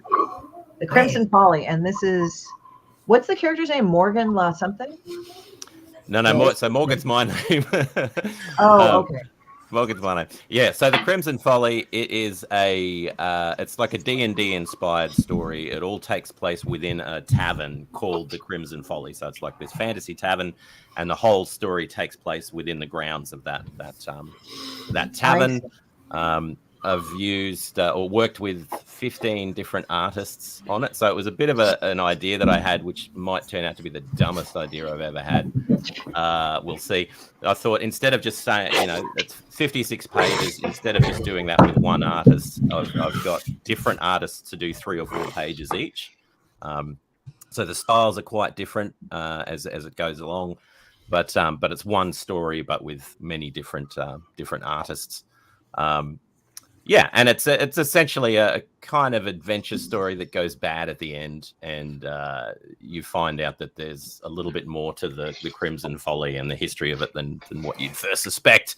Shenanigans ensue, and all that sort of stuff happens. So, yeah, that's pretty well it. The first section is the actual comic story with interior artwork, and then the second section of the book is a series of portraits of patrons that go to the Crimson Folly, as well as short stories and a few other things. And there is a second story that, depending on how well the campaign goes, might also get released, which is a couple of little characters, mini characters, having their own little adventure underneath the floorboards of the tavern. Sort of a separate little story that's going on in black and white. Mm-hmm. It looks like a really cool story. I was looking at the insides of it, and it's pretty cool. Yeah, it's really good fun. Really good fun. Is it kind of like it kind of reminds me of like Return to Monkey Island or the Monkey Island series, by Lucasfilm, the games? Yeah, it's got a similar vibe to that. And in fact, one of the portraits that was done of one of the characters looks so much like that style. I was really impressed when it came through. Yeah, I had exactly the same thought. Quaid. Hello. Hey, Rich. Hey, can you hear me? We can hear. We can't see. You guys are all supposed to act like you can't hear him. Why does everybody answer when he asks a question? Keep your mouth open. Keep saying that. You're not going to see me. So there you go. So Morgan, tell us a bit about yourself. More about other than just what you did, but how'd you get into comics and all that? Apparently you're a writer. You're evidently a writer. So how'd you get into that? What's crazy? I got into comics really late, so I didn't. I wasn't into comics when I was a kid. I missed the whole superhero, 80s sort of stuff. I didn't get into that. I mean, I was into Garfield and that sort of stuff, but that's not comics. So it wasn't until later. So I'd written novels and gone down that path, and then I walked into a bookshop, a local comic book shop, I should say. About 10 years ago, and found a bunch of indie comics and started reading them and thought, my God, what have I been doing all this time? I had no idea that the stories could be anything. It doesn't need to be, lycra clad heroes with abs on their abs and chins on their chins and all that sort of stuff. It can be anything. And then I just lost all my money by buying every comic I could, and then lost all my money by paying it to amazing artists to start creating comics. And there we have it, a path of joy and misery at the one time. Jesus Christ, you poor man. Well, you would know about that, Rich. No, what? Joy and misery. No. Yeah, the misery. Fuck, it's Rich. Who said this? Oh, shit. Who said this? Who said, "Oh fuck, it's Rich"? The child. The child, yes, the child. Grogu said it. The child said it. Yes. Man, doesn't he need his diaper changed or something? Because he's just continuously talking shit. So it's just... Yeah. But no, it's interesting because like the more successful writers that I've met in comics, some of them actually weren't into comics and they thought comics was stupid back in the days when they were kids. I'm not saying you are, but in general, they weren't into it. And Comics then are now stupid. they make hey kids, don't forget comics are stupid. But I've always been into Noted. Yeah, but it's funny because it's like, but some of the more successful writers actually were not into comics. They really didn't have a thing for comics. They just like now that the comics is their thing, you know, it's their livelihood, and that's what they want to do. And hey, that's all the more power to them. You know, I got into underground comics, and somehow I found myself to be a president of an established organization for comics. Who would have thought? Drawing asshole shitty fucking pieces of shit about asshole, drawing about asshole shitty fucking pieces of shit. So there you go. Jesus Christ. That had this beautiful man in there. Yeah, Jack Kirby. Oh yeah. Yeah. All right, so we were joined by my co-host for Monday Madness and pretty much the host of the Open Draw stream on Sundays, Professor Richness. Yeah, it's not me. It's not me. We are talking to Morgan Quaid. We're talking about Crimson Folly. Yes, Crimson Folly. Over here. The link is over there. Go check it out. Morgan, now kangaroos. You've been with us for a while. You've helped out, you know, immensely. You set up you made the music that we use for our theme music. You've done countless videos for us. But in turn, we've also got to promote a whole bunch of your stuff. So yeah, I want to make sure everybody sees what we're talking about. So I'm gonna get this screen up so everybody can see this campaign, because hey, that is kind of why we're here, right? I'm here to draw a mustache. Rich. What?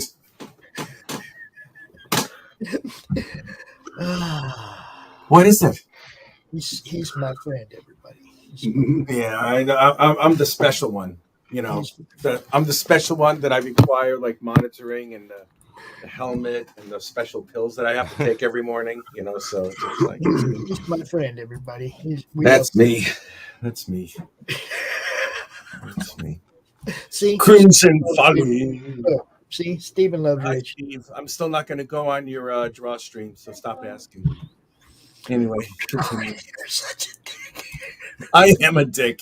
I am a flappy, veiny one. Anyway, can we see He's a this what amazing? Now? Yeah, I know. Can we see this amazing trailer by Morgan Quaid? We already saw it. You were late. How many times? We need to just play this like every 5 minutes. You get 5 minutes. I didn't see it yet. And you play the ad. Okay, what's that's not my one, problem. Morgan? I didn't see it yet, man. What's this down here, Morgan? That's a softer one. That's me talking. So it's the same intro, but it's the same sort of thing, but a different video. Okay, this is for the people who can't see. Here you go. Hey friends, Morgan Quaid here to tell you about a little project called The Crimson Folly, a D&D inspired comic anthology which takes place in a fantasy tavern called, you guessed it, The Crimson Folly. I'm working with more than a dozen artists from all over the world to bring this story to life through sequential comic artwork, intricate portrait pieces, sketches, and of course, words. My aim is to produce a combined comic story and art book. The first 40 pages will be a comic book telling the main story of the folly and using different artists to build out each section of the story. The art book will then contain sketches and short stories relating to characters from that story. So if you're a fan of D&D, fantasy artwork, comics, or just great storytelling, you'll love The Crimson Folly. Yes, you will. There's a lot of right there. Dude, I like that.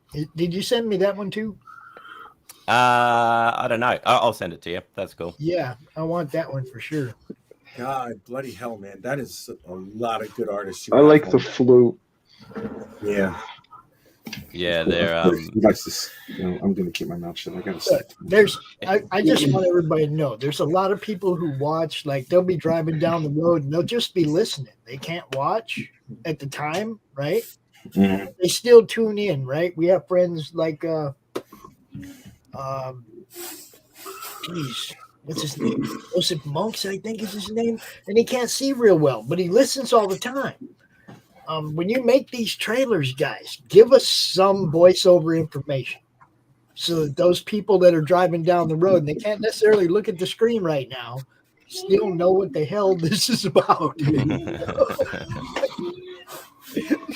I want that video for sure so that I can put that in the studios and play it during your campaign. It's quick. Yeah, no worries, dude. I'll shoot it through. It's quick. It tells what it's about. It gives all the information. That's what we want. Yeah, and the beauty of it is because each artist only had to do a few pages, I could go and get some really, really good artists that normally I wouldn't be able to get their time for 22 pages or whatever. So we was able to get some really, really cool artists. I see Brian Silverback. He's a friend of the Madness. Yeah, he did that main cover. So that's the variant cover that's you see there, which I love. So good. Yeah. That sounds really happy. Is there ever going to be like a sequel to it? That depends on how much money I can get from this one. So how well it sells. Good answer. Good answer. There's a little secret to this, which is not much of a secret because I've said it openly anyway. So if you want a way to spend a lot more money than you normally would on building a comic book, do this. It's a great way to spend money because you're paying a premium for artists to do a bunch of work, and the portraiture work cost a lot more than I expected as well. So it might end up becoming Morgan's Folly. We will see. It'll need to do very well. I'll put it that way. It'll need to do really well to go for a book too. Yeah, but it's been amazing fun anyway. Is this an active campaign now? Yes. Yeah. Yeah, Can so I think another 21 days. Have already, all right, what is that? I gotta embiggenate that. I can barely. 39 backers, 1,500 of a 336 goal. So he went with the modest goal. He just wants to get it funded and get it in people's hands. And we appreciate that. So that's fantastic. Good for you, man. 22 days to go. You're already eclipsed that by 5, factor of 5 already, or close to it. Good job. You're doing good. You're doing very good. You're doing excellent. Just so you know, Morgan, we got like plenty of shows on the network that you can go on. We have shows affiliated with the network that you can go on. You need to bring your own show to the network. Oh, wait a minute. Never mind. Yeah, we need an Australian show to play at 3 a.m. instead of doing replays. See, this is what I'm talking about. It's all about networking. Are you gonna take it from that kid who keeps opening his mouth? Yeah. Say what? Nothing. I'll talk to you about later because young whippersnappers here have to open his mouth every 5 seconds. I know. Manjo's got the cazzi. Oh yeah, that's about as tired as your face. Now we're at the playground insults. Yeah. Playground insults will decimate you, child of scorn. What the hell are you drawing, Rich? A squid with a mustache and a mohawk. Oh my God. Okay. In other words, Victor's girlfriend. Yeah. All right. So how many artists, Morgan? It's about 15 involved in total.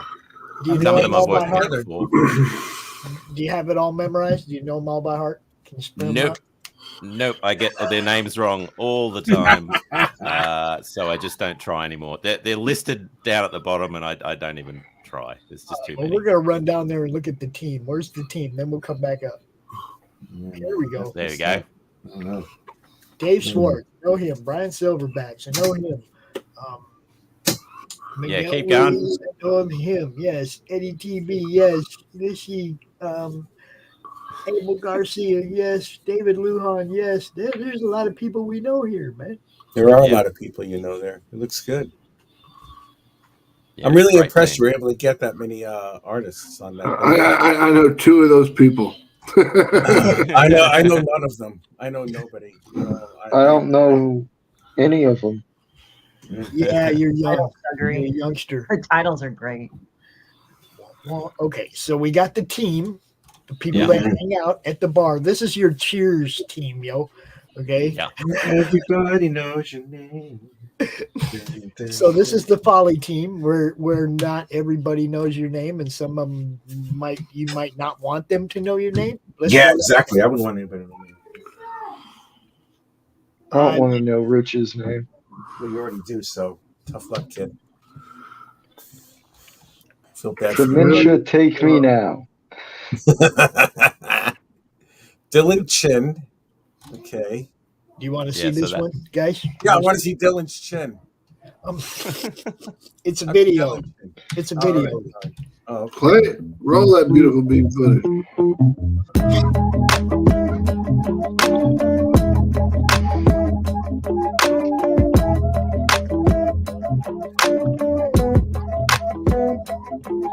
Art Griffin's great. I like Leo Grace. Oh, I love this one. Yes.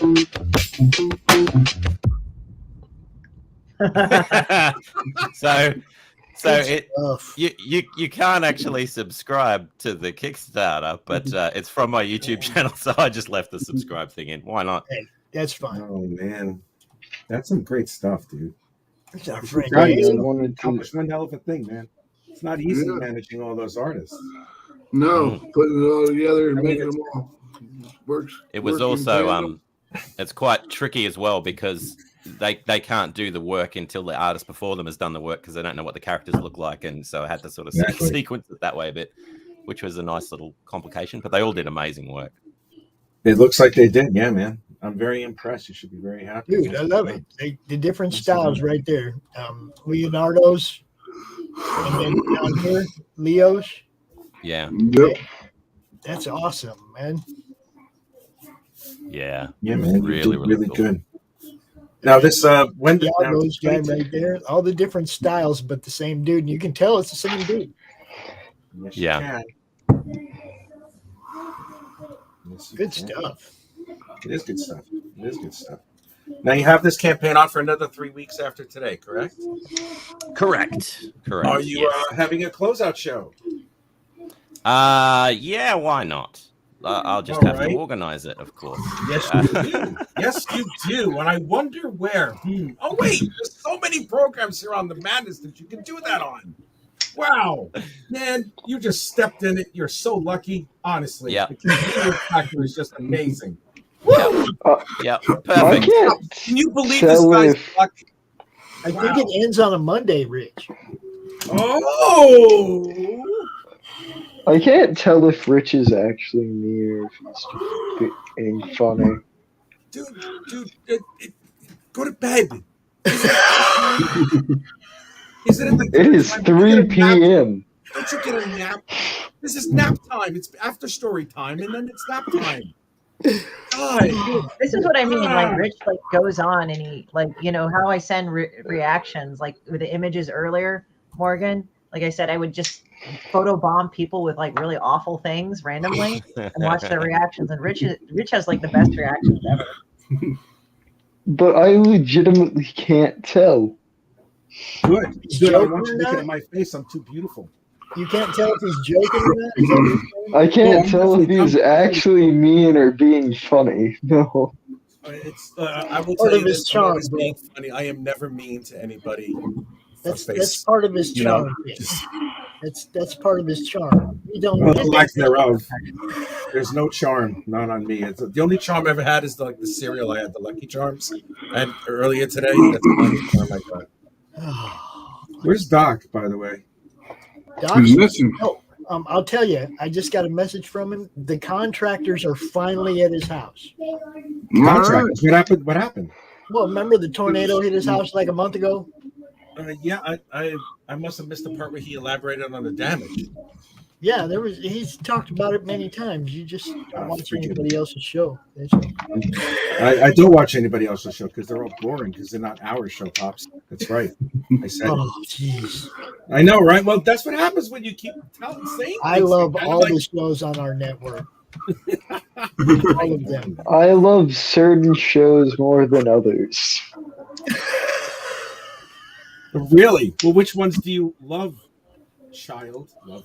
The Silverline stuff, obviously, but You're gonna end up liking the Atrocity Press stuff better. Atrocity Press is probably awesome. not. Oh, yes, you will, boy. All right, guys, I Not gotta take better, off. I've got ma- people calling me, so I must All return right, see you calls. later, Shin. All right, peace out. All right, good to meet you, Morgan. All right. Yeah, Bye-bye. likewise. Cheers. Oh, man.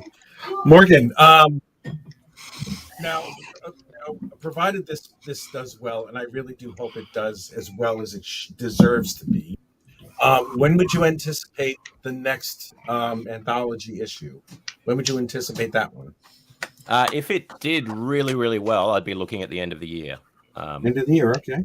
Yeah, but it All would right, need that's to pretty be. cool. It would need to do so. So the writing the script isn't that hard for this one. It writes itself, as they say. But it's Nicely done. and most of the artists are keen. If I can pay them to get to the next one, so that's not an issue. It's just getting enough. So I have a very low goal because I want to get the book out there to as many people as possible. But the actual goal of what I would need to break even is alarmingly high compared to what I've Thousands got on of the dollars campaign. more. So it's You see these books right here, everybody. You see these books right here. This is some really good stuff. I'm just trying to tell you this very all good stuff. ties together into one world, right, Morgan? Yeah. Oh, sorry. Yeah. Sorry, dude. These all kind of tie together in one world, one universe, however you want to, and it's good, guys. It's really good. I'm just like blown away. And thank you for sending those to me, my friend. That's all right, dude. That's all right. Pleasure. Really, really good stuff, guys. Yes, it is, man. I'm very impressed with how you've done this. It's really good, man. Congratulations on whatever this is, whatever it turns out. It is definitely a success because you got you have immediate interest in it, and all you have to do now is just promote the hell out of this thing. Pops, do we have any room on Monday for him again? We always have room on Monday. I don't. Man, I have had so little time to book. It's like everybody hits me up and they want to be on Laurie's show, they want to be on Doc's show, they want to be on Amy's show. It's like nobody hits me up and says they want to be on the Madness, dude. That could be my fault. No one loves me. We always have to go. It is. When we come out on Monday. I don't know. You know what, child? You know what? You are so cruel to me, young man. Oh, fart. Oh, man. I'm coming on Mondays. You just wait. I'm going to fart on your face when you're asleep eating your cornflakes. Your cow. He is threatening a child. I am threatening a child with my lethal gas emissions. Rich. What? You see what All right. So one thing for sure, though, we're going to set Morgan up on a Monday for a closeout. But Sweet. We have to figure out what time it's going to end. Eastern time, so we can figure out what time it is for Rich and whether or not he'll be able to make it. Because it's actually better for me because I'm close to his time zone. We're all in 3 different parts of the world. That's pretty crazy. Yeah, We'll have UK, Australia, and America out here doing the thing for the closeout for Morgan. But you got to let me know what time so we can make sure to coordinate that. Monday Madness might be at a different time on that day. You never know. It just might be. So Cool. 702. we will definitely do that for you, though, brother. You just let me know what time. We'll be there. Monday Madness at 7 a.m. When I start putting out Kappa, I'll try and get on to Monday Madness. I've done that before. I've done 7 a.m., 3 a.m. I've been out. It doesn't matter what time it is. I'll be there if that's when I'm needed. It's morphin' time. Go Power Ranger. So everybody, the link is in the chat. Go check it out. Morgan Quaid's Crimson Folly, and there's all this other extra stuff that you can get to as add-ons. Shadow's Daughter is also, I think, part of this. It's all one big awesome thing. Now, Idle Thuggery, I don't know about. The Blood Below, I don't know about. Oh, dude, you're missing out. And Twiggy of the Dog, Twiggy of the Bog. I don't know about Twiggy. Twiggy of the Bog. What the hell was that? Yeah. It's an all ages sort of comedy fantasy thing about a dude named Twiggy that thinks he's a hero and thinks he's on an amazing adventure, but he's transporting muck from one town to another. Hence the bog. Nice. So there you go. Bloody face. Silverback's variant cover is almost there, man. I think it was 39 backers. Look, a few more backers, we can uncover a new variant cover. And look, I like backer rewards. You guys know that. I like it being counted by backers because how many books you get in people's hand is really the most important number when you're first starting to do this stuff. Yeah. You know. Or on people's screens because weirdos like digital. 40% of our audience is digital. Yeah. Listen, I'm not being disrespectful, but physical comics are Oh, better you than sure digital. as hell are. Well, I totally agree. As long as they're not trying to sell me AI as their own art, I'm fine. I Yeah. see people do digital and they do it with a pencil and whatever. And Yeah. it work, okay. I'm fine with digital, but best formats to have it in my hands for me personally. Well, yeah, me too. This me too, but that's because I collect comics. I like indie comics. I want them in my hand. It doesn't do me no good if the power goes out and I have a fucking digital collection. Doesn't do me no good at all.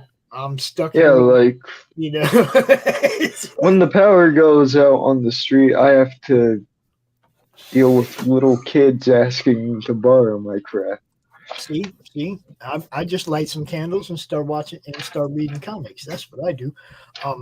Guys, our next guest is in the backstage area, and this is the first time that he has been at a CRoM Con. I'm pretty sure. What? Wow. Oh, he has to be deflowered. All right, we, bring him on. We have a CCV. Yo, are you ready? What's a CCV? CRoM Con Virgin. Come on. Yeah. Stick with me. So go check out Morgan's books, you guys. Go get them all because, like I said, it all kind of ties together and it's all good stuff. It really is. I can't believe this is my second CRoM Con. I can't believe this is your second birthday. All right. Oh, wait, really?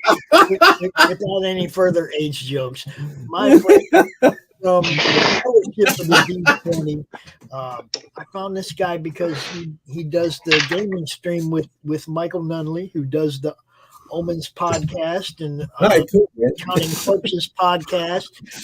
Hey, man, don't be flipping off while I'm talking about somebody entirely different. Oh, my bad. Don't give the right My bad. See what I'm saying? No disrespect to you, man. My bad. Put me off later. Young. You can attack Rich later. Yeah, later. You get me later. That's okay. I'm all right with that. So yeah, this guy does. He's part of the D20, the Fellowship of the D20. You see the gaming streams. Just more stuff that we're trying to bring to you guys. Mr. David Howard. I'm pretty sure he also has a comic book too. Hey, David Howard. What's going on, everybody? Hello, sir. And hey, please be gentle with me. It's my first time, so you know. Oh God. I don't know. Rich is here, man. I can't hear him. Yeah, I know. I should have brought that. The laxatives. Just loosen that up a little bit there, pal. Whoa, dude. Whoa. I didn't say anything. You said laxatives.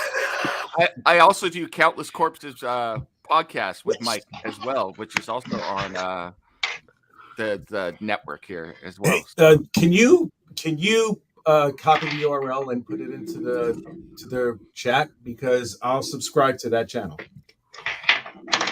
Which channel? Your podcast. Is it on sure. YouTube at all? Fellowship of the D20 and Countless Corpses are both on Omen Comics, so I will do that right now. I'll find that. Please do so. Please do so. And anybody who's watching, Rich, definitely we are part of subscribe. the network. We do broadcast their stuff on our channel every week. Yep. Every week. That's news to me. Sorry. It's because you don't watch anybody else's show. I keep. Well, I'm saying sorry. this. I only work full time. Is that you know what? Rich, did you look up Imposter from No, In see Living what Color happened yet? is the channel has outgrown all of us. Okay, there's nobody on this network that watches everybody's shows. Okay, It's not possible. I do it because I kind of have to, because I'm producing in the backstage or I'm on the show or whatever. You know, I kind of have to be here. But when I'm not, I have people like Doc and Max and Rich that got my back. You know, RJ, Roland. There's a huge backstage network that keeps this thing running. Okay, I'm just, you know, I just have to like be part of it because I started it. You know? It's like, I put the link to the Omen Comics in the private chat, so I'm not sure how to. There you go. I got it. There you go. Pops just started this out of boredom. No, it wasn't that at all, Vic. When Emerald City went down in 220, in 2020, when Emerald City went down, I had a whole bunch of friends that were all set up for the con season. They had spent their money on tables. They were all ready to go, and nothing for the whole summer. And it was like right away, I went to Brian Polito's, friend of mine. I was like, Brian, what are you going to do? And he said, he goes, well, you know, we got lucky and we caught our shipment before it got put into the Civic Center in Seattle, and we had them turn around and send it home. Yeah. So he had an online show that weekend, and he sold all that Emerald City stuff just like as if he was at Emerald City, right? God bless. Good for him. And I was like, that's great. What about everybody else? And I started doing CRoM Con. I said, we're going to come out here every weekend. We're going to give everybody 30 minutes to tell us what they got. We're going to try and help them sell books. And that's what I've been doing every month ever since. I will say I heard your discussion before I came on, and I got to agree. No offense to the young man there, but, man, give me physical all the way. You know, it's like, because I live here. What do you mean, no offense to the young man? That was my argument. That was his argument, man. Oh, okay. I thought he was all about digital. Yeah, no, he was dissing digital. I said we can't really do that either. I live here in Southern California, and it is snowing in LA right now. So, and we've got water spouts and tornadoes. The electricity can go down any time now. So if I didn't have physical comics to get through, you know, if the electricity goes out, I don't know what I would do. So. You see, that's what I said. said. Hell's really freezing over? Absolutely. It absolutely is freezing over. And pigs are flying. I'm watching them right outside in the window right now. So wow. No, my wife was traveling today. Wow. So air cops have existed for a while. You do have an active campaign right now, right? Absolutely. In fact, let me put the link up in the private chat. Yeah, for that as well, we need, and if you want to share your screen on that and show it off, that's why we're here, man. Absolutely. Let me do that right now. Let's see. Before you get into that, Pops, I gotta jump off, man. I'm sorry. I didn't mean to interrupt. Oh, no I gotta get ready for work. But I'll Anthony, catch everybody later. I just All right, want man. to I'll say see you this later, is buddy. David from Nice. from Raincross Press. Absolutely. Nice to You meet might you, have man. seen us sharing some of their stuff. They do the Fellowship of the D20, but he's also got comics. So All right. keep an eye on this guy. Yeah. Oh, cool. I will. Hey, and sorry I didn't get a chance to say more to hi to Max, but good seeing you again, brother. Yeah, you too. And Rich, good to see you too. Nice meeting you. And the kid. I mean, this kid. I don't know. Kid with the hair. Yeah, the kid with the hair. Knowing his luck, it's going to last until he's 19, and then he's going to be like Charles Xavier by the time he's 20. Yeah, keep thrashing. You know what's going to happen. Keep busting Rich's balls. Yeah, please do so, please, because it's actually funny. He's actually one of the funny ones here. So yeah, you guys have a good rapport, so keep it going. I'll talk to you guys later. have a good work, man. You take care of yourself, all right? Here's that link too, right guys. there. That's Dark Gift Comics. That's Doc's publisher for Pariah Blood Mud and Blood. Nice. I don't know if I did it right or not. Oh my God, he's a big Blood and Mud. Right. Yeah, I got my fingers in a couple pies. Not only do I have Rain Cross, and then I'm doing the podcasting with CRoM Comic, but Perfect. Morgan, I that's perfect. I write for ASAP Imagination as well. So nicely done, man. Good for you. Good for you. You gotta watch all those unintended innuendos, man, because I catch each and every one, and they're catnip to me. So it's just like, well, oh God, I have to curb my impulses. All right, I just want to throw this out here real quick on the 19th of March at 4 p.m. Eastern. We will be doing a closeout for Crimson Folly, but hopefully we'll see him on a few other shows between now and then. Yes, let's hope so. Thank you, sir. Thanks, guys. I got to run. My kid's up. See you later, man. Good luck. Good Have a to good see you, one. Morgan. Great looking stuff as always. Yes, sir. Yes, sir. All right, now diving in. Here we go. absolutely. So Blood yeah, World. this is our campaign for Blood World, and we are a couple weeks in, and we did a little bit of longer campaign, and we're kind of behind our goal right now, but we got some plans to try and spice it up. But yeah, just a quick look at it, what we're all about. And Blood World is it's like a 2000 AD type publication, science fiction, but it's an anthology, 88 pages long. So we're going to try and do these. We're going to try and do these every 3 months, what we get going. But let's a look at some of our artwork in there. Different styles for different stories. Can things be black and white in there? Can things be black and white? Absolutely. Absolutely. Interesting. We were originally going to do this story in black and white. This is Mike Nunnally's story. So you know Mike Nunnally, some of you. Yeah, we do. Story. It's kind of like Blade Runner and Gattaca. It's a murder mystery taking place with a serial killer in a futuristic city. So, and this is drawn by Brian Wilson. So this is one of the stories in our anthology. Oh my God, how'd you get one of the Beach Boys to draw a comic for you? Hey, it's all the drugs that they did. They can't say Yeah. no. All those drugs. So, yeah. So we got that, and we got some.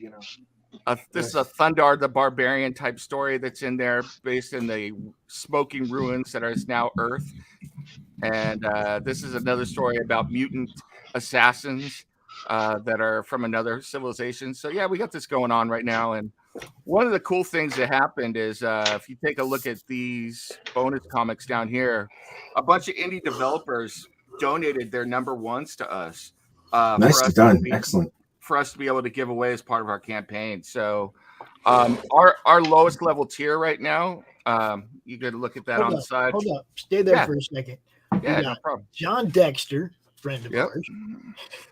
We got Jack Irons. Isn't that Cody? Yeah, that's Cody. Okay, who else do we got there? We got some friends. We got friends everywhere. Yeah. Okay? And these people are great. Yeah. Insurrection. Yeah, I know these books. Yeah, good stuff. Yeah.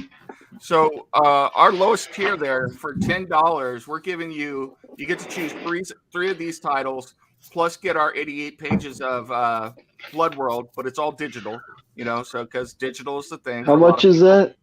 $10. $10. So you get 150 pages of content for $10. So I don't think there's a better deal than that, If you're in digital, that's a deal. Yeah. And well, wait a minute. I got an even better deal for you. If you go down, Is there a physical one with everything? We do, but we have this pack right here. The next deal down, $13.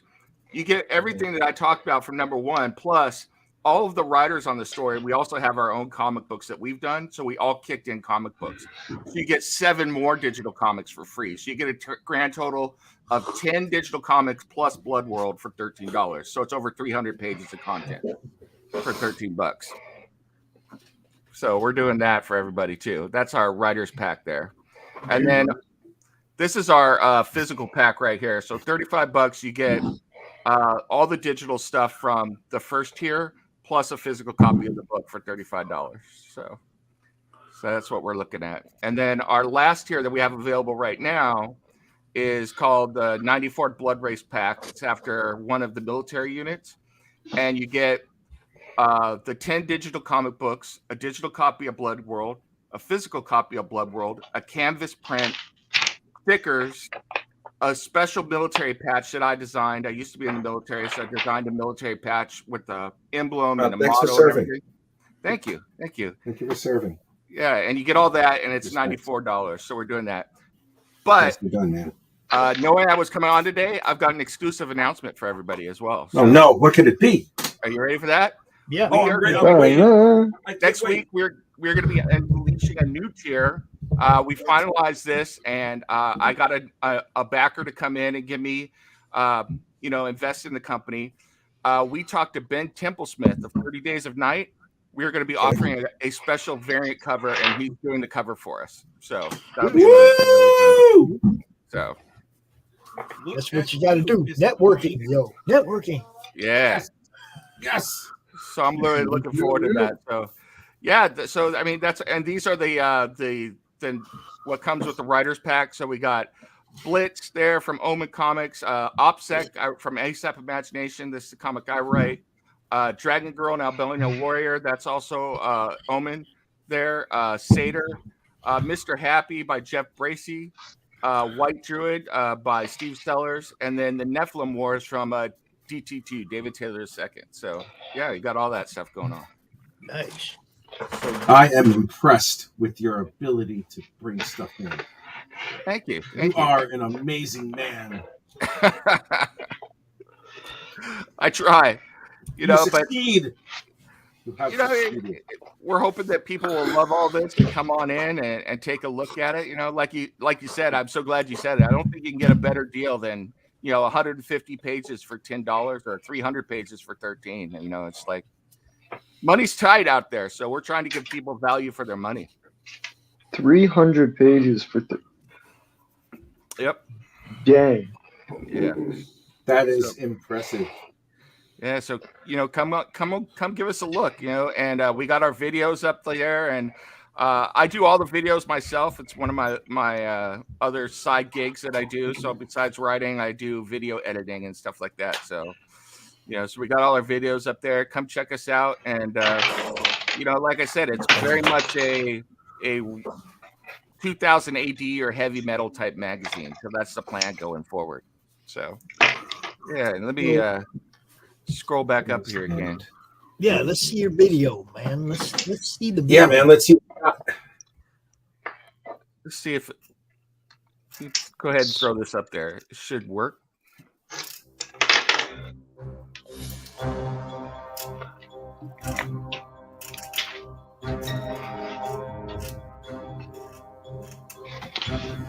This is our short video.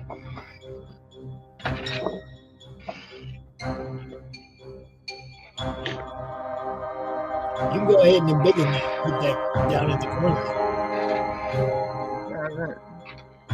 Ganymede Monarchy? I love that title.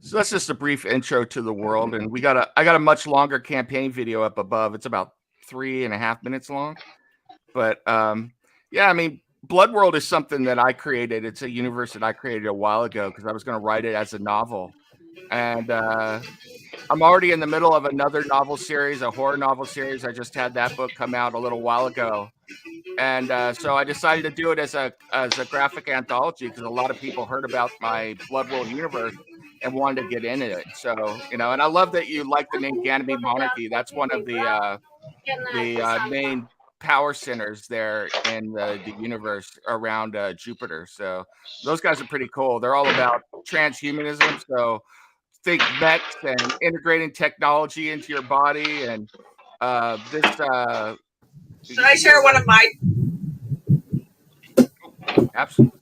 Who's yelling? I didn't say anything. Oh, I heard somebody. Oh. Yeah, this girl right here, this is the queen of the Ganymede monarchy. And one of the things I love is in her story, we open up the book with her. She's got technology built into her where she can make her subject. I mean, it's just a cool little thing, but she's walking, and then when she gets angry, her technology picks up on it and forces her subjects to kneel in front of her and do whatever she wants because they've got implants and stuff like that. So very much Nice. kind of like Game of Thrones meets Dune type thing. It's cool, you know. Plus, you know, throw it, and then on top of that, throw in some 20-foot battle mechs with like plasma swords and things like that. You can't go wrong. So. I love plasma swords. Yeah, so good stuff. Yeah. So yeah, I mean that's Blood World in a nutshell. We got 6 different stories going on, and each one is different. And I mean that's kind of the way it's going to start. We're telling the stories, and they're based at different places. And I'm writing the kind of like the big stories that are about politics and what's going on in the solar system.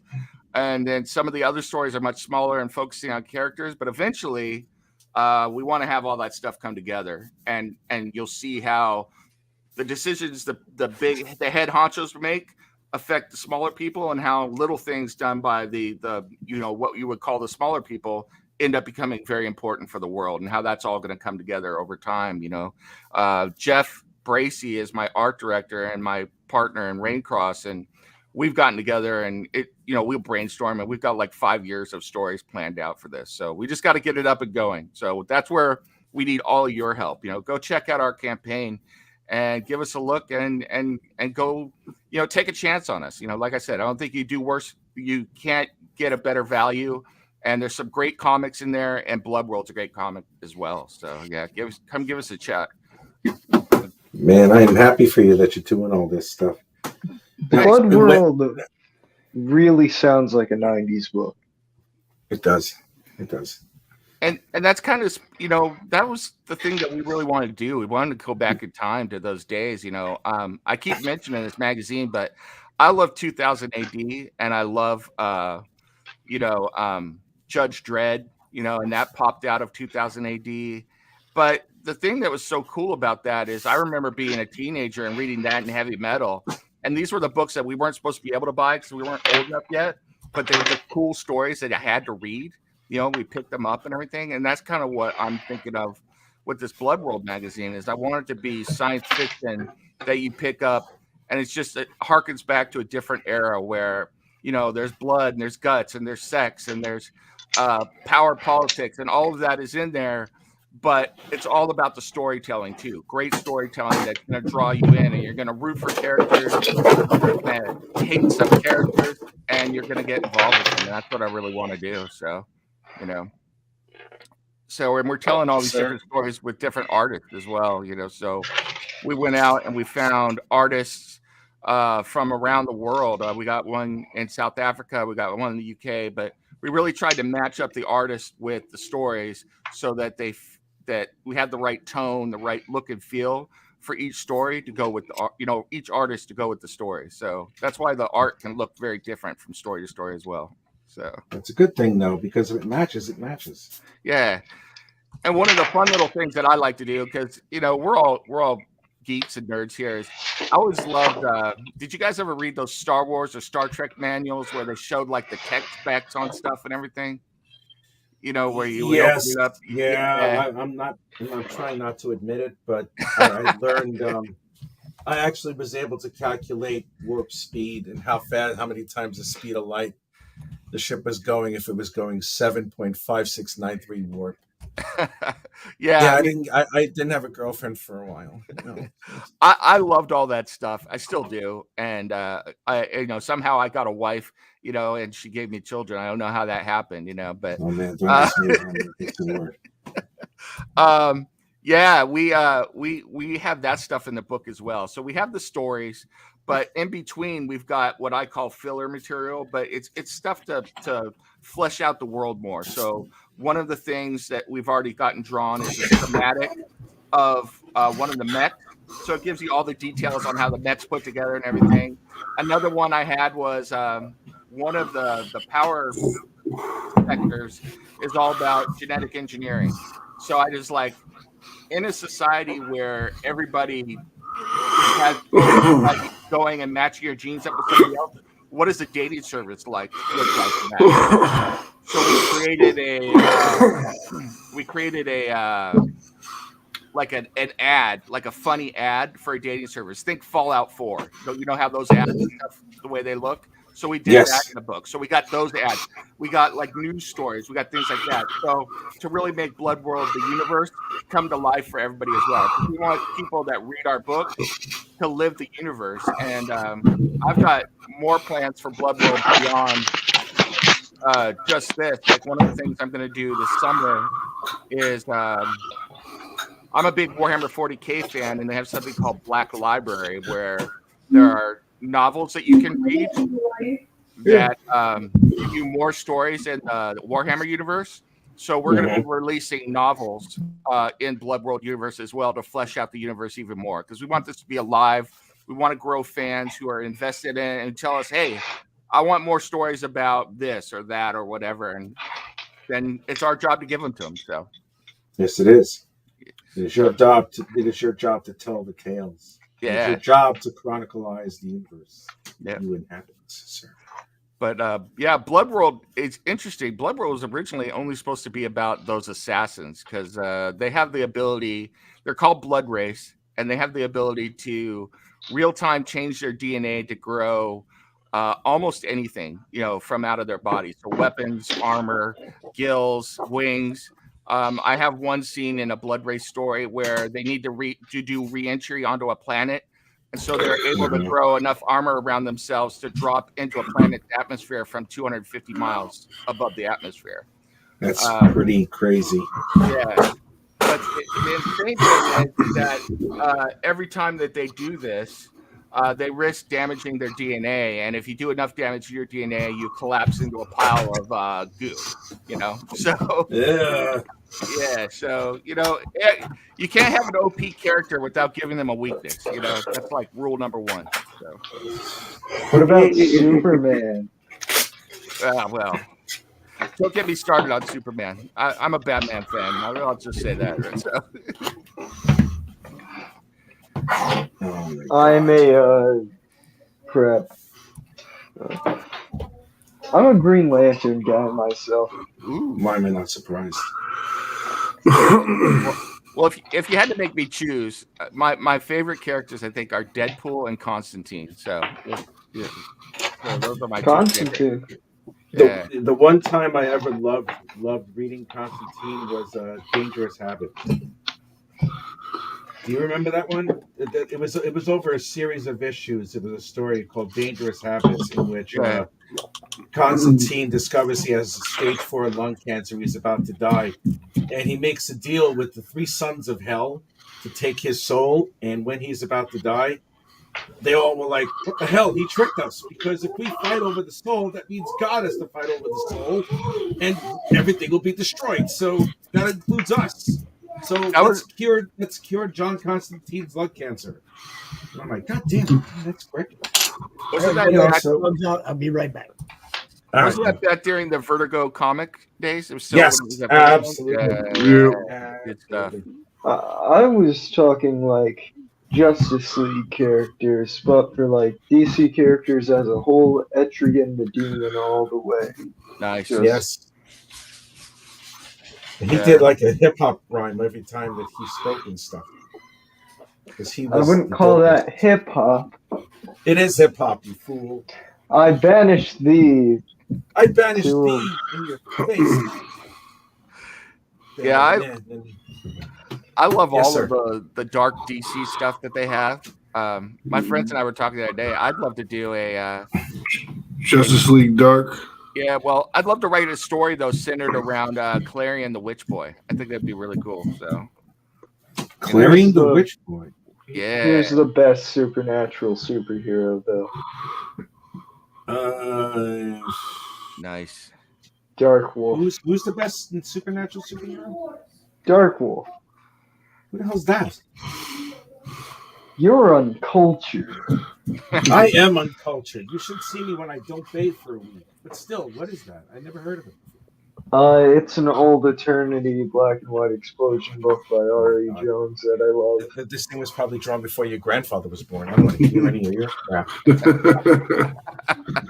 My grandfather This one that we use for dead. pirates. So is mine. All of them are dead. It's the passage of time, the circle of life, and stuff. Fuck you. You know what? Shag off. My grandfather died. He was in a. It's the passage of time. He was in a tower in World War II. Oh wow! Got knocked out of it. Oh my God. Yeah. Sorry, man. That's okay. He hit the ground and didn't get back up, and 40, 50 Jews escaped. Jesus. God bless. Wait, what? Took him a second to figure it out. I'm like, you're acting somber about Jews escaping. What is? What the hell? Oh my God. Oh my gosh. Should I be offended? Yes, you should. Took him a minute to catch it. That's really messed up, though. That's effed up. Well, oh God, there's a really horrifying joke that I know that I've already said it, so I'm going to hell for saying it.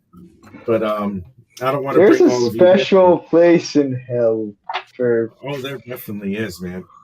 So when this one funds, what are your plans after this, my friend?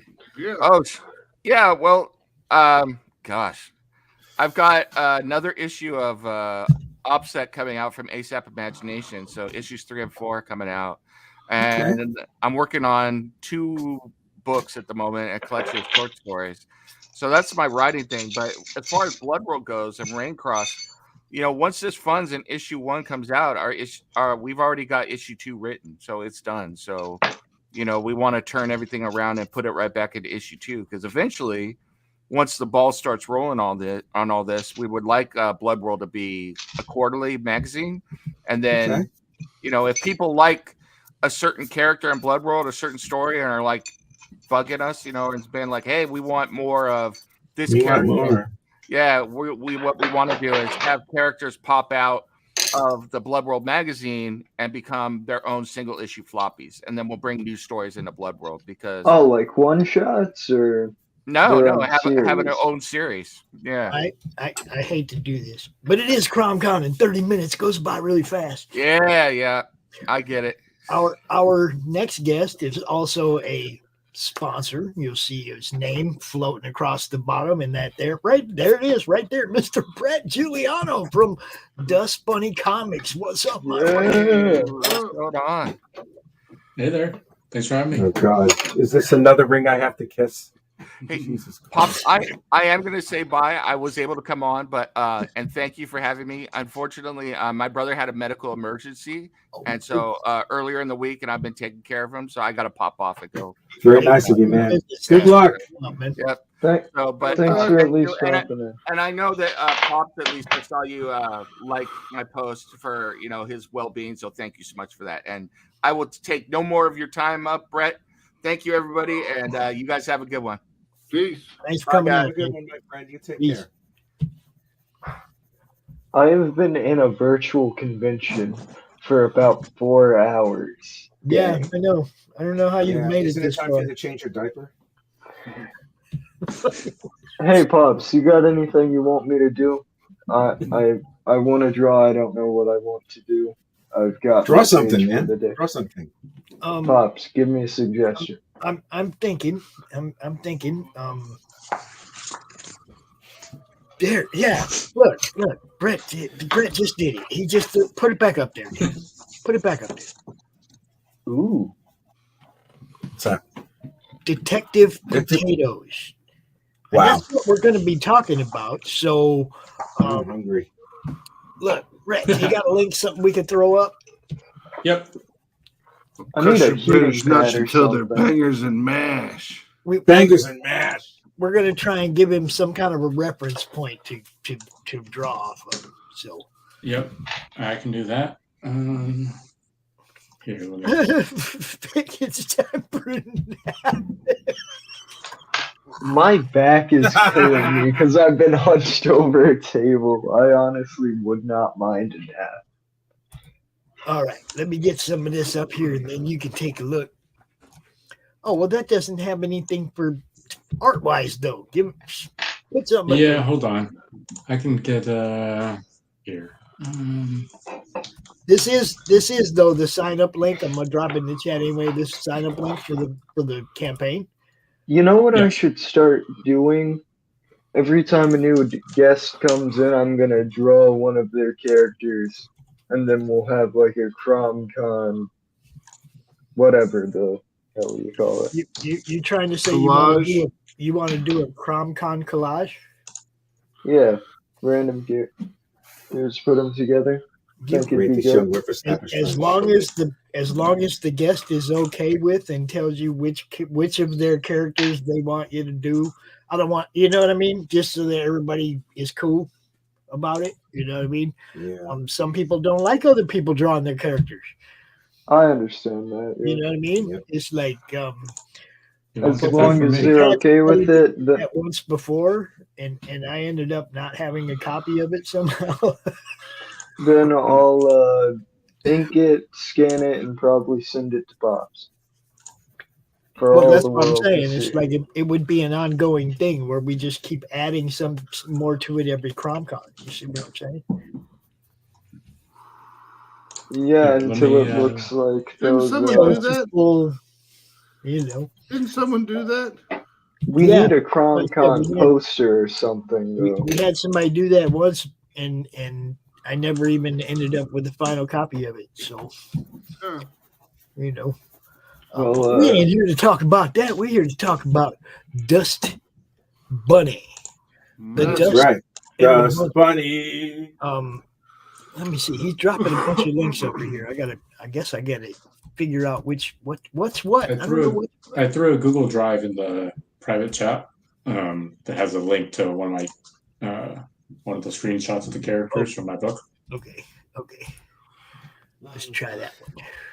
Pops, you okay with me putting like the Madness Network logo at the top? Well, some render of it, I guess. I could send it to you, and then you could actually put it. Yeah, that'll work better, you know. Thanks. Oh. Well, okay, let me see. What do I got here? Well, we're gonna act like that didn't happen.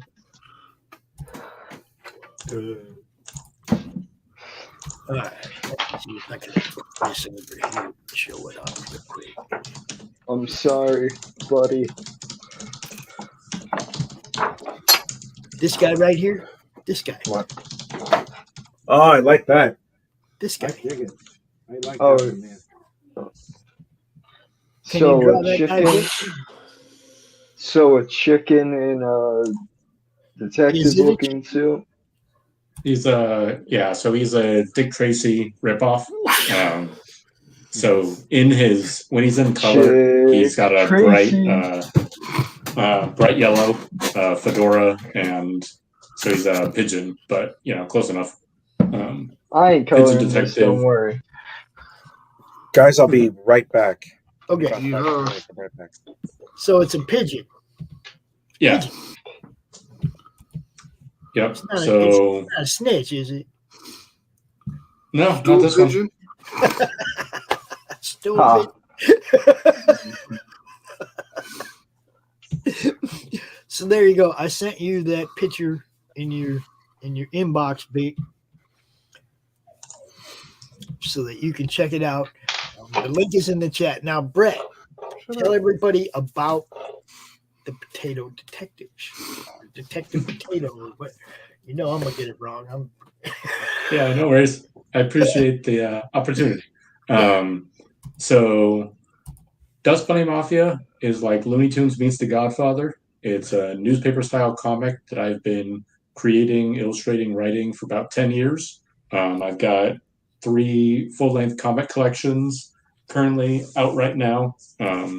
Big trades. like It's Business Not Personal is my most recent book that was just published at the end of last year. Blind Tigers, the second one in the collection, which is a prohibition sugar ban story. And it all started with Meet the Family. And then I've got a series of mini comic collections called Based on a True Story, where I take real life mobster stories and adapt them and give some history about what really happened. And now, launching on Wednesday. Cool. They are cool. Launching on Wednesday, my newest project is Detective Potatoes, which is a noir-style, all-ages detective comic featuring Mickey Potatoes, who's the lead mobster investigator of the Fairview Police Department, which is the the big city in my Dust Bunny Mafia comic. So it's a direct inspiration, direct spin-off, but it's a noir style, so it's black and white. You've got black and white illustrations. It's text and illustrations mixed together, aimed mostly towards kids, but adults alike should be able to enjoy it. I co-wrote it with one of my best friends from college, who is a award-winning children's author. His name is Dan Bernstrom. He's a good friend of mine. I've known him for a long time, and we've been working on this for the past year, and we're doing a Kickstarter launches on Wednesday. Now that leads me into yeah, I got it. Look, I like this. I've liked it since the beginning. But have you talked to Doc about the storyline of the Detective Potatoes? I don't think so. Why? Well, because Doc's coffee shop. It's kind of. I mean, and we didn't even get a chance to go into that when I was in there, a week ago. What I'm saying? You guys need to have a different talk. You got to go on the coffee shop again and tell him what this book is about. I mean, it's going to be running for almost a month, so. Yeah. The case of the coffee apocalypse, Doc. Are you listening? The coffee apocalypse. Look, that's a book made for Doc to cover. He even does like a free refill during the week. It doesn't even have to be on the coffee shop. Just you belong on his show. I'm just saying. And I'm actually I'm shooting my video after this for my Kickstarter, and I've got some of my local coffee bags from my local coffee roasters, a couple more independent brands that I'm specifically setting up in my video to nice little props, give them a shout out. And so, I mean, yeah. So you do the whole thing yourself? For my video, yes. No, I mean the comic. Who does what? So in this book, it was written by my friend Dan. So since he's a children's author, and like I've kind of said in the intro, we've known each other since college.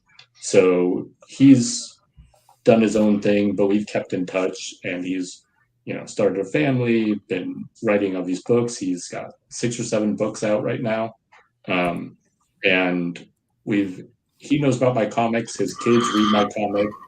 And it was just like, we need to do something together. And he's like, how about I write a book? I'm like, all right, Dan, yeah, you can write a book in my universe. Let's, go for it. But it was kind of like, yeah, we're talking every couple of months, see what happens.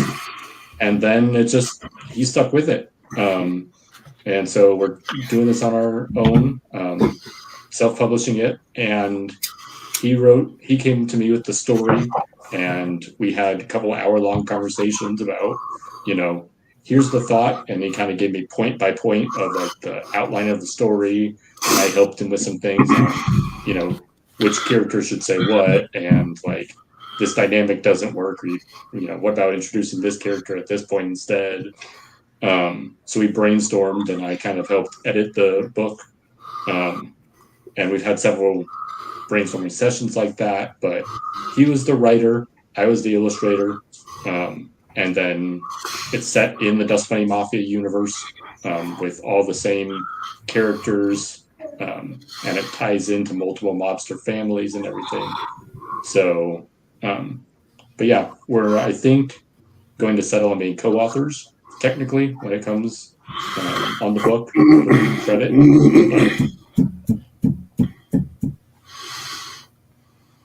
But yeah, so he wrote it, I created it, I illustrated it. But we're kind of working at it together, splitting it pretty much. Team effort. Yep. And this is actually the first time I've done something in this regard. Normally it's I commission a guest artist for a pinup or, a variant cover, but this is the first time I'm letting someone else play in my sandbox. Cool. I got a question. Does he have like a humanoid lower half, or does he have He's a bird. feathers and? Yeah, so he's a pigeon. Okay. He's But does he have pants? No. So it's just the top. I mean, if you want to draw him in pants, you're welcome to. I've had all sorts of iterations for, different people taking whether he's done more like a real bird that just kind of has a, fedora on, to people putting him in full clothing, like a 40s detective with the, pants, the big trench coat, that kind of thing.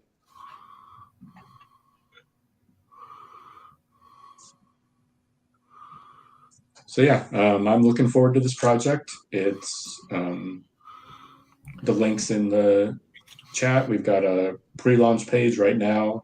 I'm trying to get to 50 followers before Wednesday, if I can, when we launch. We're at 41 as of like an hour ago. It's going to be a little different because I'm trying to, this is the first book that I'm doing that's not a comic. But I know that Dan's got an audience and I've got an audience. So put it out to the Kickstarter and we'll see how it goes. Are you doing some kind of a launch party? What time does it launch on Wednesday? I did not have anything planned. Of course not. But what time is it launching on Wednesday?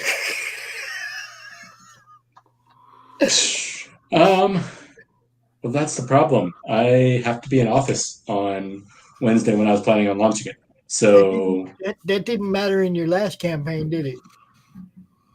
No, remember not we really. did close out for you, even though you was out to dinner with your wife.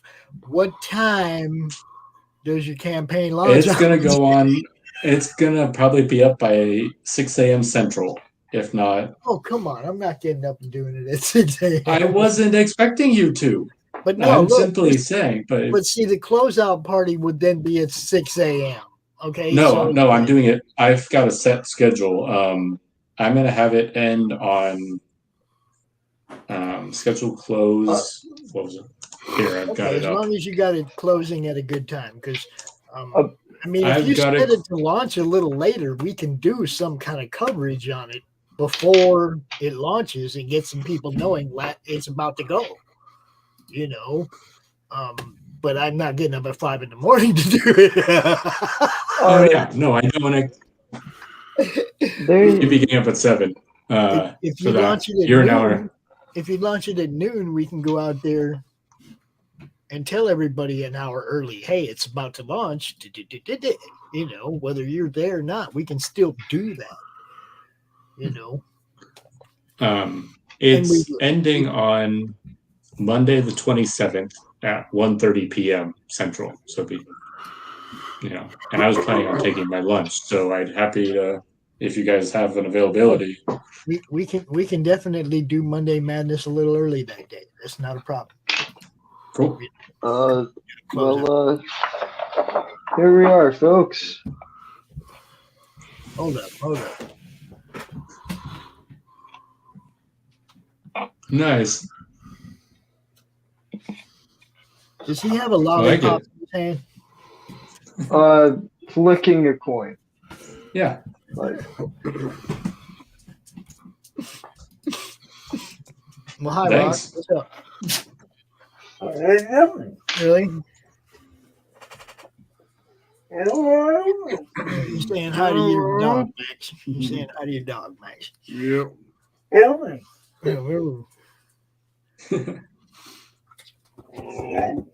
What? crap, I put an R in CRoM Con again. I'm sorry. You did. And now he is getting on me. I disappointed the dog. You just came in, dude. Chill out. Relax. I mean, I like literally just let him in. Listen to him. He's walking away talking shit. My dog's not even in the same room. He's downstairs. He's like, "You're on something? Fine, go away." Really, dude? Always trying to steal the show. Always. Always. And you can't even see his girlfriend behind him because she's black. Black. You can't even see her back there. But that's her whining. What, dude? Yeah, I know. She's not in heat anymore. Are you mad? Yeah, he's mad. I'm sorry. You had me in a cage. I'm sorry. I'm really sorry.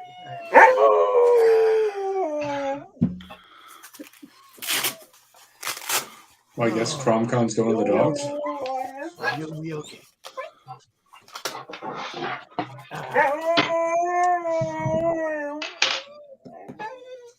Well, that's the first piece to the CRoM Con 33 poster finished.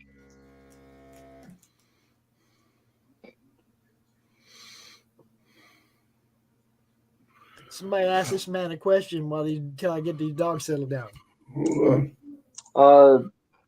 What are your thoughts on Grimjack? Ever read it? I have no clue what you just asked. Grimjack.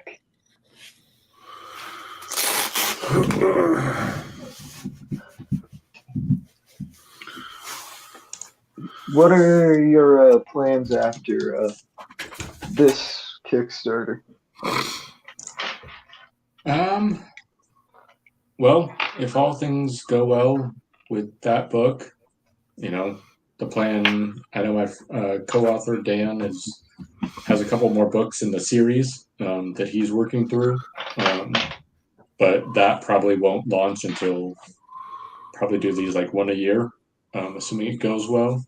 But I currently am working on stories for my next based on a true story volume. I've got number 4 that came out last year, and I've got 10 or 12, so like maybe a third of the book illustrated and written right now. Do you have anything about the one Irish guy who started a war in Cleveland for the based on a true story, something like that?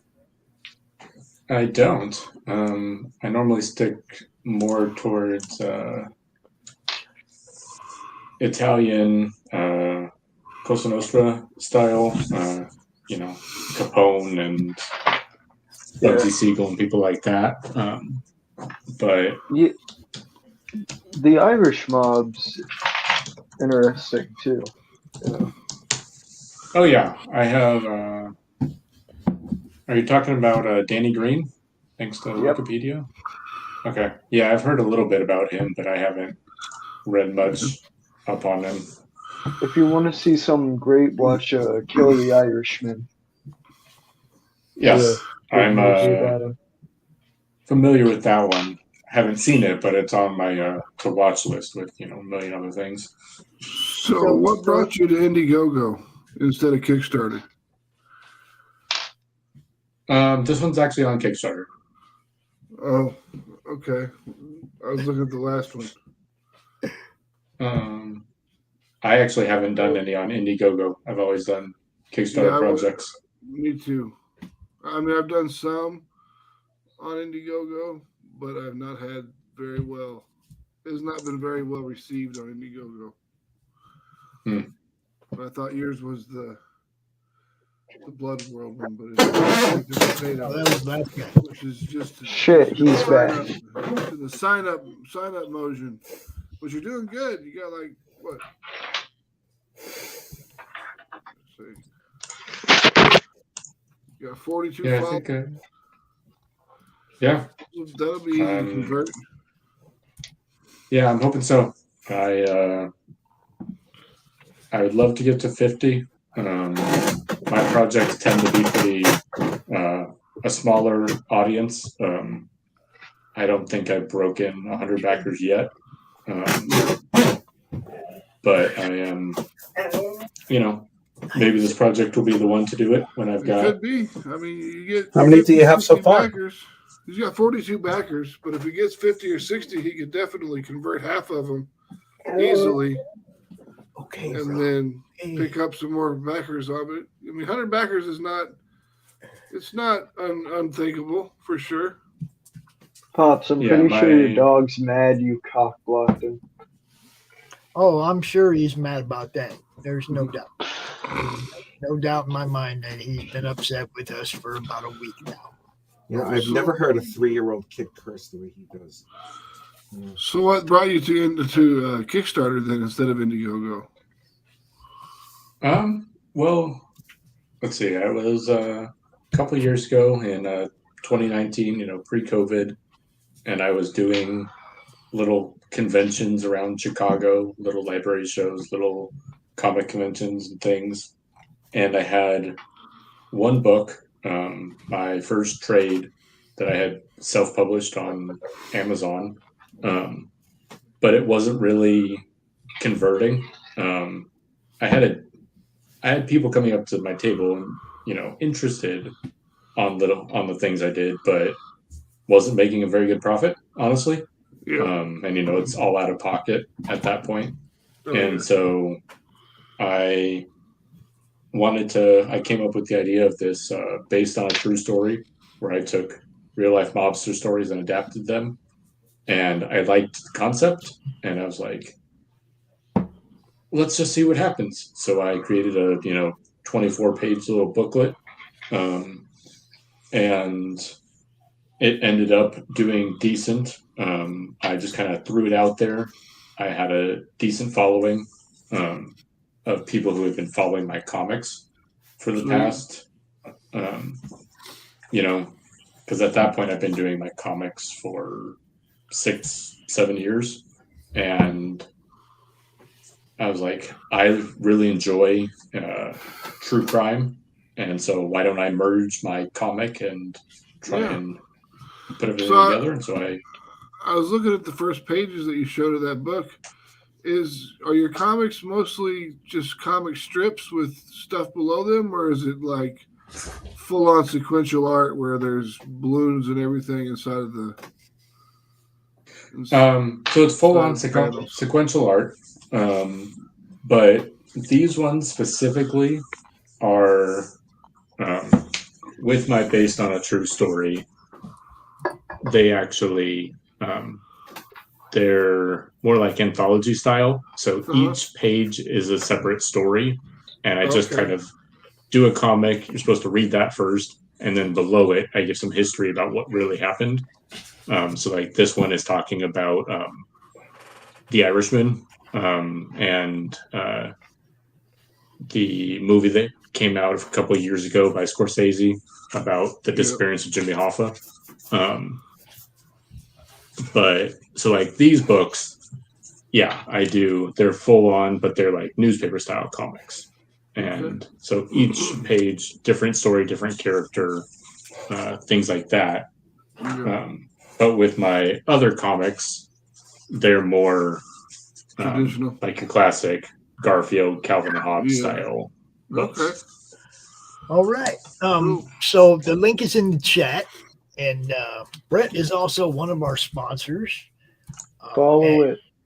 You see it right up there above him, Dust Bunny Mafia. You see it, he still has to get us a video. I'm But working at on some it this point, weekend. I told you that, Pops, that I was working on it. So yeah, you guys go check it out. Bret, I want to introduce you to one of our other sponsors, our newest sponsor. Her logo's right next to yours, the little black dragon. I'm gonna play this video before I bring her out though. You guys know her.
Ladies, gentlemen, and comic people, Miss Cindy Koepp. How you doing, Cindy? Heyo, how's it going? Hi, Cindy Koepp. I noticed in the scroll below the screen, her last name is spelled wrong. Oh, no. Spelled wrong. Cindy Koepp. Yeah, I mess stuff up sometimes. That's what I do. It's an easy name to misspell. That's why I'm here to keep you straight. Yep, I did. I left out an E. See what I'm saying? That's because I was just editing that a little while ago, though, to put the right link in it. Okay, now it's fixed. Does it have the right link? Did I even save it when I did that? Who knows? Who knows? Hi, Cindy. How you doing? It's good to see you. I don't care. I'm just happy that Cindy is here because she's cool. We shall see. Great human, Cindy Koepp. So what's new, Cindy? What do you got? What's going on? I brought my newest finished critter. Yeah. He's a griffin. He's huge. He's a griffin. A griffin? A griffin, yeah. What is that from? Is that from the book, or is that just a new character for Animal Eye, or what? What? This griffin, the coloring matches the one in Line of Succession. Oh, okay. I'm currently working on the sequel to it called The Suitable Arrangement, and it's showing up on my Patreon in very rough draft form, and then I'll edit it myself, hire a professional editor to fix everything I can't find, and then publish it. But this is Tearsel, who's the griffin in that series. Now, Cindy, look, Cindy got a lot of stuff, guys. And I do all kinds of toys. You go over to this website, Wow. you will see that Cindy has a lot of stuff. She is an accomplished author, comic books, little crochet critters. What is it? Irigami? Is that how I say it? Amigurumi. Amigurumi. See, I'll never get that. You'll never get that. It has a lot of moving parts. Yeah. Jesus, it's that sounds like the name of a B movie, science fiction. She makes shoulder dragons that sit on your shoulder and reach the floor. She makes so much cool stuff, you guys. Nice. There is no way to cover it all in 30 minutes anymore. So we got to give her more time. I know, isn't that crazy? Sounds It's like you need an hour it's not show. crazy. It's expected. I'm not When surprised. I first met Cindy, it's like we'd talk about stuff for a half hour, is cool, and it's like then she started adding stuff, and it's like, yeah, we need more time. Cindy, if you're comfortable with it, is there a character you want on this CRoM Con random thing? I see. I think with the last one you did Ava the Crow. It wasn't this guy. This is somebody else. Oh. Brand new. This is Brand new. This is a 15-year-old artist, aspiring artist that wants to do submissions for different publishers, and Use that term loosely. he just started doing a CRoM Con collage today. So, yay! I like that Griffin right there. Yeah, the Griffin is fun. He's a cool dude. I like the Griffin. I like the Griffin. But I want to show your stuff. Okay. I want to dive right into this because, like I said, you have so much stuff. You have books that you've written, and just it's pretty amazing what you've done. Which one of these is your favorite, Cindy? It's like picking my favorite kid. I know. But there's always one. It's probably Mindstorm. Mindstorm. Is Mindstorm? And tell everybody what that's about, real quick. Okie dokie. A negotiator is assigned to his first mission on a planet that is being decimated by biological warfare. Neither of the parties in the war have the technology to design the crud that's wiping them out. And so his only help is the doctor. He's pretty sure killed his last partner. Oh, that's nice. Dang. That's mean of him to do that. Sounds good. And so they have to learn how to work together, and their friendship develops along the way. Dan, Animal Eye sounds cool. Animal Eye is fun. It's the most recent one I have out, and it's the one that's being converted into a comic book. Yes. And this is the comic book that disappears. Okay, first off, this one I didn't put in the kids' box. This one's still in my box first. But it's also the one that disappears the most out of my box. Yeah, that first one. Issue 1 and issue 2. And the publisher tells me issue 3 should be coming soon. With the art's done and everything's ready to rock and roll, it just needs printing. Sweet. Hello, Michael. Very, very good stuff. We love it. And Raul, our artist, just sent me pages 1 through 5 of issue 4, and he sent me the uncolorized version. After those pages get approved, and they get sent to Denver, who is our colorist. It's Denver Martirez. Very good stuff. Very good. Back to I am pleased. Yeah, I was gonna say, didn't you do the Warriors books? Yep, I was in Warriors Tribute. Yep. That was a charity anthology that benefited the Wounded Warrior Project. And cute little Eggie. Critters. Cute little. I'm just gonna let this thing scroll through. I finished another dragon hat. So you got that one there that's blue and purple, and then I've got this new one. Oh, look at that. A dragon hat. This one, when I started it, I didn't have my pattern with me, so I thought, that's okay, I can eyeball, it's fairly easy. He ended up a little bit chunky. He is a big dragon. Chunky boy. Oh, my belly. I kind of feel like they maybe... I don't know. Should I have a dragon on my head? I don't know. Yeah. There's Charlie. Yeah, Charlie's a fun one to make. He spirals around and around and around and around. This is not a backpack. The giant shoulder dragon. The shoulder dragon. And then the characters from Animal Eye. Yep, the 3 main ones.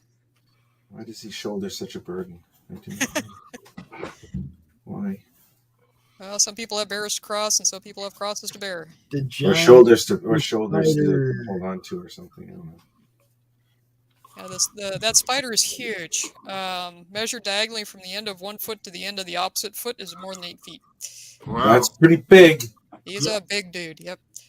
And Stellaria is still available. I still have about 12.5 copies of that. And that's tell everybody what that is. It's a game. Stellaria is a game that's based on the game that's played in 2 of the novels, Into the Open and Like Hurting the Wind. The characters occasionally have some spare time to kill, so they play a game called Stellaria, and it involves picking up one coin and doing whatever the front of it says, and then flipping over a different one. And then then play goes back and forth until you run out of coins. And it wasn't terribly detailed in the books, so I built out the rest of the game, and then had custom poker chips made so that it can be played. And the gaming crowd where I work helped me play test it a couple rounds. Offered some suggestions, play tested it again, and I used all their feedback to finish it up and get it all printed. Excellent. Jinx. You owe me a Coke. You owe me a Coke. I said it first. But I have an assortment of shows coming up, and the first several are in Des Moines. And then I'll be traveling around to different quad cons within about 3 hours of Des Moines. Nicely done. Excellent. You are a mover and a shaker amongst strong creators. So you going to Planet? You going to Planet Comic Con then? Do what? Planet Comic Con in March in Kansas City? No, not that one. I don't remember if I had a conflict with that weekend or if the table rent was more than I could likely pull in. Oh, the table rent was probably more than you could likely pull in. It's not. How much is the table rent over there? For a small press publisher, I think it's $900. Golly, what? God dang! Batman. What? Why do you think I want to put 4 or 5 people in a booth? I could get a kidney for £900. You see what I'm saying? Damn. I want to put people in a booth and split the cost. I don't want Are to you pay. kidding? Okay, well, that's ridiculous. Wow, Jesus, man. that's impressive. Yeah. $900 for the Artist Alley, or $600, I think. Oh. But there are 75,000 to 80,000 people that come to this event. Yeah. Still, man. Yikes. Still. Yeah, I know some of the shows that my dad does are upwards of 2,000 per table, but he's also a stamp dealer and yeah. That's a lot. Yeah. That is so much a lot. But I can't get close to that yet. Yeah, we're nowhere near it ourselves. We gotta wait till we got more product. Say hello to Lucy. Laurie. Miss Tucci. Miss Tucci. Lisa Tucci is in the Hello, chat. Lisa Tucci. Miss Lisa. Hello. How you doing? I can't read. Go on, Santa. I can neither read nor speak right now. Don't mind me. No. What else do you want to look at, Cindy? Just tell me what to show off. I'll show. Let's see. Watch the critters. Let's go check out books. In the store? The store's a little tough to read. But, okay. This way? Yeah, that'll work. Okay. Yeah, right now I have science fiction, fantasy, and gamelit. But coming later this year, I'll actually have a Western. I was invited to take part in a Spurs and Six Shooters anthology for Stormgate Press. And part of the instructions in the brief were that it needed to be strictly Western, no supernatural, sci-fi, nothing like that. Like, okay, I've never done that before. But I have the draft finished, and I've discovered that the dragon speech to text doesn't work in Windows 11, so I'm using the one that's built into Word and reading the story in. The link is over here, you guys. You can go check out our website. Check out. You got a steely-eyed stranger showing up into town. No one knows if he's good or bad. Ends No, up having to fight some people. Part of the instructions were to find a non-typical hero, and so he didn't want, like the sheriff and chasing bad guys around. And so I decided that one of the lesser seen character types in the Old West were the Chinese, and so I have a Chinese laundryman who makes friends with a railroad tycoon, and then when he hears that things are going completely awry out east, he takes off to find out what's going on and confronts his friend. Yeah, that'd be pretty cool. I would do something with like a coffin maker who was like a serial killer. That way he he can make his own money. Yeah, there you go. No, not going to Big Apple Comic Con. That's travel and stuff like that is tough for me to do because of chronic food allergy shenaniganating. So I stay within about 2 or 3 hours of home.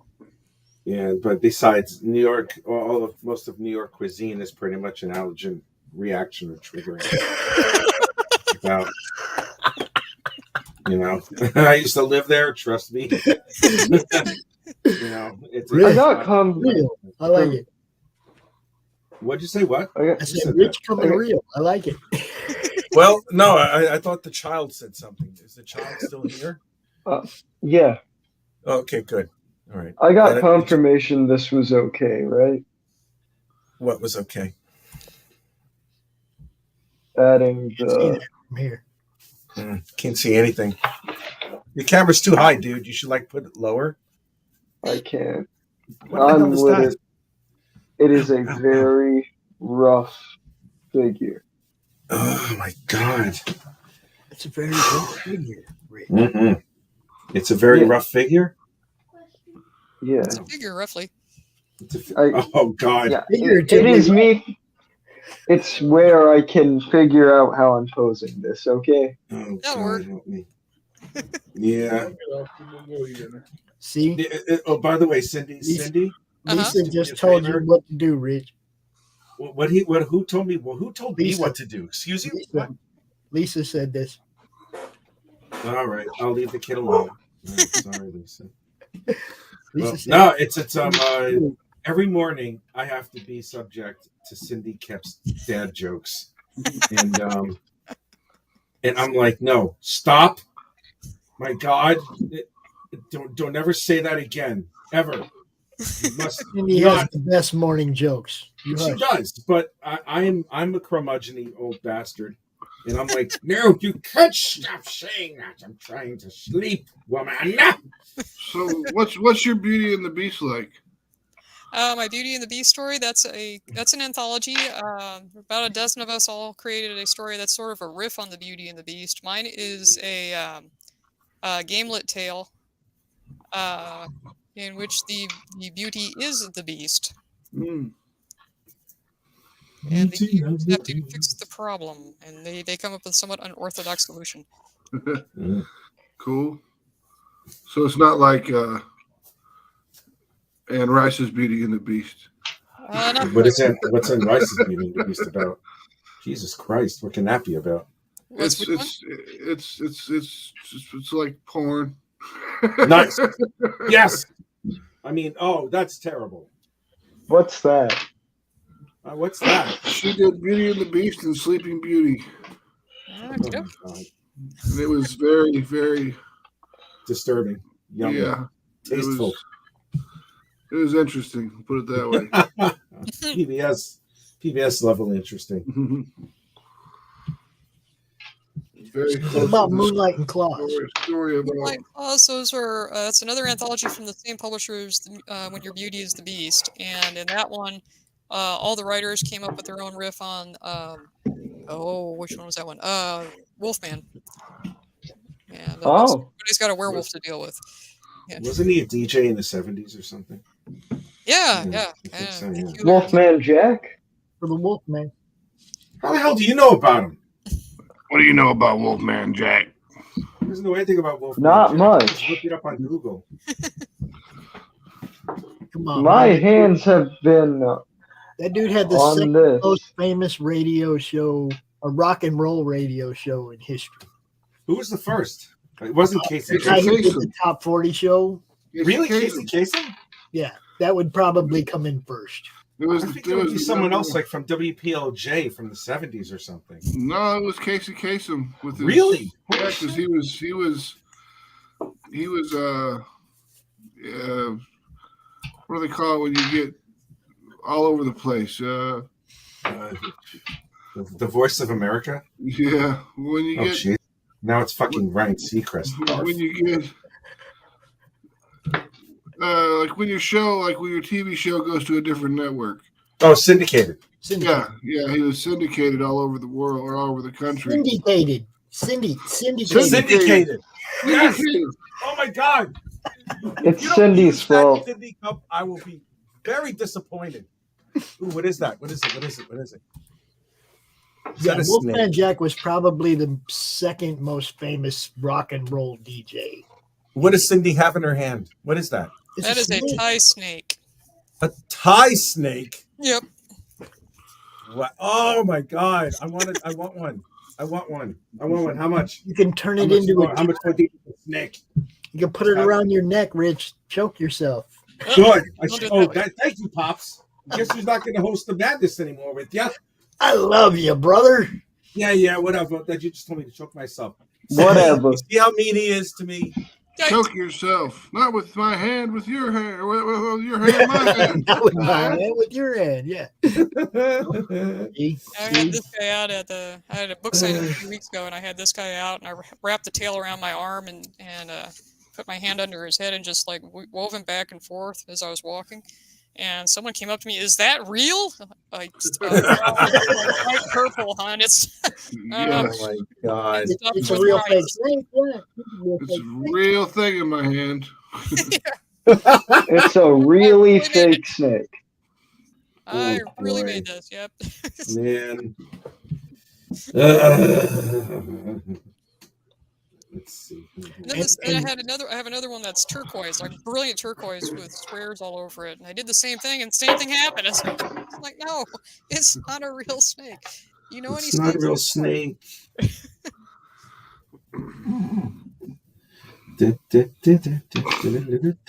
Now, I did want to say I'm even going to go out on a limb and say that what's the guy's name? Jim Lamp of KLOS in LA would probably be the third most famous rock and roll DJ. Which is a shame. I've never heard of him. He was the guy who did the Radio Chaos show for Roger Waters. Yep. That tour. Oh man, I have to. Yeah. Are there any recordings of it that I can listen to on YouTube? I mean, The Radio Chaos album is amazing. I'm sure it is. You know. Does this kid have pants? What? What? Does who have pants? What? What are you talking about, boy? You lost.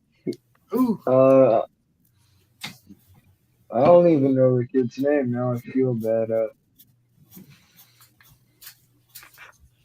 The black kid from Animal Life. Oh, I can't find his legs like I couldn't find. Yeah, his name is Aussie. He does wear pants. That's a shame. I don't know. He could have worn it. You should not be allowed within a school zone. I should not. No, especially being a find you a teacher. picture of him with in more than a waist up. Are they like baggy pants or what? Well, there's a difference between what I had in the book and the way the art's drew. She's about to show you. Hold on. You have to find a full shot of the guy. Nope, I switched to other character. She's like, I don't know. I don't know if he has pants or not. I know he has pants. I don't know if I can answer the rest of that question. Oh shit, that's good. Usually shows him. Now we're back in the other character again. Crap, he doesn't have pants. I can tell you his pants are brown. Wow. It only shows him from the waist up. Okay, I'm just going to assume that these pants are baggy because.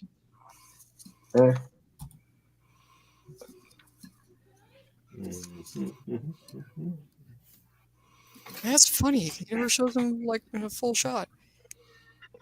You gotta get on your artist. Draw legs, Do man. here Come you go. on. Hold up. She found Right. it. Hold up. There.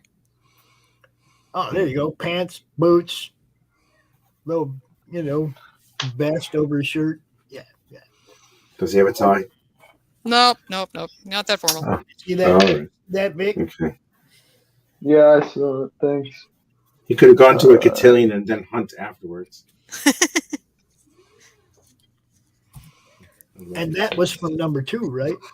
Mm-hmm. Yes. Yes, because I didn't recognize that art. Yep, that is part of number 2. And, Which you can pre-order now. actually, you Yay! You can buy it's it. out. I've got it. Yeah. It is ready to go. Why does it say pre-order on the website?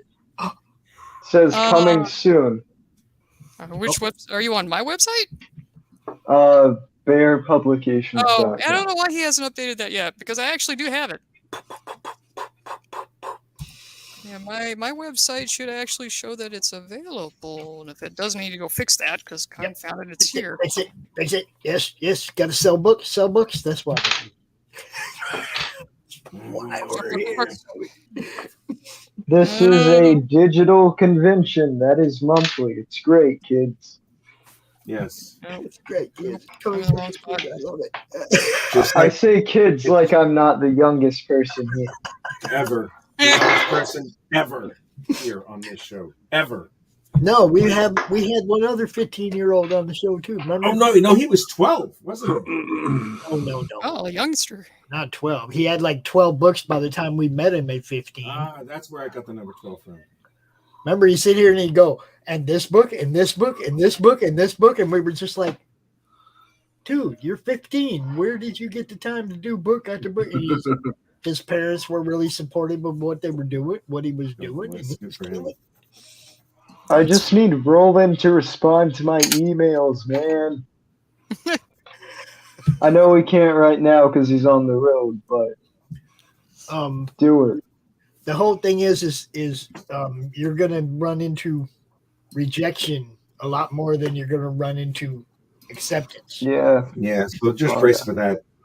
Just take it with a grain of salt. Don't be tripped out. But I know a whole bunch of people that accept submissions. You met some of them today, Tanner and Max, and there's people out here that are interested in what young people are doing and want to see it, and you never know, you might get in somewhere, dude. Could happen. Like what David Howard did, that Blood World anthology. Everybody just drew a couple pages, right? But it got all them names in that book, so it never hurts to get your name out there, even if it's small projects. That is true. That's true. So, Cindy, we got a few minutes left. Give us your. This is why you got to get my stuff thing. We said that because I have a lot of really fun tales. I've written now 8 books. I have stories in about 12.5 anthologies. All of my work is family friendly, and so it's safe. Boo. I'm kidding. Yeah, unfortunately, I do get that reaction quite a bit, but that's okay. Yeah. And all those critters and stuff, Cindy makes all those. She doesn't order them from somebody else. She makes the patterns. She remakes them. Those of you who don't know,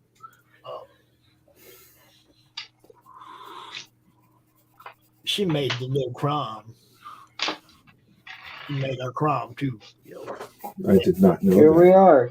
And then she went above and beyond and made a glow-in-the-dark CRoM. And he's carrying the Worthy Chaos keychain around with him everywhere he goes.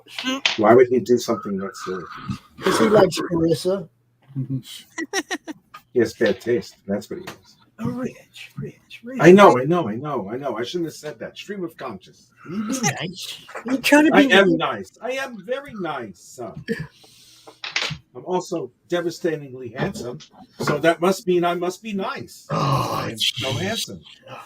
I know, right? Tell me about it. I hate saying those things. We don't want to see your ugly mug. Don't worry. How dare you, young man?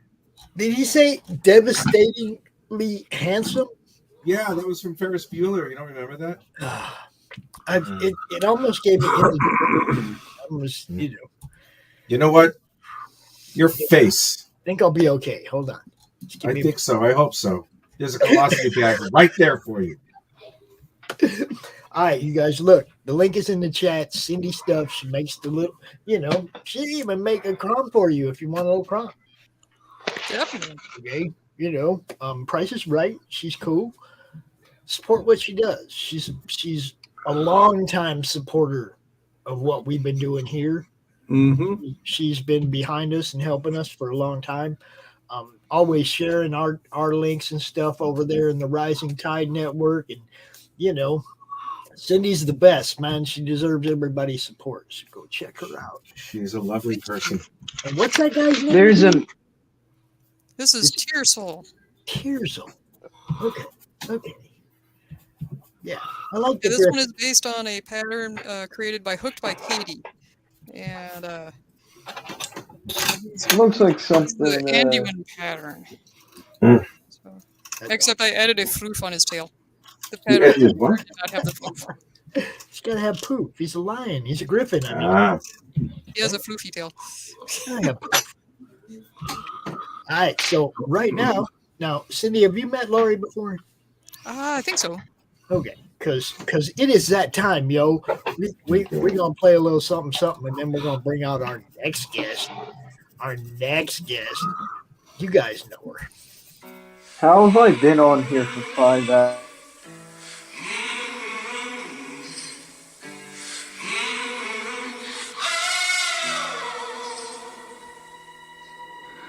I'm a setting sun, but I'll never run.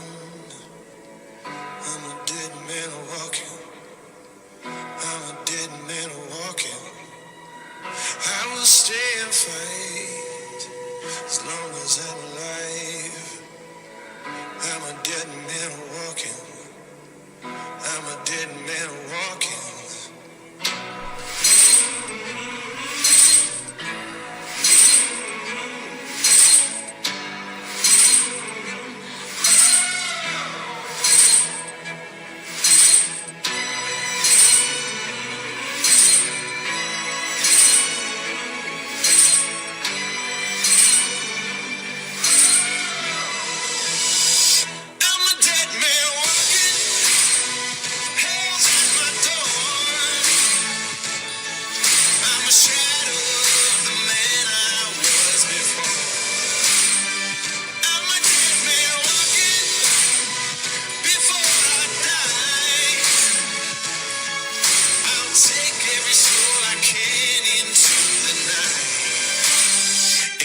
Till I die.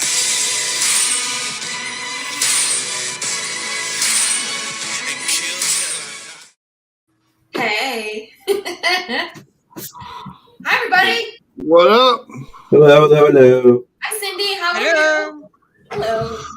Hi, peeps. I gotta love that leave. song. It gets me every time. You have to leave, young man? Yeah, my phone's dying. We'll put a cord in it so it can charge. Dumb. God, they get dumber every Mangio un schiate, cazzi. Abafangul! Oh my goodness. Have you guys been having fun on the show? All day long. All day long. I wouldn't call it fun. Rich has been here. Oh, stop. Nah, he's right. He's right. Ever since I showed up, I ruined his day. Because he's a child, and children need to be spanked. Peace, it's nap time. It's not my nap time. It's your nap time. Don't forget your bottle and your milk and cookies and your bedtime story. No, I think his phone died. I like that kid. He's all right. I like him too. He's a good kid. I like him. Hi, I like him a Laurie. lot. Hi, Pops, Max, Rich. What's up, guys? Hi, Laurie. How are you? I'm good. Laurie, Cindy, are you staying? Are you staying? Are you staying? You staying? Cindy, are you staying? My computer's locked up. I don't. Oh, damn. You just got that much. I guess not. I guess not. Oh, Computer's Cindy. locked up. Hello, Cindy. Somebody clip that for me. Huh? Somebody clip that for me. Yeah, it was like my phone or my. You said my computer's locked up. I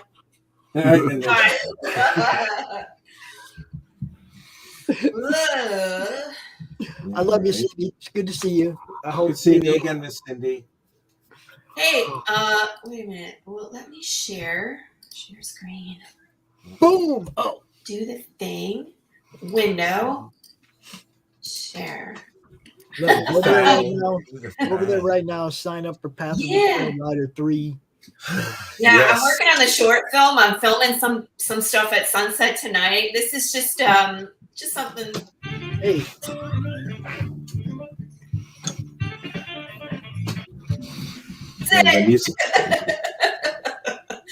That's it. That's it. I was practicing with the drone. That's it. It's like, oh God! Now I'm wearing those clothes. Right? Like I literally was outside just like an hour ago playing around with the drone. Beautiful. Gonna do some drone work tonight. It'll be fun. I'm excited. You gotta let me know when you need a clip from me now.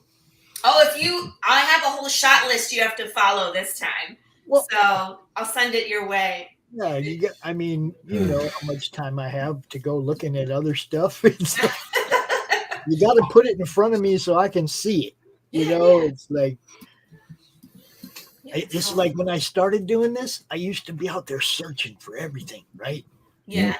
Searching for stuff. And it's like now I don't have time to go searching for stuff because all the stuff that's already in my face. Well, I have quite a few people that should be working on it already, and then I have, my local peeps that are working on stuff with me. So they basically let me come in and film. I will do their filming for them, which is fun. But what I love about what I do is like Pops can be in the next short film. All he's got to do is check the boxes for the film I'm looking for, send it to me on WeTransfer. Guess what? He's in the short film just like everybody else. In fact, I have the other one. And I was in the last one, and it was fun. Yeah, and you had a great idea too that we used at the end. So and it was like, it's the idea I would have used myself if I had the props and the people to help me do it. I don't have that, so it was like, get somebody to do this. This would be great. And she did, and it was good. Cindy, I hope it all comes back on for you. She said it locked up and it did it well. That's gone. I hope you get it figured out, sweetheart. Hello, Mr. Michael Taylor. How are you, sir?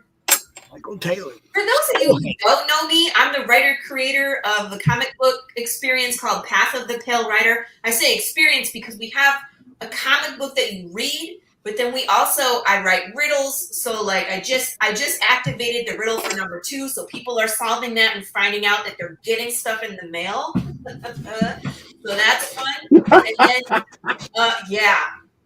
I don't know if I can ship it to you, Rich, because you're in the UK. No, it's okay. No, the way you said it, you were like, ha ha. And I'm like, it's funny because people are like, I'm doing what? And I'm like, oh, you're getting something. And they're like, what is it? I'm like, you'll just have to wait and find out. Right.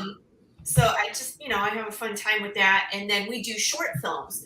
So the world is so big. So in this world, it's a Western apocalypse. So the death process is broken. Things don't die correctly. So we have zombies, but they're not like the brainless want to eat your neighbor. It's more like it is your neighbor and they can access their memories and who they are. Their body is just decaying because it's dead, but you're stuck in it. So it sucks. But it's like people, animals, insects, nothing gets to die. So there's so many things that happen in this world that our protagonist doesn't really see because he's on a certain path, right? So we explore all of these extra things with like short films and riddles and Easter eggs and all these cool things. So with this one, what we did is we filmed conspiracy theories. So what I let people do is to come up with what they think broke the death process. And I mean, like, it could be anything they wanted. I didn't put any limit onto what people could say. And I just let them have fun. And this is kind of what came out. Nicely done.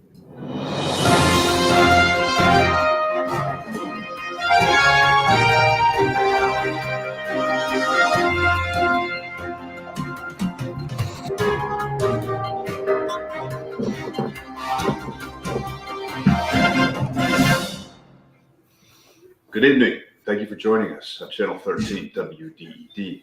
I'm Lewis Landon. As you know, we've been following this crisis as it develops. And now we'd like to go live to Ellie Brock on location, talking to you, the viewer, on what you think caused this horrific crisis. Ellie, good evening. And how are you? Hello, Lewis. How are you? I'm here on location today. We're going to walk the streets and see what people have to say.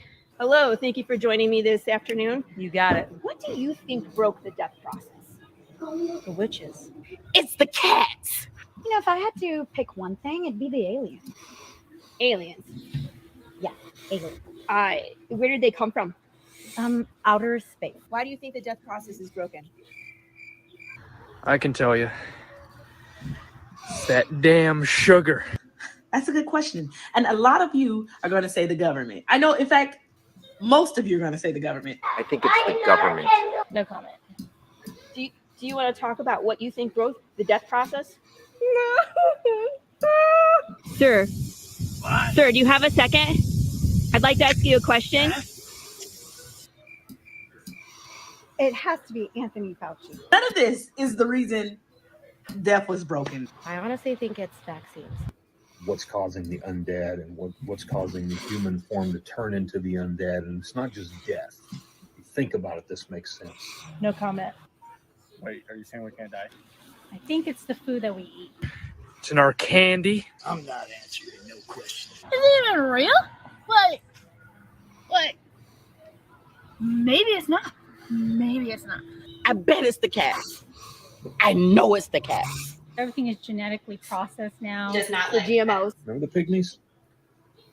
I think they're back. No fucking comment. It's the nanotech technology. A pale horse, and he who sat upon it was death. Can you elaborate? Look, man, I don't know. Back off. Maybe this is all just a really bad trip. You people, I think you guys are all at fault. The media, the government, big pharma. You guys know who did this, and I won't stand for it. No comment. It's in our coffee. We can't die? Well, I mean, your body dies. So where can people go to find this information? Google. That's what I think it is. Like specifically yogurt? Not the yogurt. It's in our drinks. Can you be more specific? Is there a cure? I don't think so. Honestly, I think there's a colony of pygmies, and I think they are out casting voodoo spells. And that blueberries got me real concerned. It's in the brisket. Yes. It's in the barbecue. In the brisket. Look around you. How many deaths do you hear about? A lot right now. So of course it was the witches. They're the smartest people in the world. Skinny G. He must have given me some bad stuff. You just said I don't die. Your body dies, but yeah, you stay in it while you live. It's sugar. Don't believe everything. Absolutely. Just the meat, Barbecue and the brisket. water, And the water. and the vegetables. That's the limits of life. It's McDonald's. McDonald's broke death. And the reason I say, think about it, their food don't actually burn. Their food was designed to be consumed by the dead. But see, if you take it, then you die. So it's the consumption of eating the food that only is made for that do not die. You get what I'm saying? It's McDonald's. Trust me, McDonald's. It's just Crazy. It's crazy stuff. Rob a bank. Oh my God. I don't know why the dead don't fucking die. Look at me. Look at me. Put this on. And there you have it. We've spent all day asking people what they think. There's some truly wild accusations out there, and let me say, we really have no idea.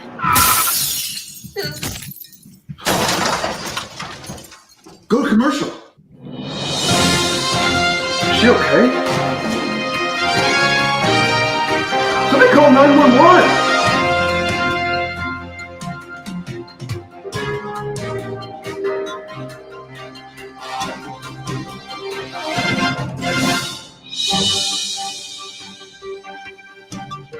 That's it. That's pretty much it.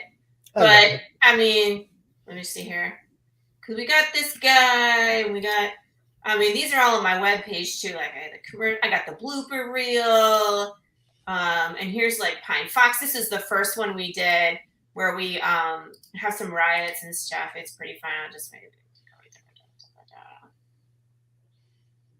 It's thinking. Shooting. I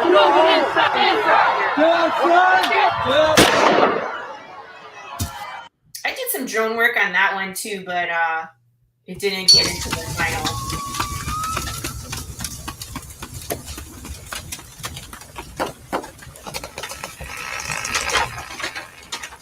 I lit some stuff on fire in that one. So good times. I'm going to stop that screen. So, Rich, you're on mute, sir. Damn, What'd Rich you is say? ugly. I was just like, Rich. Hi, Laurie. So, I mean, we're gearing up for issue number 3. Kickstarter Excellent. number 2 was a big success. Let me go back here. So we actually self-published issue number 1 last year. It was July that we sent it out and fulfilled it. And then we Kickstarted it again in the fall of last year. And again, it was like 116% of goal. We raised over $5,000. I'm not surprised. It was really great. It was great. You should be proud of yourself. You did a great job there. I work my butt off, so. But it's a big lofty idea, but we have fun. We all have fun doing it, right? So the story is awesome, and then the riddles and the short films kind of take it to the next level. So it's Excellent. So, when the next Kickstarter coming out? We're gonna Kickstarter again in March. We're gonna launch. Oh wow, that's close. March 20th. Yeah, That's less than a month away. That's. Yep. Yep. That right there at the bottom of the screen is the sign up for the pre-launch. So you can actually hit a green banner and it says notify me upon launch. And basically when I hit the button and we go live, you guys can get in there and get some exclusives. We have some really cool stuff in this next Kickstarter. I have Funko Pops that are really cool. Big James is the big one this time, and there's only 5 available because they're complicated. I'll pull up a picture and share it so people can see. Anybody special do any covers for this one? Yes. So right now I have one released. I have another one that's turned in, and I'm sitting on it until next week. But do you want to see it? Mm-hmm. Sure. Of course you do. I'm not going to post it on social media, but I'll share it here for you guys if you want to see it. Boop, boop, boop, boop. You mean like a CRoM Con exclusive? CRoM Con exclusive. We're releasing the cover here now and then on social media next week. But you guys can see it for the first time. So wait, let me go. Where's the last one? This is the one. I'll put it on the screen. This is the one that we just released this past week. And this one is beautiful cover by Angelo Aquino, who is, I try to do a good combination. Like I take artists that are either different than comics, people that are established in comics, and then people who are like up and coming. I like to have a good range of artists that are in here for a lot of different reasons. But, Angelo Aquino, I've known for a long time. And he does this really cool. He does vector art. He does graphic design and illustration. He teaches high school. So he's like a professor down here where he has students, right? And so but he also does like oil painting. He does some amazing work. And I've kind of been watching his art career from my couch because I'm friends with him on social media. So when he does shows, I get to see what he, puts out there. So this is the one that we did together. That is really good. Yeah. I like it. Is. It's very good. I like it probably for different reasons that other people do. I trademarked something way back in the day, and it was graffiti on a wall. Yeah. And the business card had the same graffiti on a sign. So it's like I'm just looking at my old business right there. It's nostalgic. I know. It's awesome. So a few things about this. So we're going into the third issue. And if you guys have been following the story, we're actually going back in time. So we're actually going to go back to the beginning of the apocalypse to see what, the chaos and the fall. So we're going to see the riots and the unrest and all the crazy stuff that happens.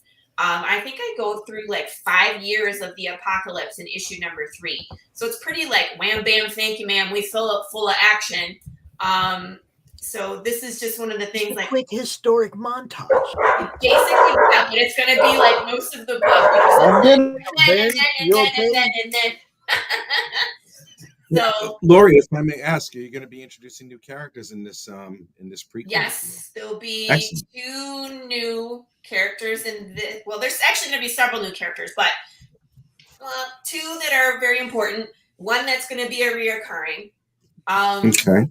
So, and then of course, I always end it with a killer ending. So you guys are all, don't hate me, don't hate me, but yeah, it's what happens at the end of my issues. So beautiful cover by Angelo Aquino. This will be cover B, available on next Kickstarter. And now I will show you guys the exclusive. This one is done by my buddy Everett Watkins. Look at this. Oh, I like that one too. Pops, where'd you go, man? I was like, my big reveal. Pops is gone. Everybody loves this bear. I like that bear. That bear looks crazy. So there's in issue 1 this scene where Jude is on this cliffside road and he has no choice to either he's looking for somebody, and it's either go forward and encounter this bear or back. And he decides to go forward and then wake up this undead bear in Big James. And he's kind of like the fan favorite. You know what I mean? Like Carissa has Anubis and I have Big James.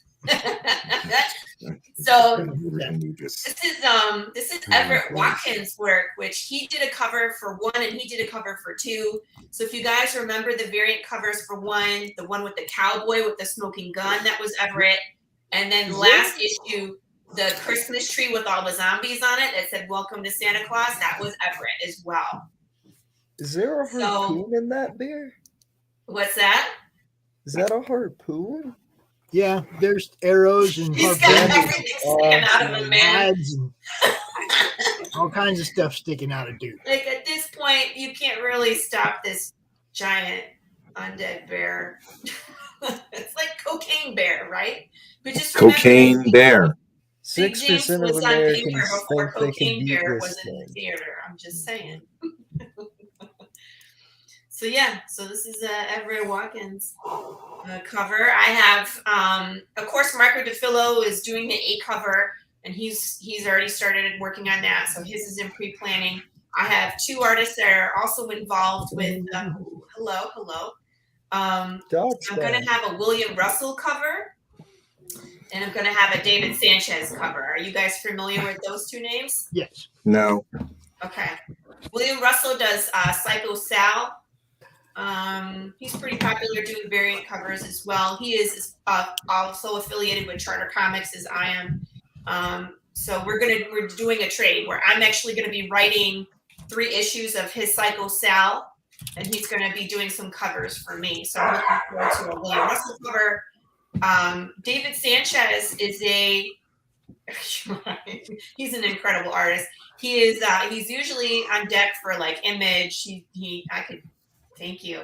we could drop a bunch of names, but he's also affiliated with Charter Comics. But he did like the Star Wars comics. He's done There's Something Killing the Children cover. He's done all sorts of stuff. Like if you look up David Sanchez, he does amazing photorealistic art. And he's actually going to be tackling a character that does not get introduced in this issue. So it'll be like a spoiler kind of, but with no explanation. I love it. So we're going to have some really nice stuff. I'm excited. It's going to be hard to choose a cover this. I always say that every time. I love all my covers, and I get a copy of each and every one. So, but it's like, man, I would not want to be a person trying to choose one cover. Boob? I think for issue 3, my pick's the bear, honestly, because Cocaine Bear. I know it's a good timing because Cocaine Bear, right? Yeah. Everybody loves Bear. Everybody loves Cocaine Bear. I'm gonna watch Cocaine Bear. Take him down. So everybody got a sneak peek of what's coming next week, which is lovely Big James. So we'll have 3 more covers to show. Coming up real quick, before March 20th. I think we'll get them all. Maybe William Russell's will come out during the campaign, but the other 2 will be done before. So sorry, I'm excited. We're making hot sauce. Oh wait, I was gonna show the Funkos. Who's making the hot sauce? Yes, I'm gonna be making hot sauce. Let's Hi, see. Laurie. Hi, Rick. Hi, Max. Hi, Vic. Hello, Hi, Bob. Doc Laylock. How are you? I've been in here more than the co-host. Dang. I'll tell you what, kid, when you own your own house and it gets hit by a tornado and the contractors come over, you can juggle both. Yeah. He's only really there because he doesn't have a girlfriend and he has no friends and he has no life. And the only place he lives in his room. What? Goodness. That's pretty accurate, honestly. He's like dead. He was talking about no, me, I was Vic. describing me. He was talking about me, Vic. Oh. No, if he was talking about you, he would include the endless cans of opened Unshore that you have in your room and everything that you've been drinking. Open what? Here's it's stuff that old people drink, and he is old. I'm gonna talk now because I get time. I'm sorry. I was like, I know you guys have this frenemy relationship going on, but I want to talk about my stuff. Go ahead, then. Check them out, man. I made these from scratch. So there's Big James. Check him out. So yeah, here's the Jude St. Clair from the first campaign. So there's only I think there's 2 of these in existence, and that's it. And then I opened up Jude for order in the second campaign, and then 1 person got a Big James. I will also get a Big James. I actually really like that keychain. Oh, the keychain. Thank you. I made these. I really like that keychain. How much was the? You can't really see the top of where the leather is, but these are stamped with. I have a skull stamp, a leather stamp. Yeah. So it's a white stamped skull on brown faux leather, and it has a wooden backing, and then this is brass with the POTPR Love and Death. So I really like that. That's so cool. He turned out good. I think he's talking about the bear cover, but yeah. Oh yeah, absolutely. I haven't decided the T-shirt designs, but that's high up in the list, man. I think I have 2 T-shirts. What's that? Tell everybody what's in those boxes. Oh yeah. So I like doing surprise rewards, and this one is called the Bones of Despair. So people had to be brave. I didn't really give a description what this is, but my secret rewards are always handmade, where you can't buy anything, nor could you probably imagine what my warped brain would put together. So in these boxes, there's a glass bottle full of ashes and bones. It has a wax seal and a handmade skull medallion on it. And it has wood burning on the side. I hand built the boxes and stained them myself. Human or The animal? hinge design. Animal. Cool hinges on them. And then people got to name their bones. So like this one, you can't really see it, but it says "Here lies unknown." So someone decided they weren't going to name their bones, so we just left it unknown. But there's other people that got to name their bones. So I did some wood burning of their name into the wood and then stained it. So this is really neat. There's videos of that too. I have a TikTok of that, and I think I shared it in my social media if you want to see that. But yeah. So this is the second iteration of Jude with the squinty eyes. So the people that ordered the Jude from the second campaign got the squinty eye Jude Sinclair frontal pop.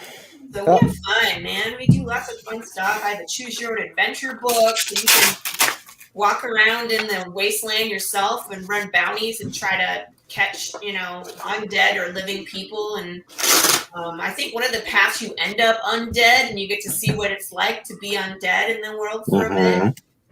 Love it. Lots of really great art, made. Excellent. Who has the vibrator? That's Max. His blood pressure, man. Yep. So I was going to ask if I could borrow it for the blood pressure. Do this. Let me stop that screen. I love that. Let's see. I can put up the last Kickstarter too, so you guys can kind of see what we're about. We do have our next guest ready, so this is going to be your last play. Play it I'll well. scroll fast, but I just want to show people I don't even think. Never mind. I don't think it's going to work.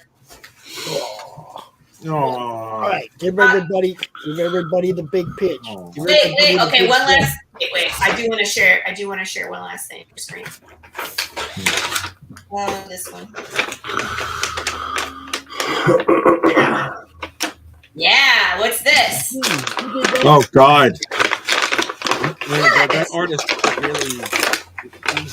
This is Rich's cover for our issue number 2. All right, so Path of the Pale Rider. What would you do if your body died, but your solar consciousness didn't leave your body?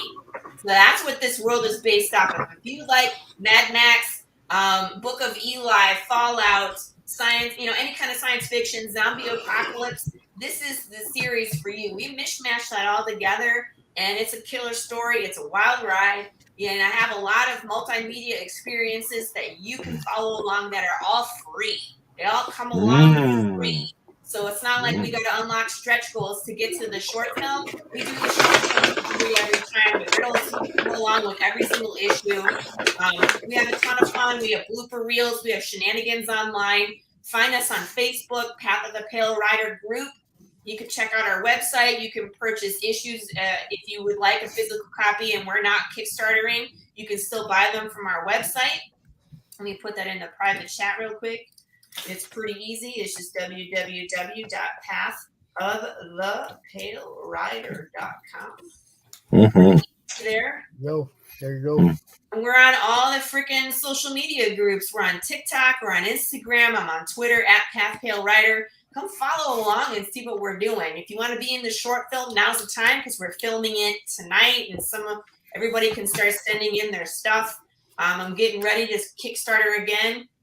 Click that link in the comments and follow along, man. We're gonna hit the go button, and all those exclusives are gonna go. Tuesday mornings. That's it. Tune in on Tuesday mornings for the Tuesday Morning Brew. Morning Brew. Laurie Calcaterra. I host that, and we have guests all the time.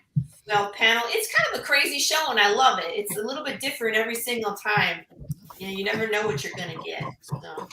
And our next guest, see, he gets it. He drops his link in the chat. Hey, drops his link in the chat. Want you guys all to say hello to Simon Pothier. You guys know Natverse, Blood Hunt, one thing after another. What's up, Sim? Hey, Pops, I got to borrow Rich for about 5 minutes. We'll be back. I got to run because I'm going to go film. So I love everybody. Mwah. We love you too. We'll see you soon, honey. See you on Tuesday. Bye. Bye. Hello and au revoir.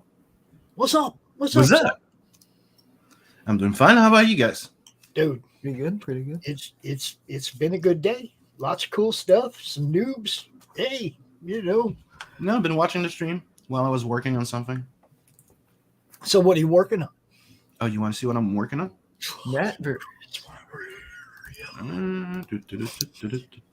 Go check out InkSlayerEntertainment.com. Sign up for the Natverse, Second Chance, all that. Thanks for watching, Michael. Appreciate you, man. This is what I'm working on. That looks like Nat. A 3D So this was Nat. this was the first rough. So right now I'm, redoing everything fine. So if I remove this part here, you're seeing I'm doing the knee pads. Yeah, it is Nat. I'm working on the Nat Mini. There's like 9 people that got in on the first campaign before I closed the in-demand. Because as you know, we got delayed. There's a bunch. So I decided to close the in-demand and prepare a second chance campaign. And it's about to launch very soon. And I was Might even be the 10th of March. I was on one of them Bancroft. people, my card got rejected when I tried to back your book. Yeah, I know. You contacted me and we got that fixed. It's twice I think that I've had to just like send you money outside the campaign in order. How often does that happen? It happens way often, and one of the best way to get around it is to delete your credit card and re-enter it, because it's a bug that they have. Like, dude, it took me like 10 times to be able to back Rockefort, Groken 2. Like every time I would say, oh, it's a problem on our end, or then I call my bank to go, it's trying to pass it, we're agreeing to it, but it's them refusing it. There's a problem. Exactly. I think Indiegogo got too big too fast, and they didn't I was watching one of those interviews, and they said that the previous CEO was not reinvesting enough in this infrastructure. So it explains so much when I was watching that, and they said that it explains so much about the weird shadow ban, the weird this, the weird that. It just explains so much. Yeah, that would explain a whole bunch of what's wrong with over there, man. Look, people, you always have to reinvest. Yep. When's Reinvest the new in your person product, coming in? Or they got a new person already? I'm the new person. What's up? No, I know you're welcome new, back, Max. But I mean, like, for the CEO of Indiegogo. Oh yeah, but that was the one giving the interview. I just don't remember her name. All I remember is that she had elephant ears.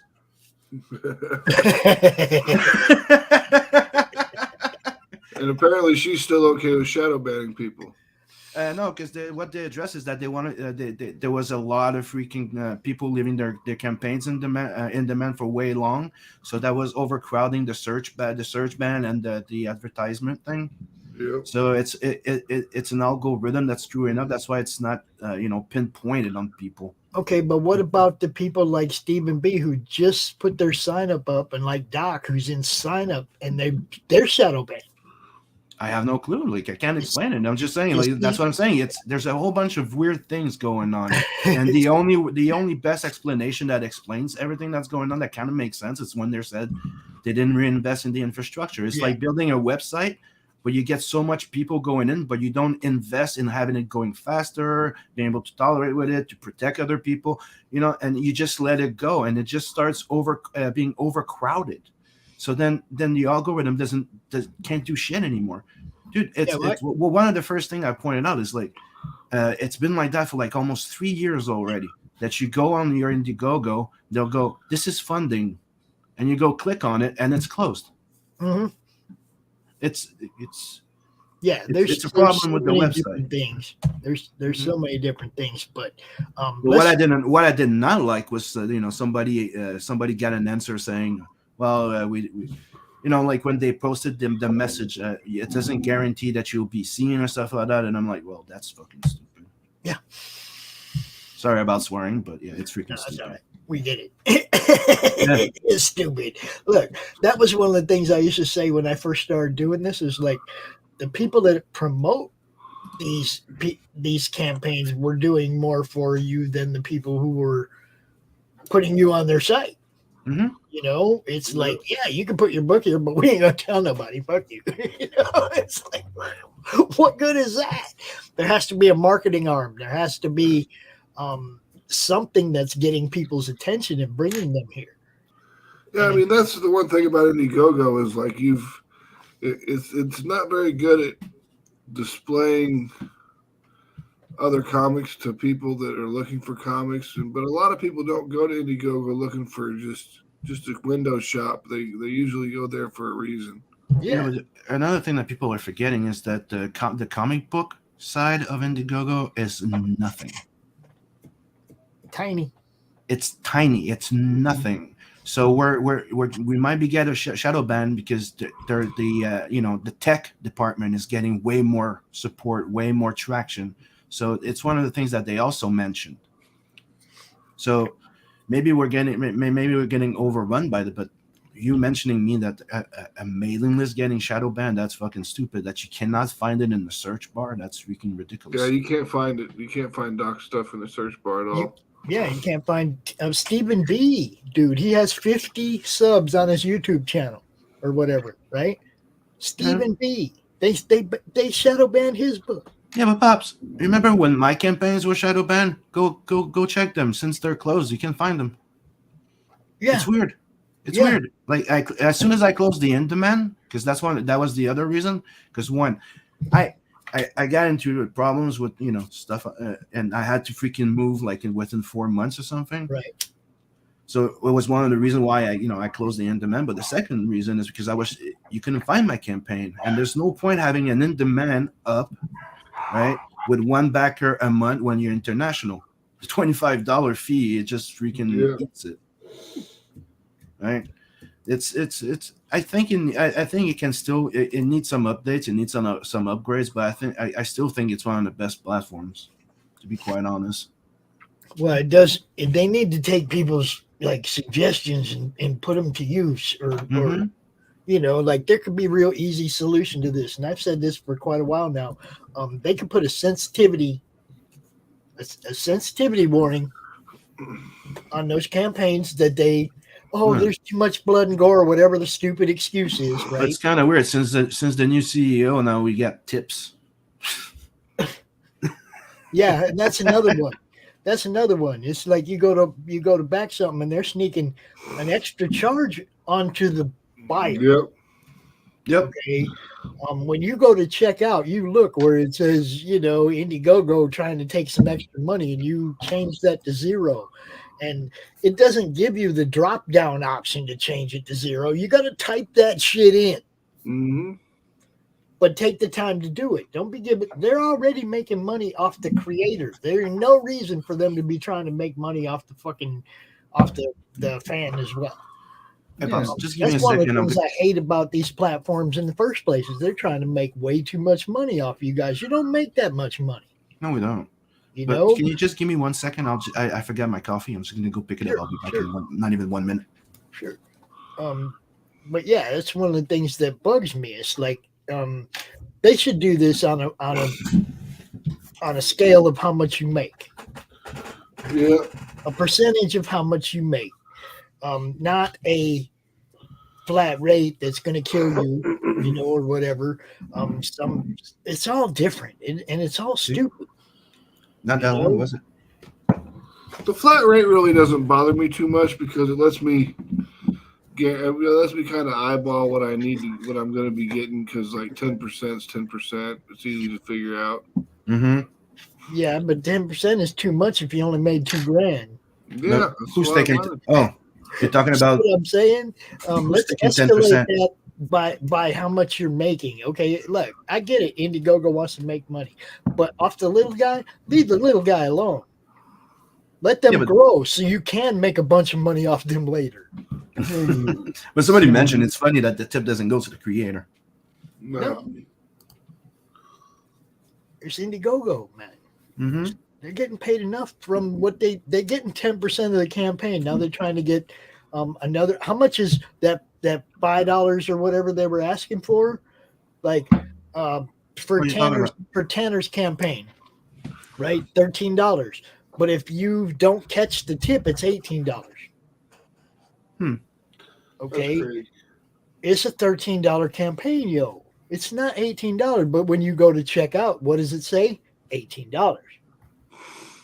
That's overpricing you guys' product without your consent. It's scummy.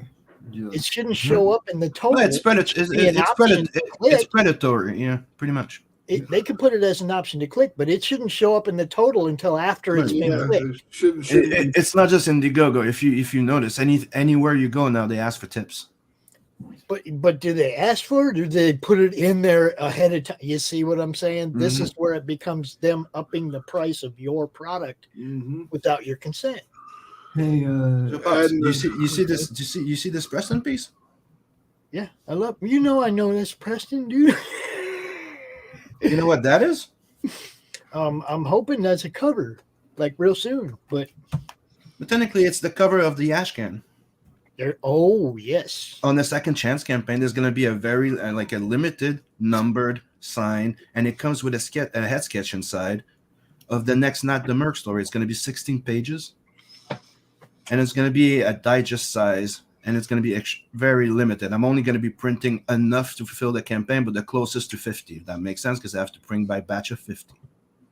So if I sell 55, I'm going to have to print at least 100, and I always have to print a little bit extra in case something happens. Right. So it's going to be very limited. You just pick one of them in with my package. So that's going to be the nice little thing on the Second Chance campaign, to respect everybody that backed the first campaign. There's the exclusive covers are not back. Right? And for $25 on the Second Chance campaign, it's the book only tier. I just want you to know, you wait until everything you got it. Don't be sending me separate packages of anything. The only thing that comes in different packages, it's the original art, or the if you buy like 11 by 17 prints, they come in tubes. I'm just saying, just hold on until you got everything that's coming my way in one package, then send it. Don't be sending me something and then me go, hey, but I want this too. Just wait. You never know what's going to happen over here. Now, Vic is asking you a question in the private chat, which is the same question he's asking everybody else today. Can you do some fan art of one of your characters? Simon. Hey, Sam, can I add one of your characters to the CRoM Con poster? Yeah. Yeah. Thanks. Yeah. Okay. So you get to tell him which one and send him a little, or send me something to send to him for or put something. Look, you got it. Just put something up there as a. And here's a quick glimpse of the campaign that's already all built and ready to go. I'll just go and find the. So this is the main cover available there. Yeah. The only thing that was not on the original campaign is the Ashcan and this nice little thing here. Which is a nice art print of the swimsuit special print, where you see Rose, Luani, Ulrika, Bob, Zed in the back, and not about to do the Tarzan. So this is coming with the Ashcan and every physical book tier of $30 and plus, because there's a $25 book where it's only the book. So if you come in at $30 though, you get the book plus 3 prints and anything that gets unlocked. And one of the prints is this one. And here's, you're gonna get a little sample of the Ashcan that's gonna be in black and white. I'm already working on those new pages. There's a blank sketch cover that's also available, because as soon as you buy one of the books, you get to pick which cover you want between the 2 covers plus the blank sketch cover. You have samples from the story. That's Murder Doll. Then you have Planet 69. As you can see, Scotsman has been putting in some colors in. And as usual, he's nailing it. Should I just go for Nat? Then you have Metal Valkyrie. Or Loner. That's colored by Michael Beacon. Also nailing it.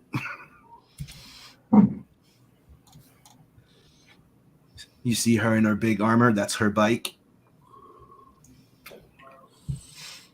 Then you have this story that originally was unlocked on the first one that was supposed to be 13 pages, but now it's 28. Yeah. Damn. So you have, it's called Blood Brothers Part 2, and this one is colored by me. And you get to meet new bad guys. They're going to come seriously into play later on. This is another one of the prints where you see DEFCON that gets introduced in the Planet 69 epilogue.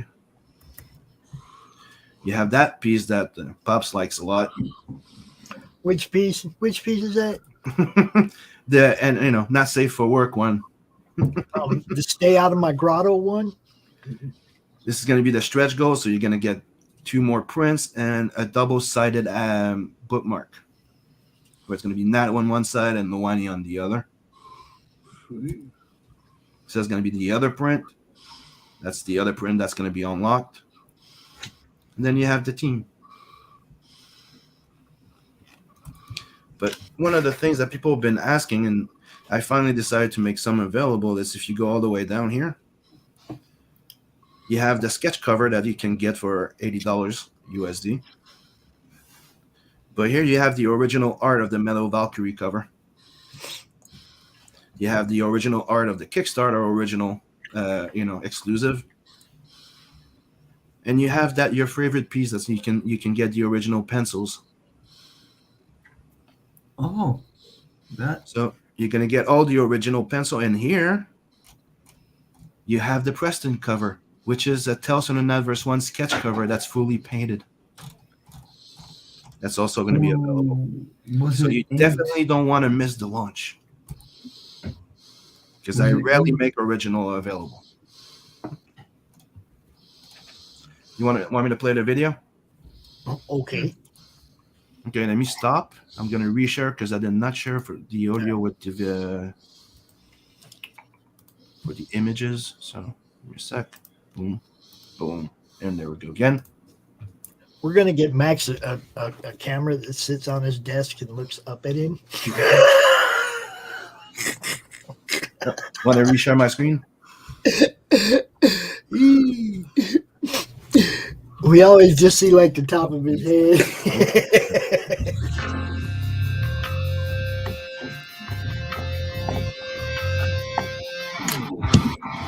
So 4 books in one.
That's the trailer. That's cool. Not too long, not too short. Very good. Very good stuff. Very good stuff. Oh, let me show you something too. You remember this? Yeah. This is for the next book. Well, this is pencils by Preston Acevedo. Uh-huh. Yeah. Right? There you go, colored by me. Ooh. So this is going to be for the Nat DeMerck Intergalactic Man of Action book. So I colored that little baby there. And I think, not many can color Preston like I do.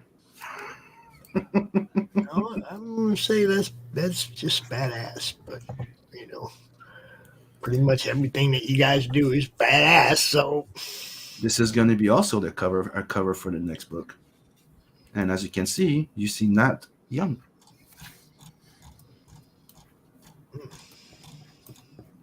So you're going to get to see a glimpse of what Nat was like as a kid. And that's all going to be in the next book, because Tales from the Natverse 2 is the final Tales from the Natverse. After that, we start Nat the Merc book, Loani book, and maybe even a Rose book. There's definitely a story with Loani and Rose called Daddy Issues coming very soon. how come you keep trying to leave out my boy Zed, man? Zed's always there. I'm watching that whole trailer. Even the cover of Blood Brothers is like you didn't go all the way down where he's at on the cover, did you?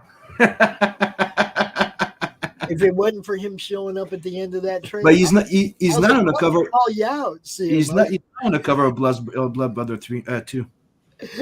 He's only on the cover of the first one.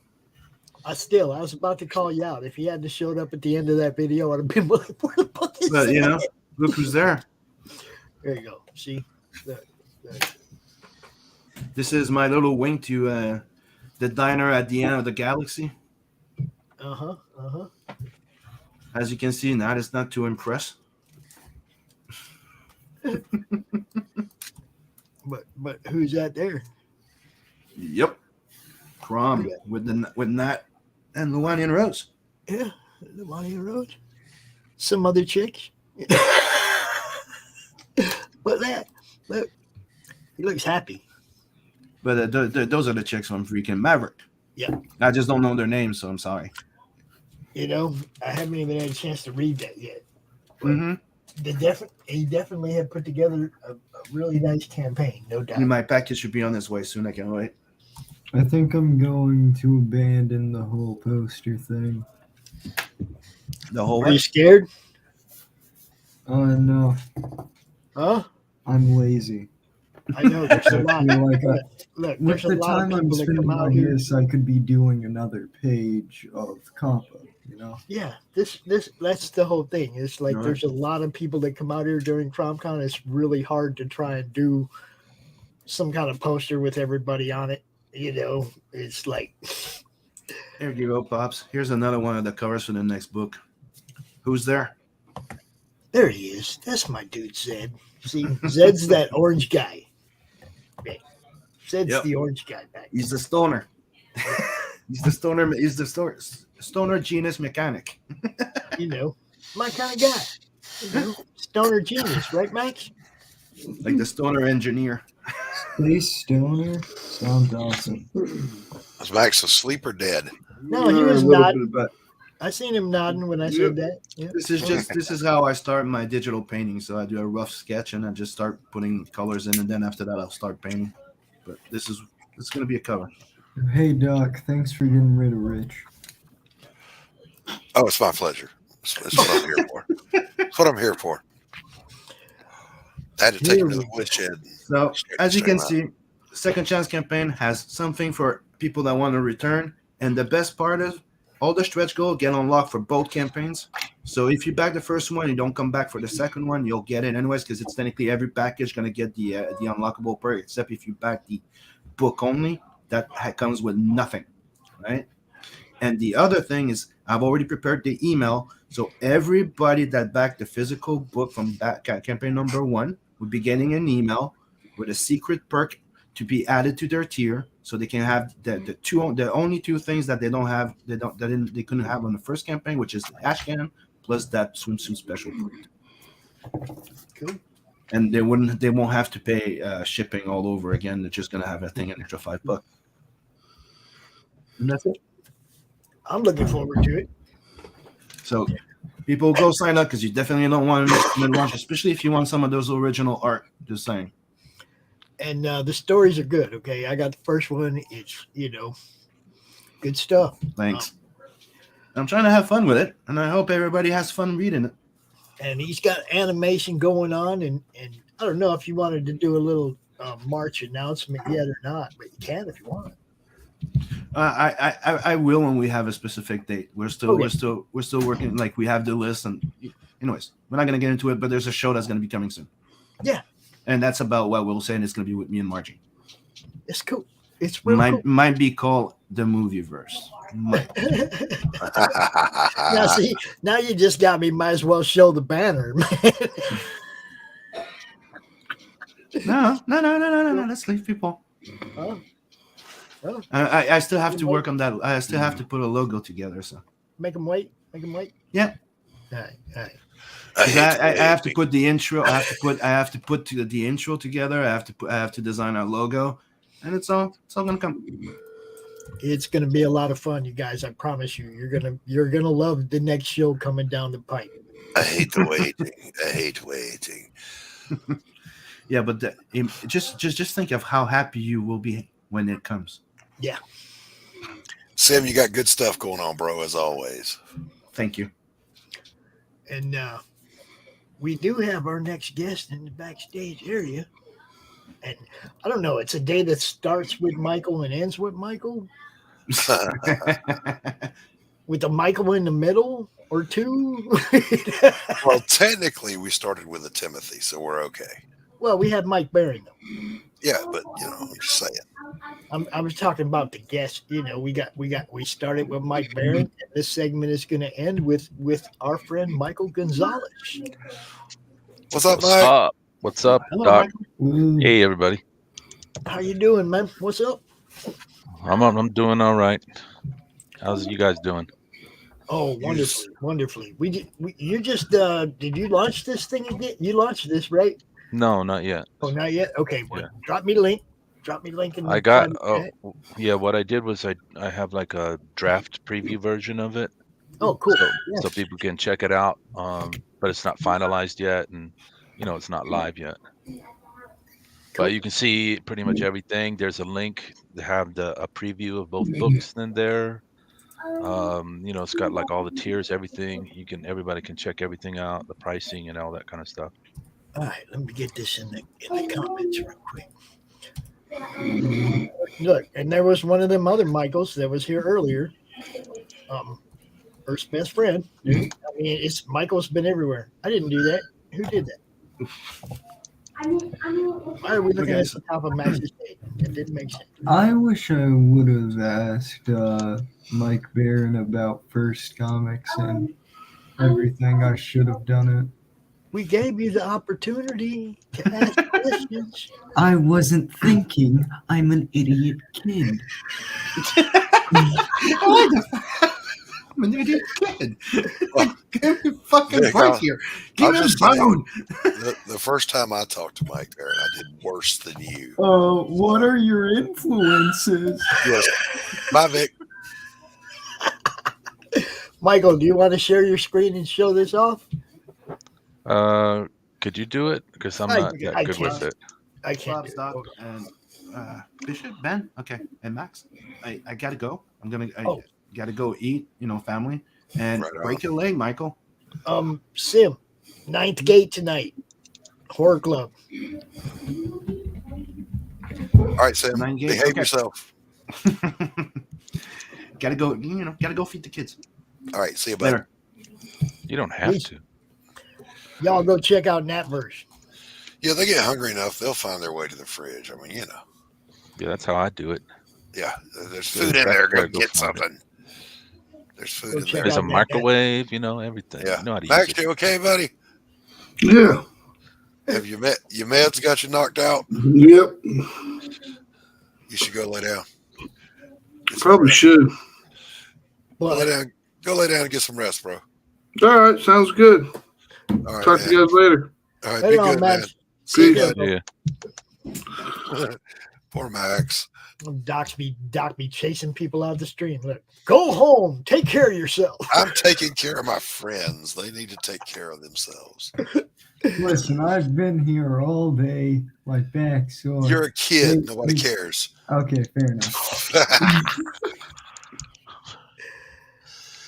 All right, here we go, Mike. Okay, well, this is the sign up link, but that's not the one I was going for, is it? Yeah, I put on the private chat. I put the preview version, the link for the preview version. Okay. Should be. That's the one I want to share. Stop sharing that one. Uh-oh. Man, he can see you. I see Nat.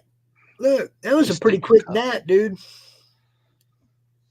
That was a pretty quick Nat. You're not lazy. You just, I don't know, tired. You look tired, kid. You look tired. I look homeless. Well, like other than the house behind me. Does that look better? No. He said homeless, guys. Well, just I'm trying to figure out what's best here. I'm trying to make sure I got the right thing I'm sharing over here. There it is. Eh? This is a preview page. You cannot back right now. But this is Michael's campaign. The second issue of Epic of Darkness. Adult horror anthology. Dang it, I wanted to read it.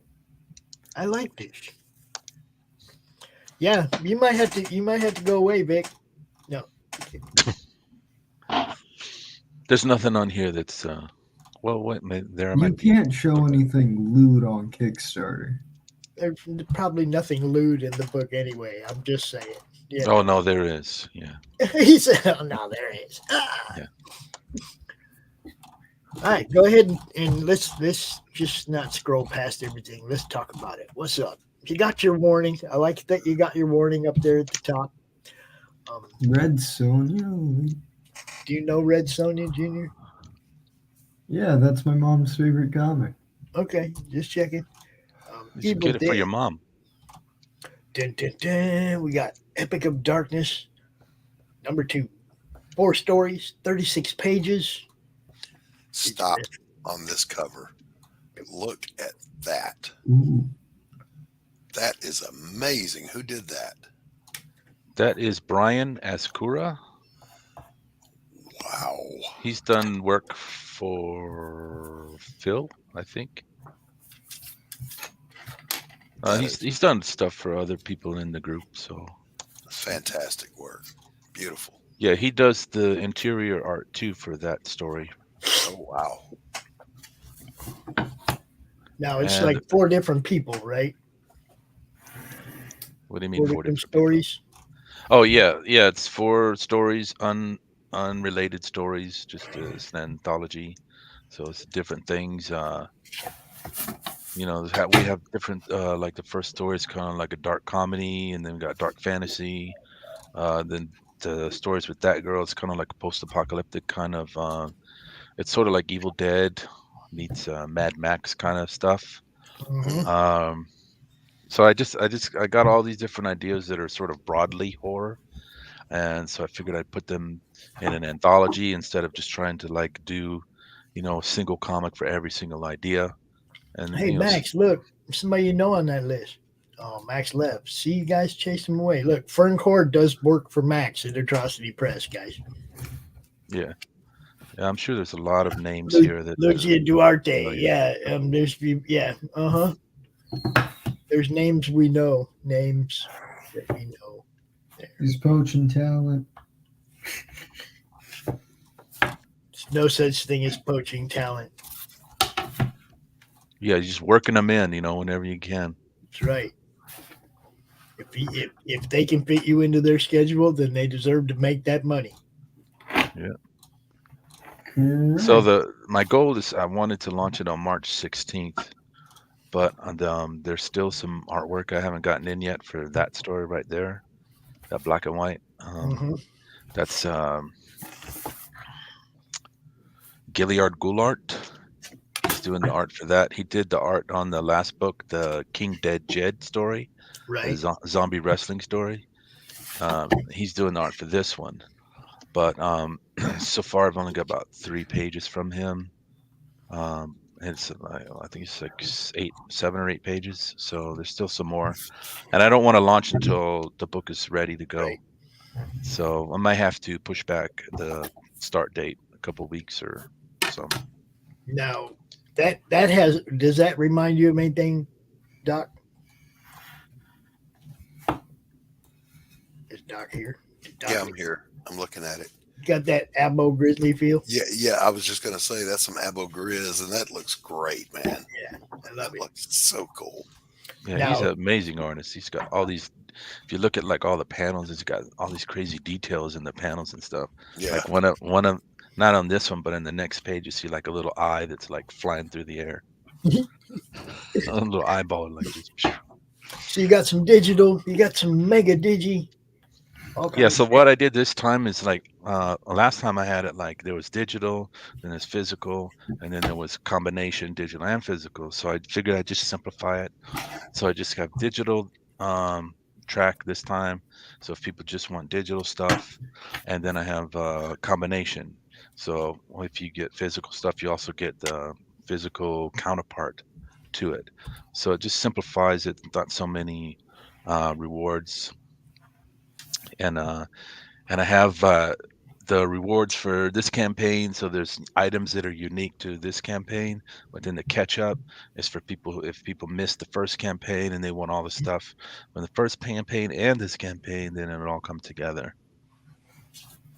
And the Rainy Road Digi Bundle. And this is where I get to go. Great book, great book, great book, great book. Look, Neotheric. It's one of my favorite indie books that I've gotten since I started doing this, and Michael knows it. Okay, so I'm just saying, if you guys want some good stuff, there's some good stuff here. 6-8 was good. Book of Legend is good. Epic of Darkness 1 was good. Get you some. This guy's got good stuff, man. Thank you. Yeah, and so all the previous books will be available like before, and I want to do Neotheric number 5 sometime this summer. So I've already got some artwork for that and everything, preparing for that one.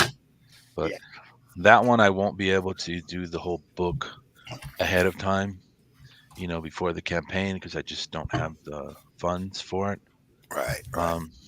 Unless this campaign does really well, then I may be able to, put some of that money into Neotheric. What's up, Stephen B? Good to see you, buddy. Hey, I got to step away for just a minute. I got a crew out here working, and I'm being summoned to the yard. We'll be starting to get a new segment at 7, Doc. This one will probably end about 6. So Okay, all right. Well, I'm just going to go out here and deal with those, and I'll see you back at 7. Mike, always a pleasure to see you, and what a great looking product, bro. Thank you very much. Appreciate it. You're killing it. Go get them. Now look, you guys can see we got 40 pages of 6-8, 96 pages of Neotheric, which is the first 4 episodes or first 4 issues, right? Yes. Okay, and then Book of Legend, another 52 pages. Dude be putting stuff out regular. Dude fulfills, and he goes all out. Look, every book that I've gotten from Michael has come to me in a Mylar. Yep, everyone. Every single one. I sent everything. Everything's in a Mylar. It's boarded. I put bubble wrap around the books. Put them in the Gemini mailer, and then I put them in the what do you call it? The plastic poly bags, stuff to try to protect it too. Yep. So I take it very seriously to try to make sure.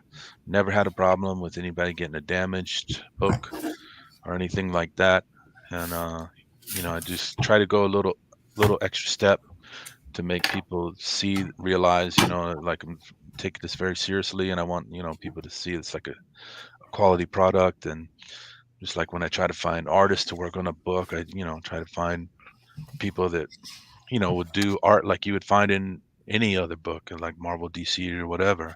Right. So look, that's all. like I said, I've been happy with everything that I've gotten since I met you. Everything that I've gotten from you has been wonderful. Now I'm looking at the Santa Claus book. Now I'm assuming these 4 pages are all from different stories, or those 3 pages are from different stories in this new book, right? No, that is the Book of Legend. Okay, man. See, it's been too long since I read that. I'm gonna have to read that again. Yeah, so that book is kind of like, it's also an anthology, but it's more kind of all ages, and it's sort of like the superhero sort of book, the heroic journey, all this kind of thing. So through different eras and genres. So like one of the stories is kind of Okay, like the I old remember school. her now. Yeah. Okay. Yeah. So that story is kind of like the 90s, like hyper violent sort of superhero that you saw like from Image and all that kind of stuff. So that Mhm. story is kind of like that. And yeah, Yeah. so that book Yeah. that's Book of Legend. Yeah. And I remember her. She's like, yeah. Okay. that story was my tribute to the GI Joe 21, that silent interlude. So that one's called Silent Night, and that's why the Santa Claus there, and there's no dialogue. It's all just action. And then this one, good stuff. All good Yeah, stuff. Now 6-8 was a totally different kind of comic. yeah. I like a lot of different. I like variety. They say variety is the spice of life. So I like a lot of different things. I don't want to just pigeonhole myself into like just horror or just superheroes or whatever. So I like to try Mhm. different things. But I think horror has become like maybe the thing that I could sort of concentrate on, because I don't know, I got a lot of ideas that are in horror, and it seems like the people that are fans of horror like really into horror. Like they really support Right. this stuff and things like that. So This right here reminded me of like if Bill Stankiewicz did some manga. yeah, It's like it has that early Electra feel, yeah. but at the same time, it's got that manga line work kind of on the Yeah. faces. These two, not so much hers, but these two at the bottom. Yeah. And yeah, back to the Stankiewicz look again. I love it. Good stuff. Yeah, that artist is Alan Burns, or Alan Byrne. Yeah. And this, my favorite book of 2020, had to be. Yeah, so that I never published those individually or printed them individually. They only existed digitally. So the trade paperback is the only print version Right. of the first 4 stories.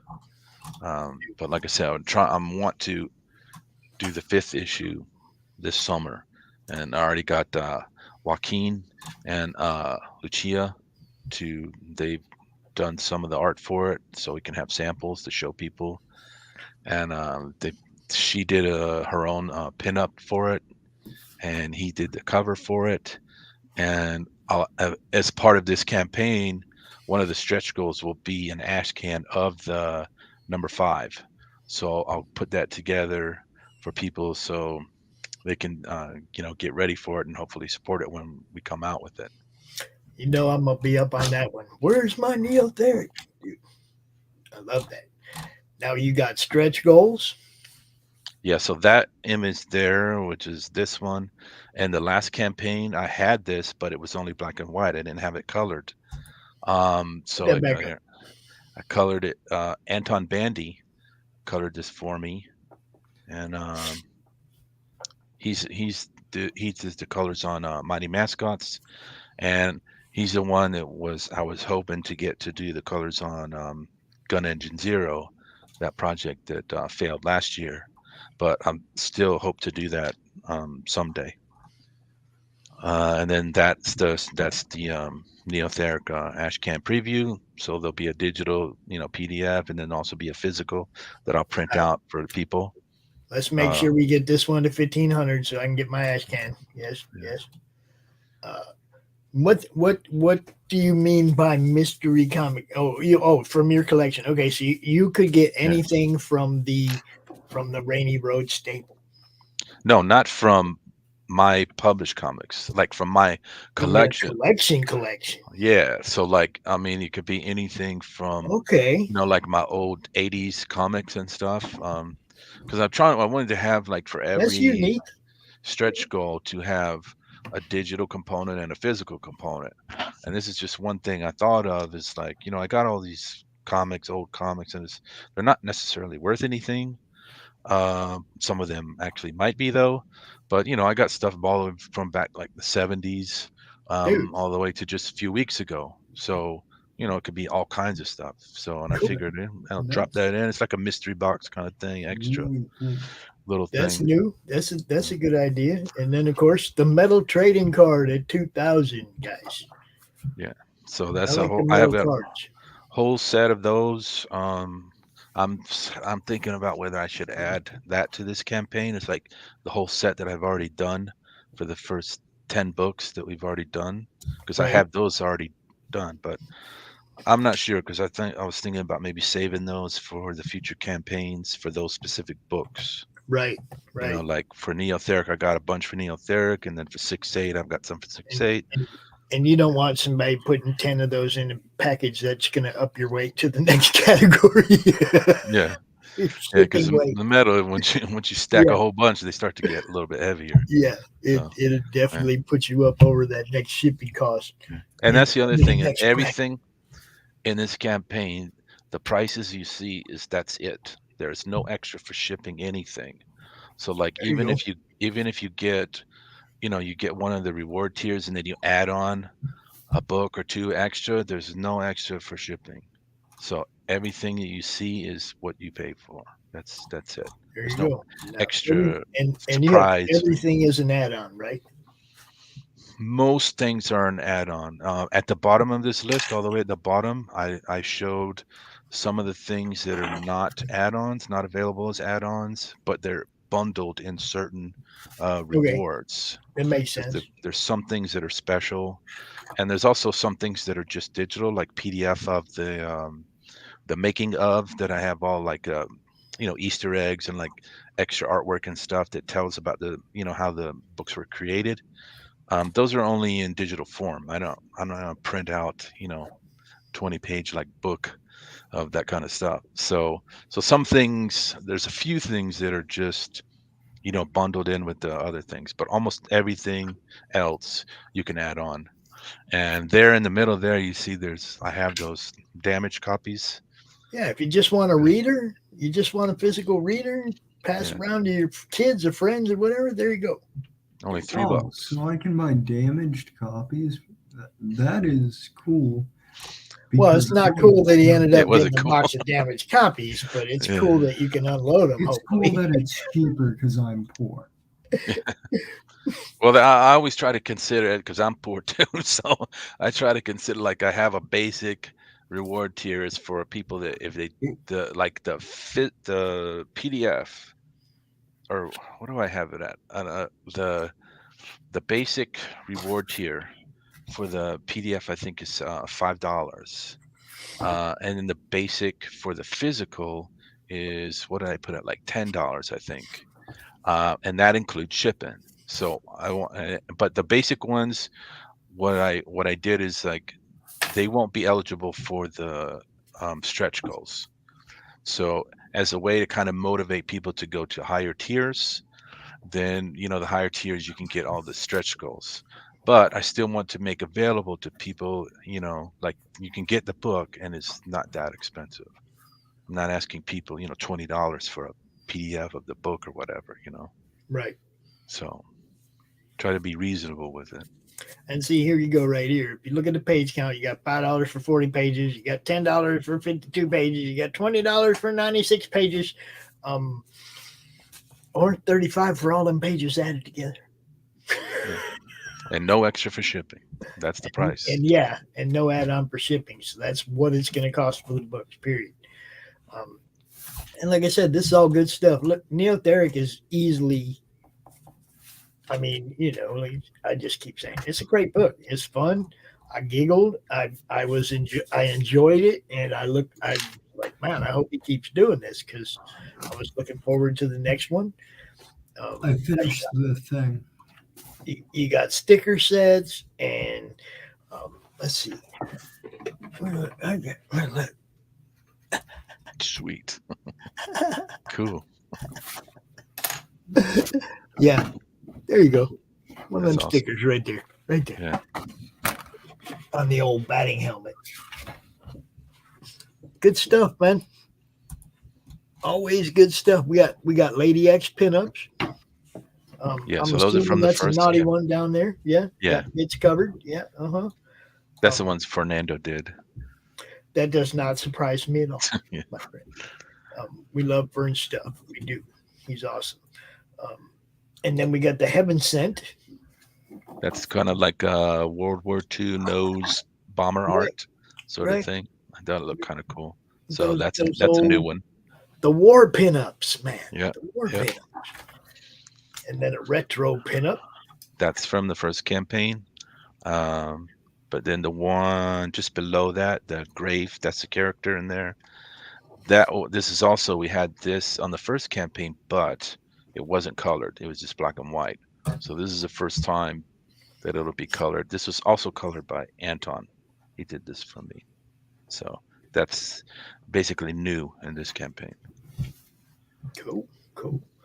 And the metal trading cards, obviously good stuff. Pick those up.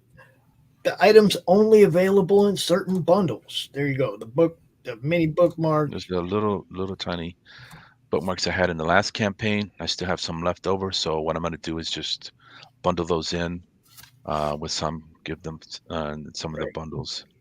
And then I have these PDFs making of the Epic of Darkness and Neotheric and 6.8. Like I said, it has some exclusive artwork that I've never shown anywhere else.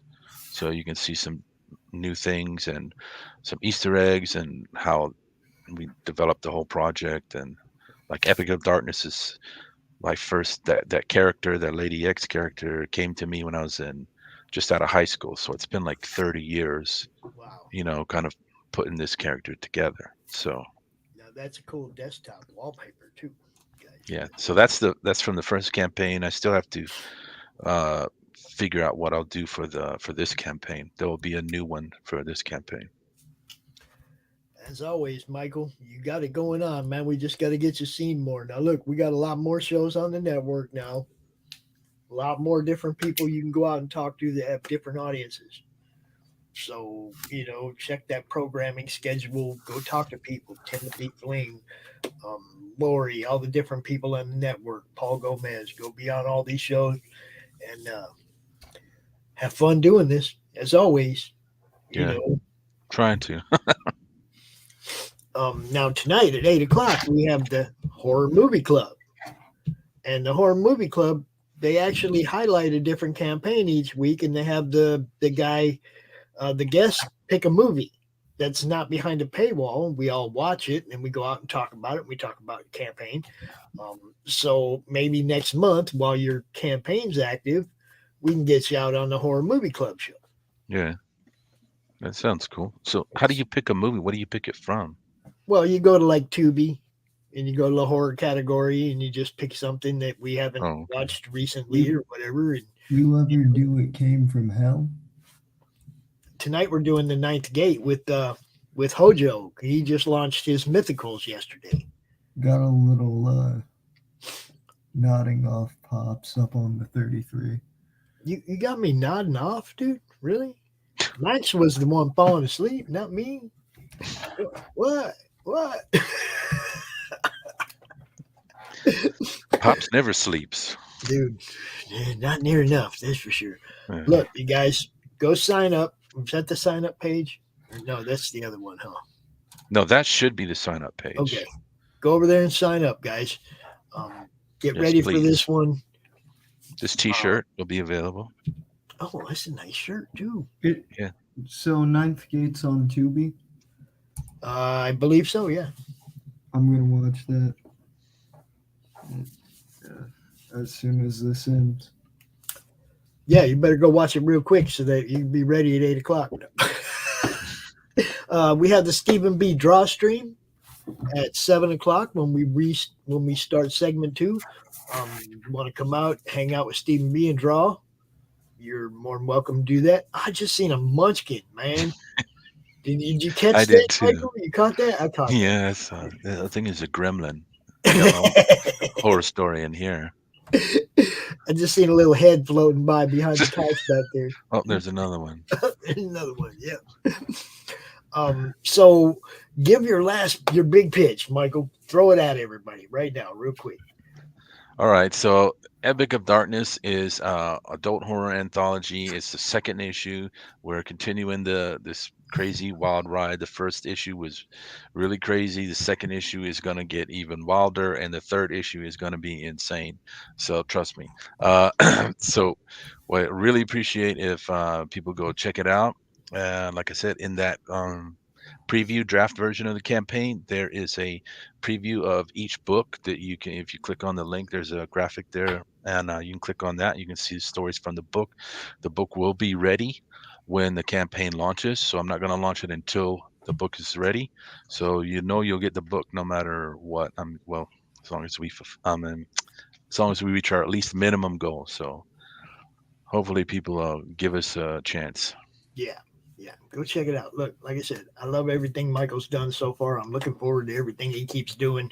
We just need to get him out there and get him seen more and get more of his stuff in people's hands. That's the goal.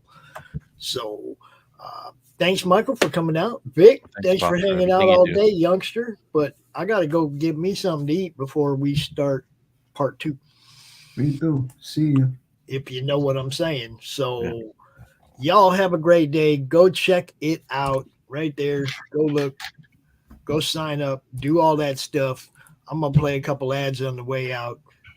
Peace, everybody. Bringing you sex, sass, and style. Buckle up and unlock your imagination for a fun adventure with these death-dealing dames. They sail the galaxy in search of spoils. The most dangerous acquisition, and the most fruitful, are the legendary Splinters of Yggdrasil. The Splinters are magical artifacts forged from the Tree of Life that wreak havoc on the universe. The missions are perilous, but the bounty is glorious. Enjoy our hyper-fictional wonderland. How is a pirate ship sailing through space? 'Cause magic. How do they heal so quickly after battle? 'Cause magic. How are they able to communicate through jewelry? 'Cause magic. It's all about the characters. Abo, rough, robotic, ready. Mo, carefree, callous, courageous. Mistress Graven, daring, diplomatic, dominating. Betsy, academic, accountable, aristocratic. Nefara, ancient, assured, adrenaline junkie. Bruto, proud, prominent, protective. Fisty, independent, incendiary, invigorating. Roxy, superficial, scarred, secretive. Once you get to know this diverse crew of mythical miscreants, you'll be anxious to find out what trouble they'll get into on the next episode. Go to abogrizzly.com and order both halves of the first episode today.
Hello, my name is Sim, and welcome to the Netverse.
in Misfits Clubhouse, Sharks, Dragons, and Little Red Wagons. Our lovable quartet knows how to turn anything into a big adventure. And this issue is no exception.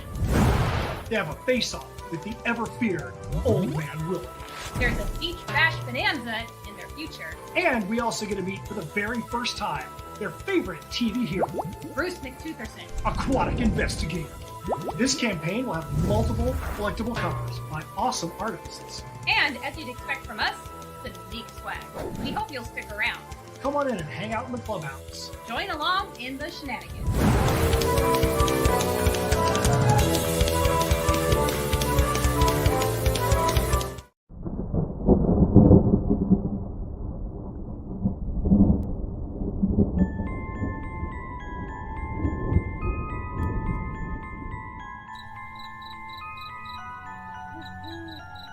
In a world where creatures of myth and legend exist, a covert task force is charged with keeping humanity safe from supernatural threats.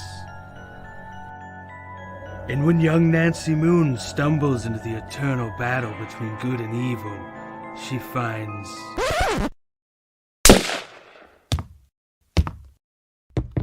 Oh my God, will you shut up? What's happening? Agent Beckett here. Aren't you tired of stuff like that? Want something different? Roll the tape. Whoops. Sorry about that.